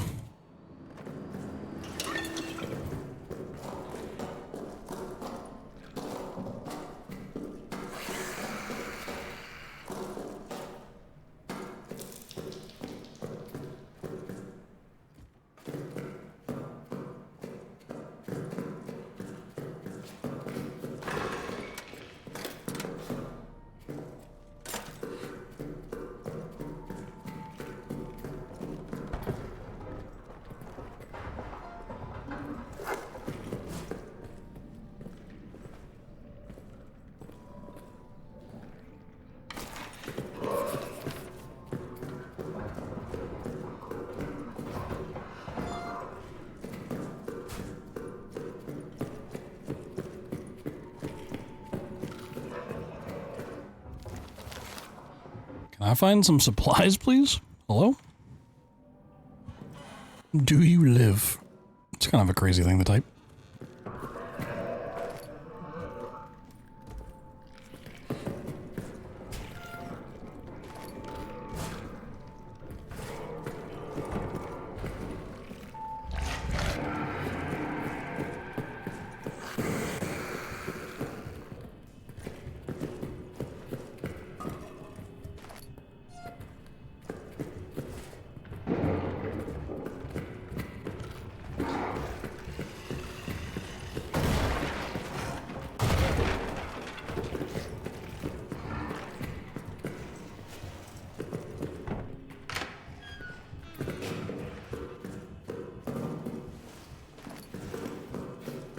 All right.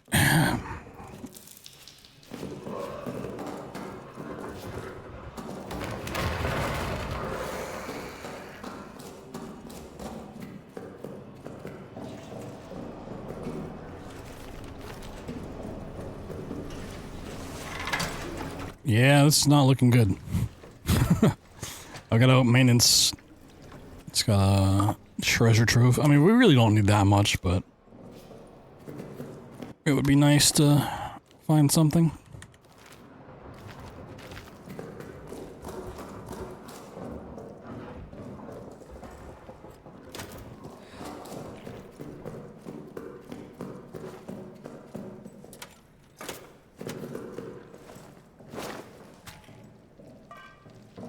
Check this maneuver out. Ow! No! They're not supposed to hit me from there.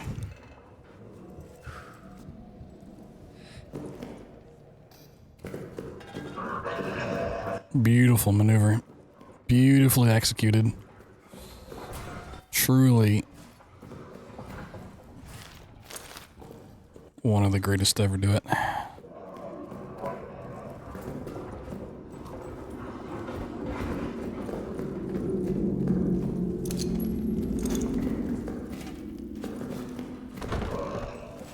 Yo, can I find some fucking supplies? Hello? What is this seed?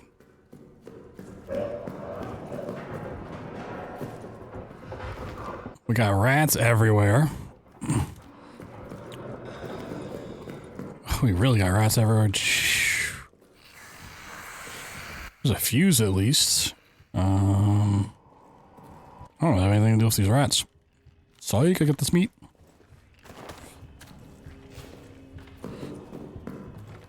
Oh, I got some more meat. Oh, I got a brick. Hey, another fuse. All right, cool. Okay.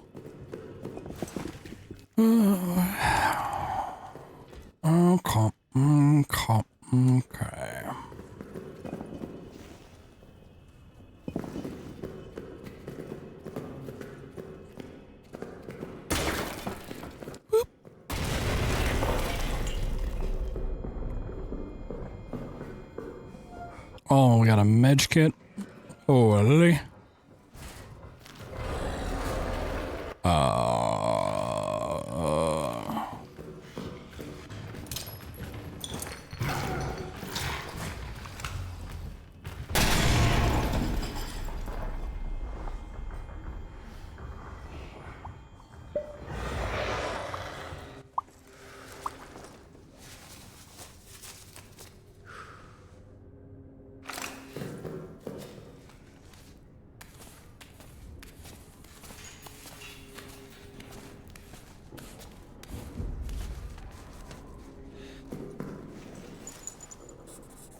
$1080, sheesh. Pop a 1080? Oh my god. Burn the fingies, no. Not the fingies.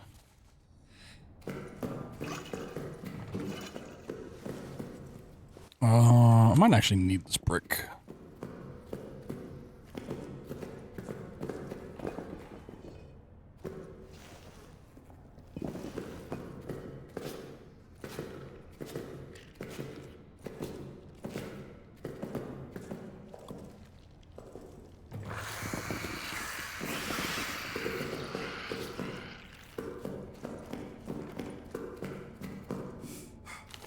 What is my inventory looking like? It's a fucking mess. Jeez. Some French fries with a baby ray sauce. It's an interesting combo. Is it just fries and baby rays? Nothing else?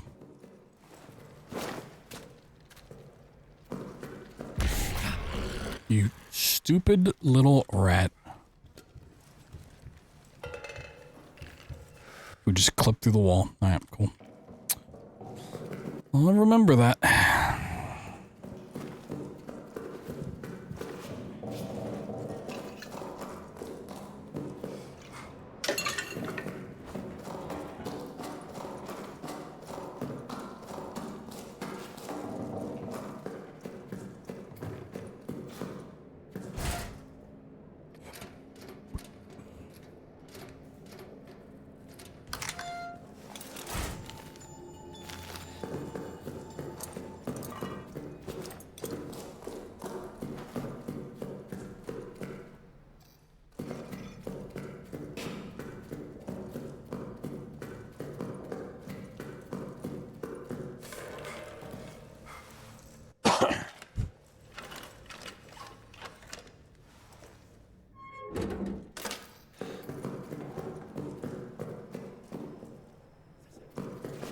Brick.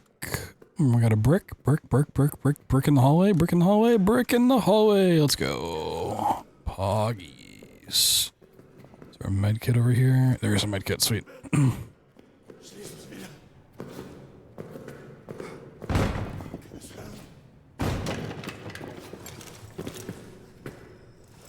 he still retreated from that grenade? Really?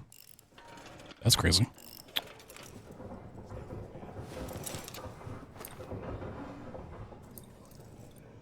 Nice, just listening. Okay. Mouth on fire from the ramen suggestion? Oh no. What did you do?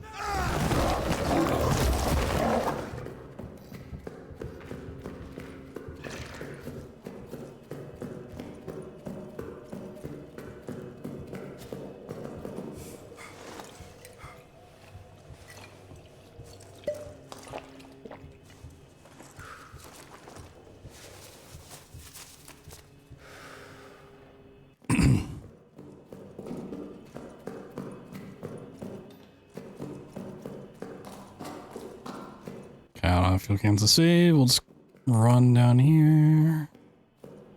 It's fine.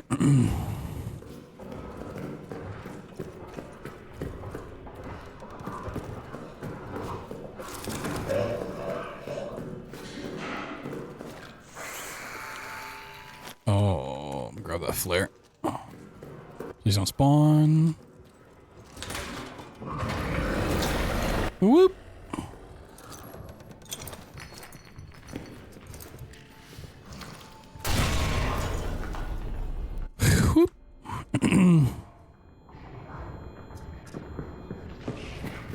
Oh.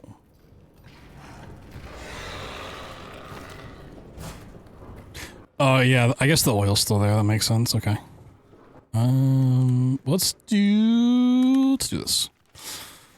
So we gotta wait for that to go down anyways. Let's go save. So saves come. It's fine.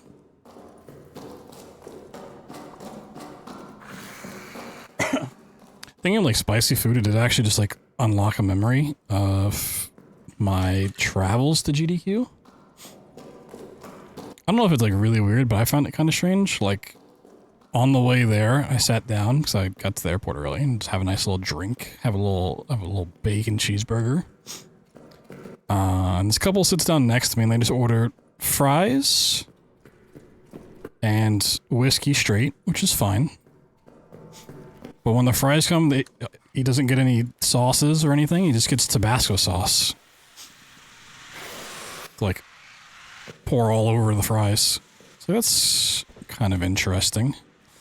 And then like the people who were seated next to them that were there before me had boneless wings, which is fine. You know, I prefer bone-in, but boneless is acceptable. But the weird part about it, so they were just using their hands for boneless wings and not like a fork. It's like bone-in wings, yeah, use your hands, it's fine, it's acceptable, you don't use a fork there, but like... I feel like if you get boneless wings, just stab a fork in it.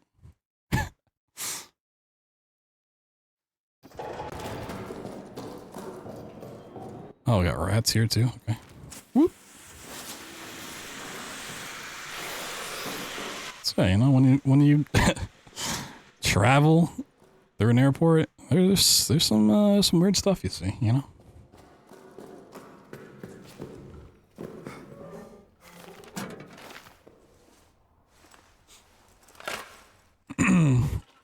See a lot of old men flirting with bartenders. It's always a stranger one to watch.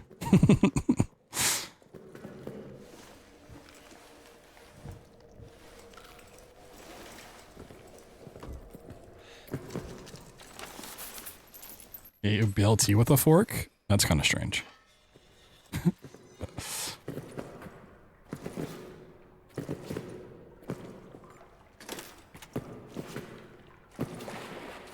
Good money from creepy dudes? Oh, they for sure do.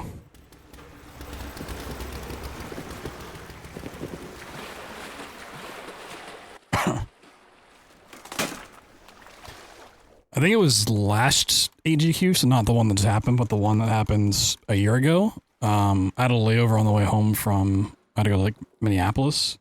So I was chilling at like a bar. And it's like older gentleman, maybe in like his 50s, comes up, starts like talking to the bartender, gets a drink, whatever. And he's like, all right, I will give you, I don't remember how much it was, but X amount of money if you can answer these like movie trivia questions correctly. Like Christmas movie trivia questions. She's like, all right, whatever. Got nothing else to do. She like starts going through these questions and she doesn't get any of them right. These are just really fucking bizarre questions. And at the end, he's like, you know what? You can have the money anyways. And gives her like $100 and like finishes drinks and like leaves. Like, okay. Like, what the fuck, dude?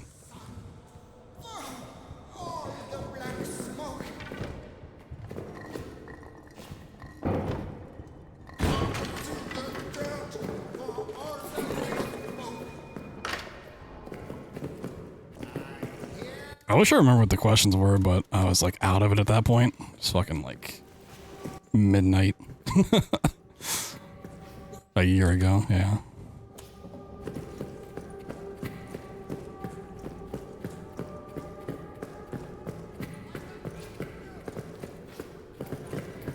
But then there's like me and another guy at the bar, and then like the guy asking questions was between us.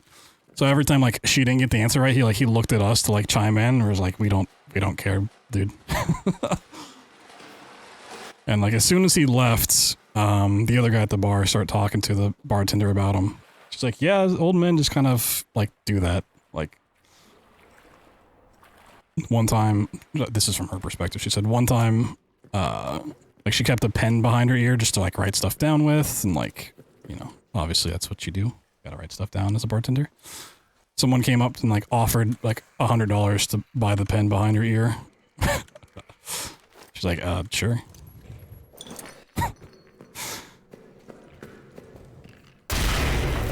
And that was it, you know. Just bought it and walked away. Like, okay. Like, damn, it'd be like that, huh?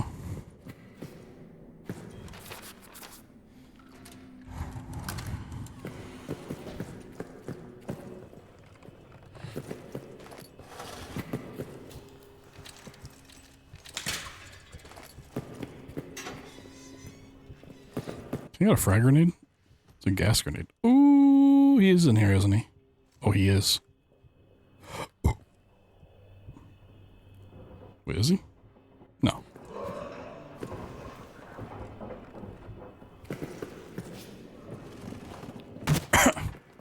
The only I've ever heard of it? Oh, it's an old ass movie. It's about a exterminator trying to kill a cute mouse. It's like a 90s movie. Maybe early 2000s.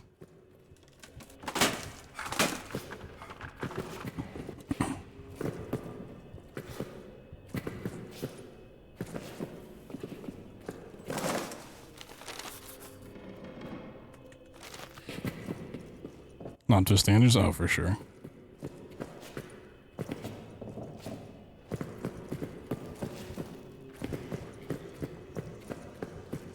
Oh, there's the... Oh, wait, what?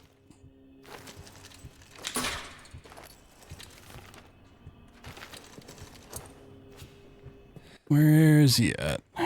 Is he going around the long way?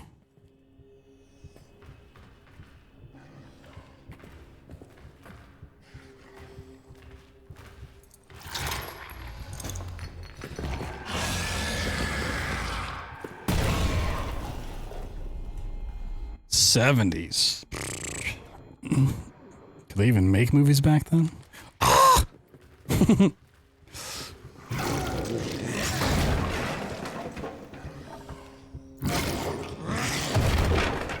Hulk smash.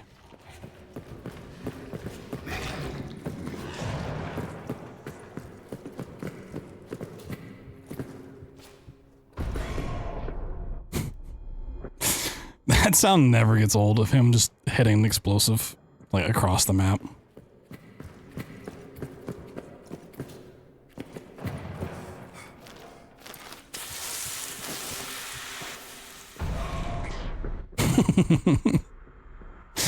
He did it again. He's trying to escape Arsenal, but he keeps rotting in the barrels and like backtracking. It's really funny. He's getting ping-ponged.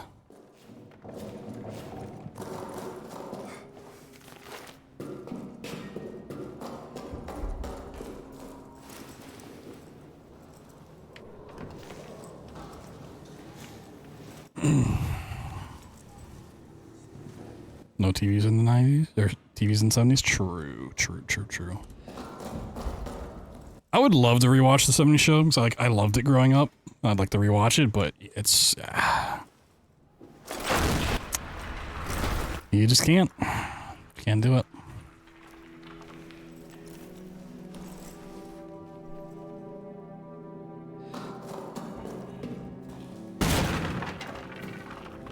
It's too weird.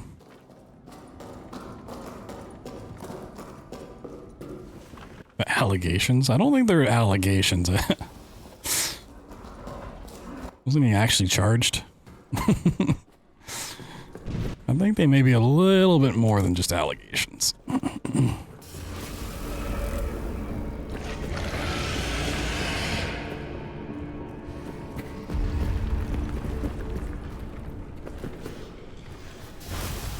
Whoop, whoop.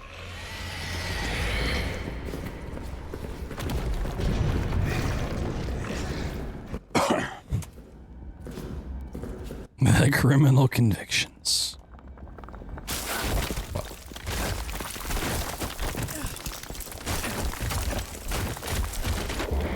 Your favorite bands? I mean, for me, like in terms of music, there's a lot of bands I listen to that I probably shouldn't just because of who they are and what they've done. What's a little bit easier from music, like separate art from artists. So, you know, you're not looking at them. It's easy just to kind of have it on the backgrounds. When you're like watching a show or a movie and you just see that actor or actress or something, you're like, I can't get over it. Right? Like just, wait, like it's Kutcher too? I don't know. Do they? I mean, he's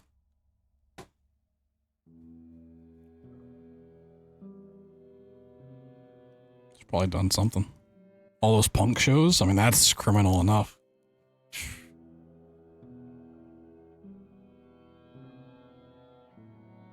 He died in jail. Oh. Oh, yeah. Okay, I think I know what you're talking about.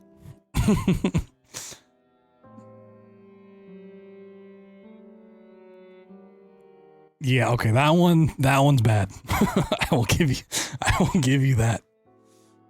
Yeah. Lost profits, I'm assuming, yeah.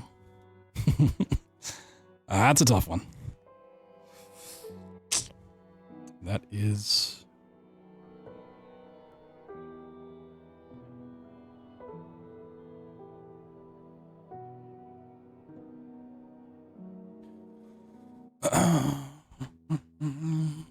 what's his name? Isn't it like Danny Masterson or something like that? Wasn't that Hyde?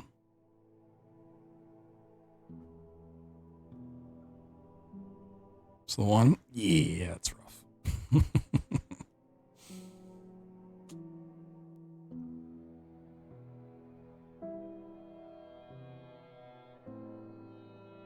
Over merch, yep. So hoodies are in the works. I just want to tweak them. So I'm not really sure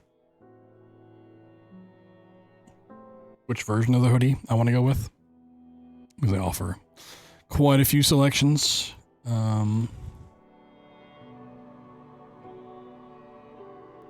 Record on show and 70 show. I like the main cast. Yeah, he's got some good moments. I always liked, I like the side character. Cheech's character, the like Photoshop owner. He was always a great addition.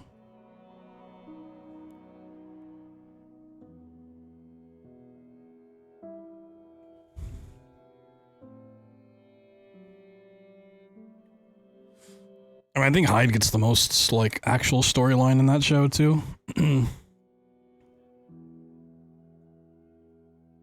Like when it comes to like actual serious moments, like he has like all the stuff with his parents not being there and then being taken in by the Foremans, and then like actually like bettering himself. Whereas everyone else is kind of like is a teenager. For the most part, in relationship issues.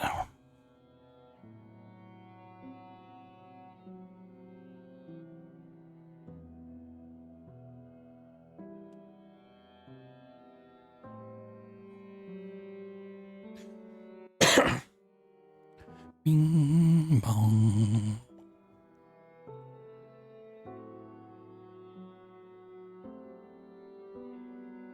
Oh, any cool stats? A lot of 4s. Nothing cool outside that. Damn.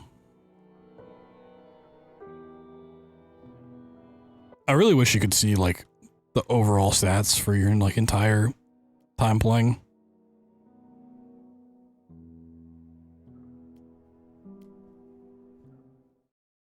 Curious to see how many grenades I've killed, or grenades I've thrown and rats I've killed. Grenades I've killed and rats I've thrown. Oop. Oh, I didn't mean to hit that. Oops. Whoopsies.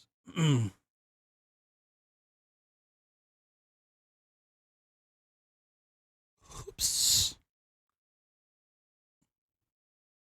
Fortunately, this load time is so long.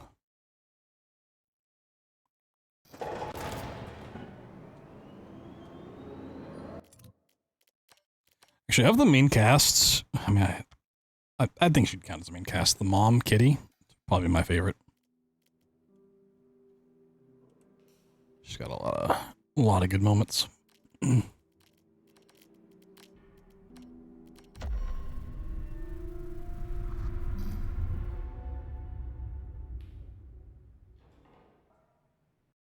what did my time start? What the fuck? Oh, I clicked continue, right? Right.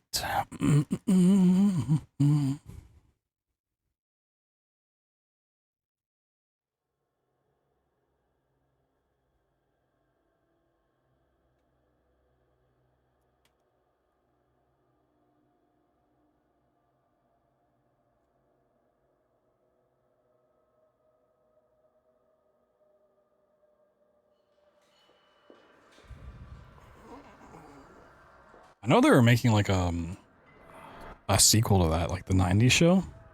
Well, they tried like the spin-off the 80s show, I think, like right after, and it failed, but I thought they were making a 90s show sequel. I don't know if that ever came out. Casting journal was amazing, yeah.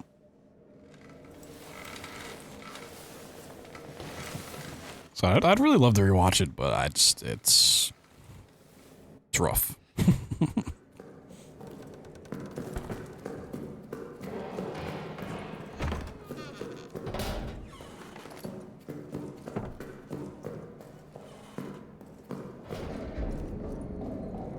Well, let's see what we've got. Anything cool? Nope. We've had really low amounts of items on all these.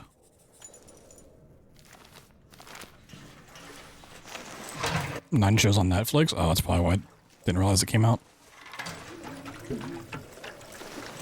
I'm gonna guess it was a one season kind of thing, flopped, and they killed it.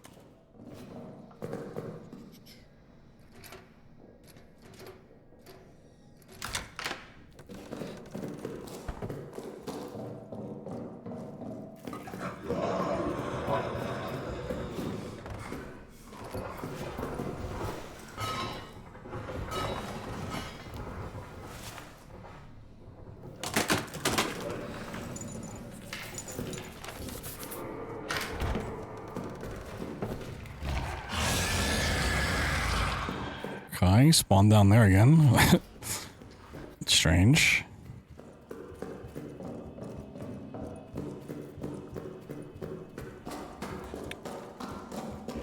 What a guy.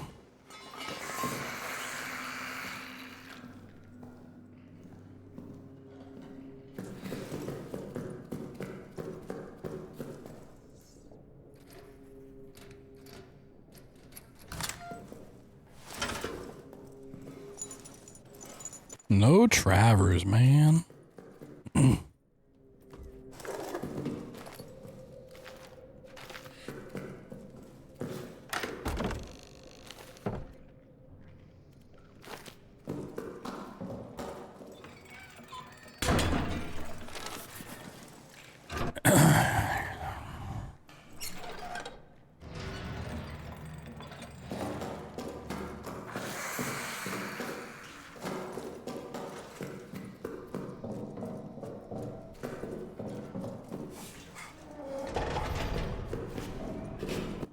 What do we got? What do we got?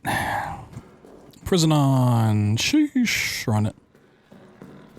Is he still over here? Oh, he just went away. Nice.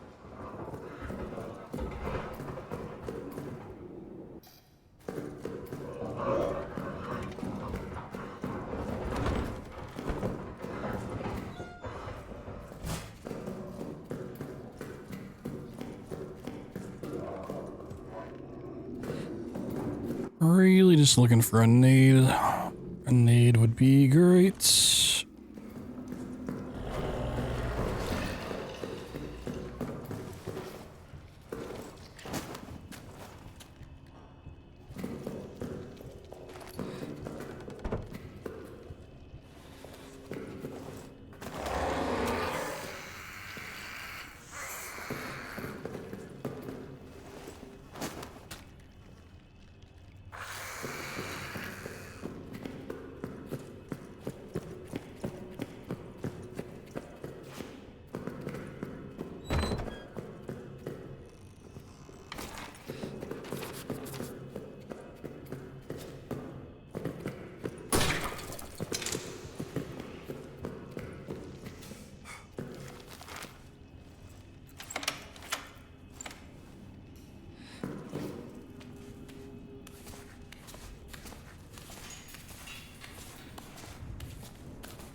Alright.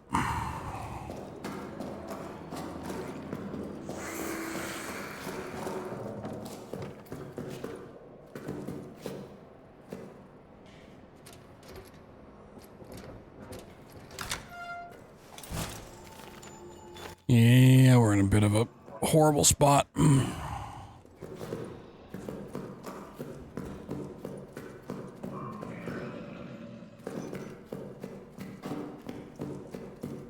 don't have any way of dealing with the monster here. Come on. Grenade in here. Ah, boo. Come.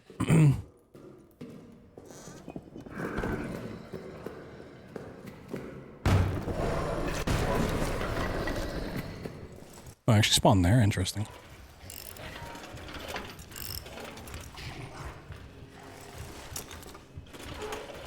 Slow down, slow your walk, slow your walk.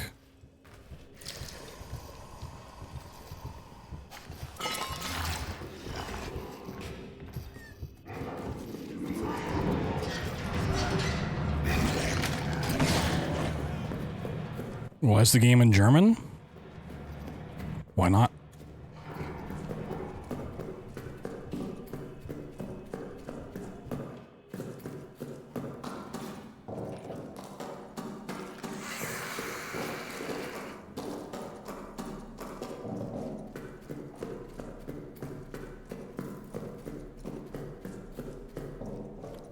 Actually not in German.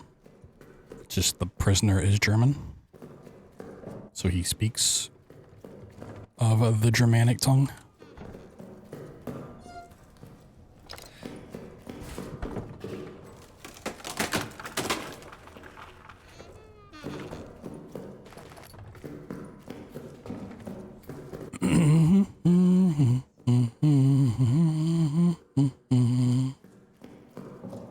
Oh, we're full?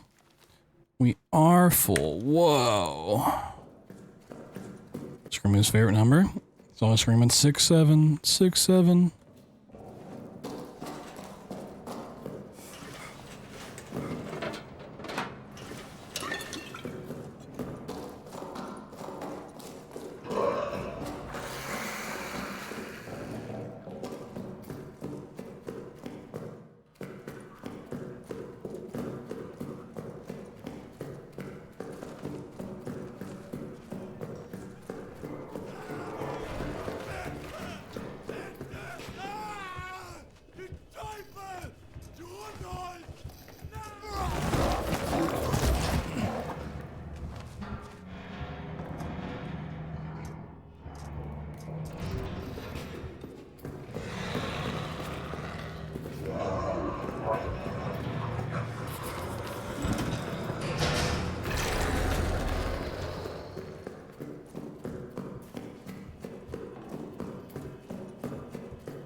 It was really painful, like the few GDQ runs that I did catch, of like how many times people made 6-7 jokes. Like really, like that's what we're doing now.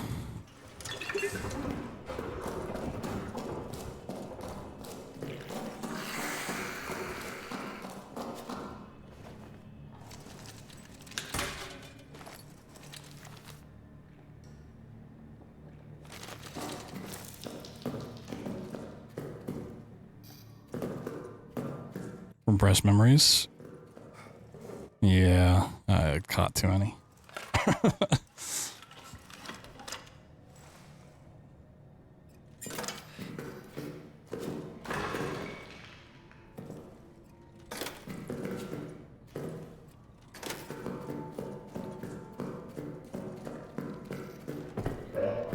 There's a lot of, you know, this trick saves 6 or 7 seconds or 6 or 7 minutes kind of stuff. Or like, it's like, what are we doing?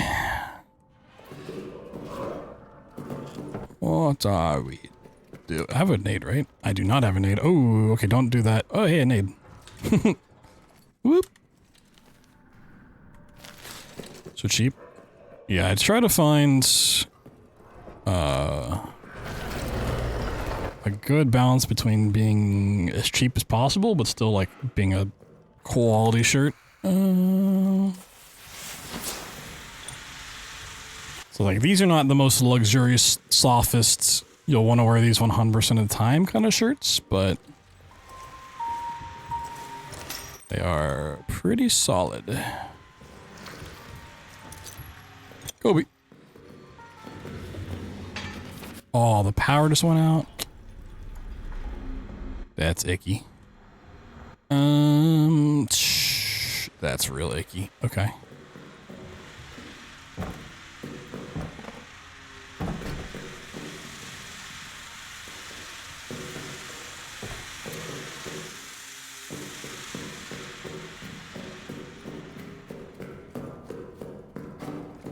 It's also why I haven't put up hoodies yet. One, I want to finish making the design look as nice as possible on them, but also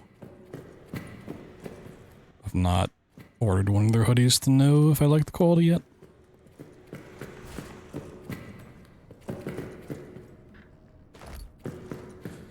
I got the key, right? I did the key thing? Okay. Yeah, we can make this work still. Sweet.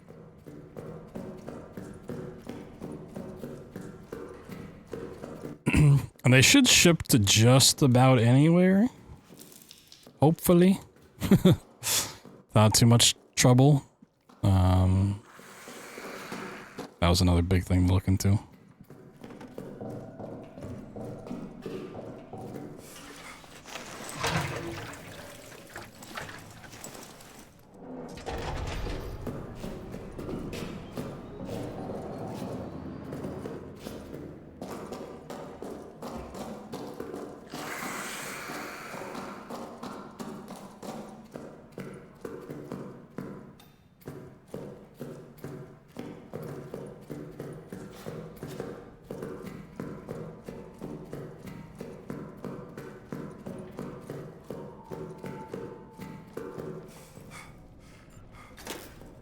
Anyone left? The code is 331. 331. Whoa. 331.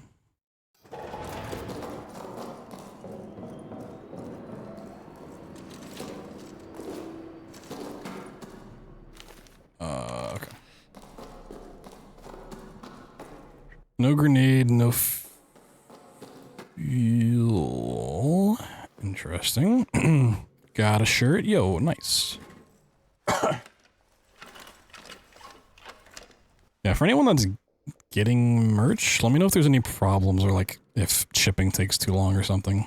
So I've not really used them ever, so like the sample they shipped to me was pretty fast, but I don't know how that's going to be for actual orders. Whee! Whoop.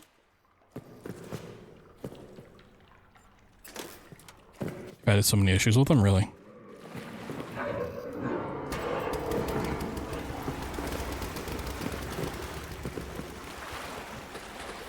Interesting. Kick him in the teeth. I don't know if I go that far, but, you know.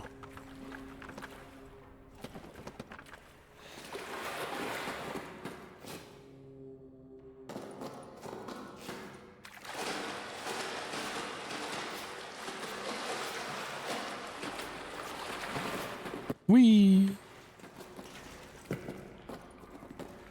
No lucky grenade. That's sad. That's sad beans. As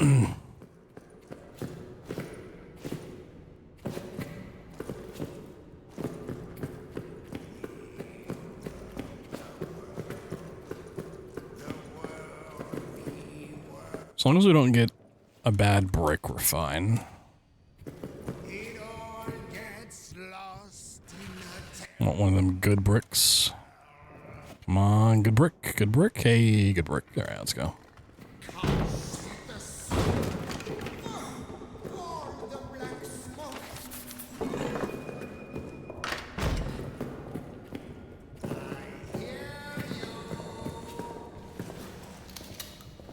Oh god. Oh god. Whoop. Whoop. Whoop. First you scoop, and then you whoop.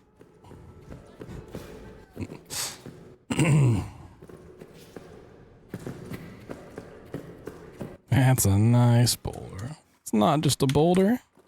It's a rock. Pioneers used to drive these babies for miles.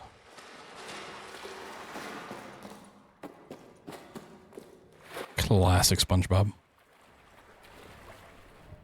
Classic. Ooh. Somebody's angry.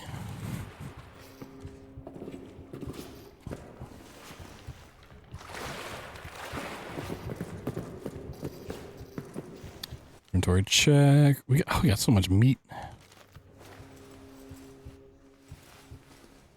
Is this seed sponsored by Arby's?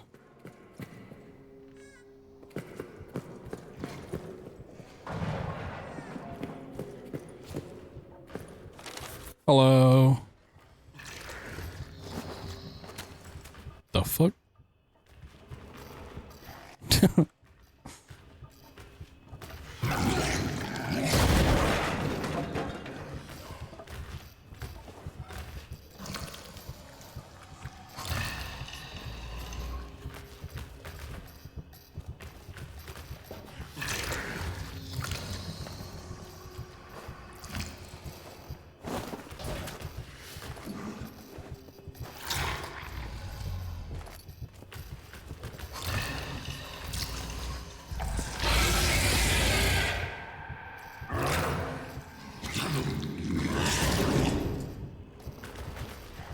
Didn't get hit? Hell no. I ain't testing that.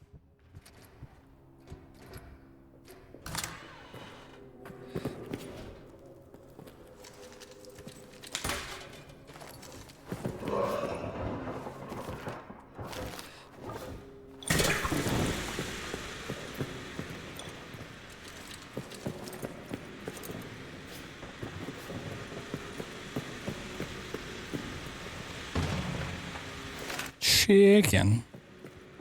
And chicken is pretty tasty. In fact, I had some chicken for dinner tonight. Oh, okay.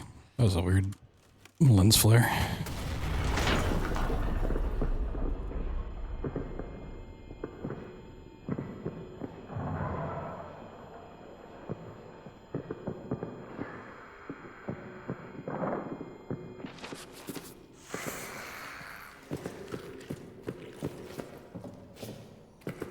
Chicken Parmesan. I had boneless wings with a little garlic Parmesan.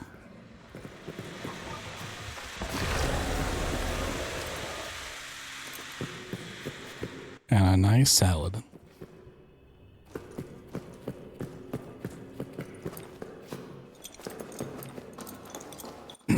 Although I didn't have any tomatoes to put on it, and I was very sad.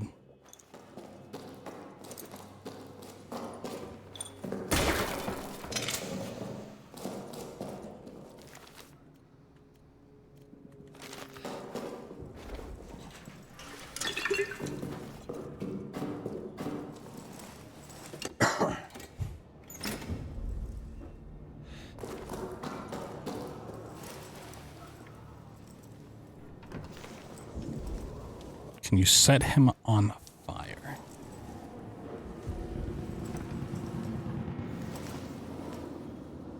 I mean, you can't, like, burn him. He can touch fire and get hurt, but you can't, like... can't douse him in gasoline.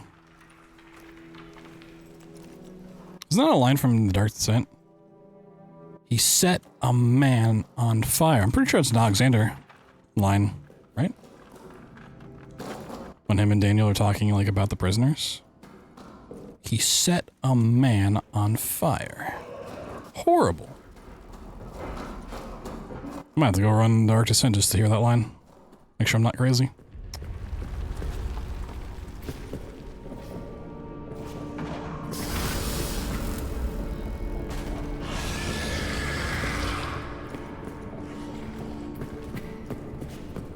I mean, it'll hurt him if he touches fire, but yeah, you're not gonna, like, light him on fire.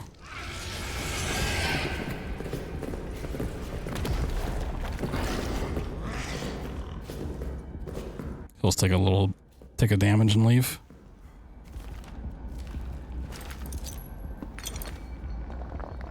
Oh, we got it. No. Damn. It's fun going with that.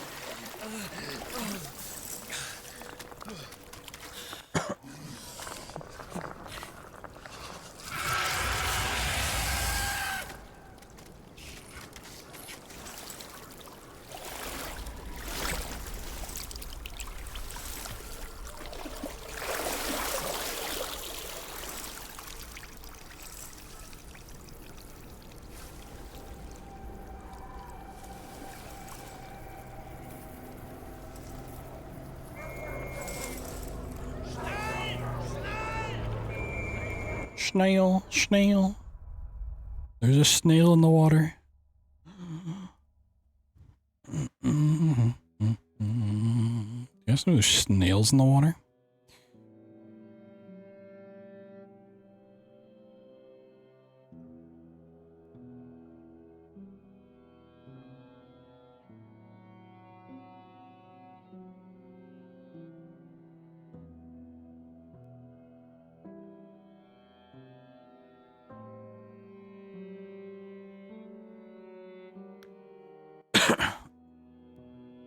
Bedtime?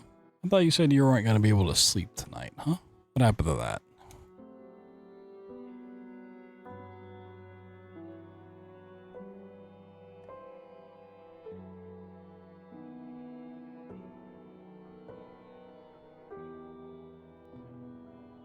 No run credits? I mean, it's a short run, so it's, you know, it's pretty quick. Sleep is for the week. That's for the weekend. Ruined your sock system? Yikes.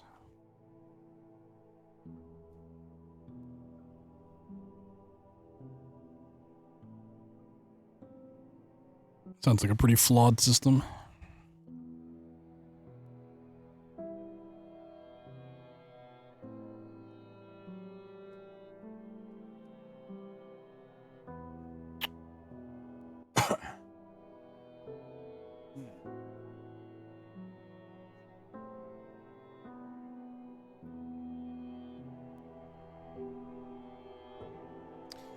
Yeah, maybe a good stopping point, honestly. I got a little 5-hour stream, you know, touched on GDQ stuff, did some runs.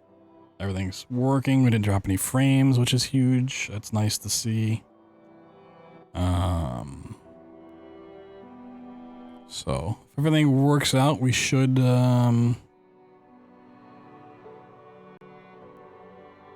back to streaming tomorrow. I think we may be booting up a little D-Rust of a game that we may be working on. Trying to get a PB yet again. I got a couple projects, but I think we'll start on one tomorrow. So I'd still like to fit in the bunker runs here and there because they are just fun to do, but as is GDQ tradition, when you finish showcasing a game at a GDQ, you move on to something else, and then everyone's like, oh, I followed for this game, I won't watch anything else. You know, the classic. The good old Toy Story meme of, I don't want to play with you anymore. So, yeah, we'll still fit the bunker in. I mean, try to do frictional games all the time anyway, so. Let's see. Who is live that we can go raid? Let's see here. Who's up gaming? Yeah, thank you guys for watching. So if you want to watch back the run, you missed it. You missed us watching it earlier. It is up on the GDQ channel. You can go and check that out. If you want to see me more at GDQ, you can check out the Fear 2 and the Stellar Blade runs. I was on couch for those. Pretty fun time. For the frictional anthology, I still have to, I still gotta look into Machine for Pigs crashing. I didn't quite get down the rabbit hole as much as I wanted to. Oh, there's a lot of gamers on. Damn. Sheesh. Everyone's gaming right now.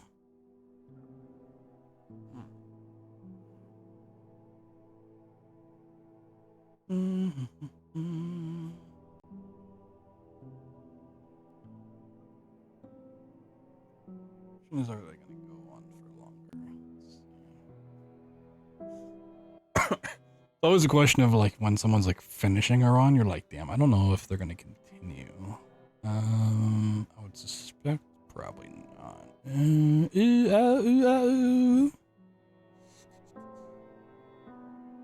we'll just go over here. I know he's gonna be on for a while. And because I was on couch for Fear 2, we'll go raid Mr. Maxilobes. Just doing a little redemption arc, trying to actually get a good time, get record back in Fear 2. It's been having some rough runs, so we'll go wish him some luck. So he's got what emote does he have? A good old. Okay.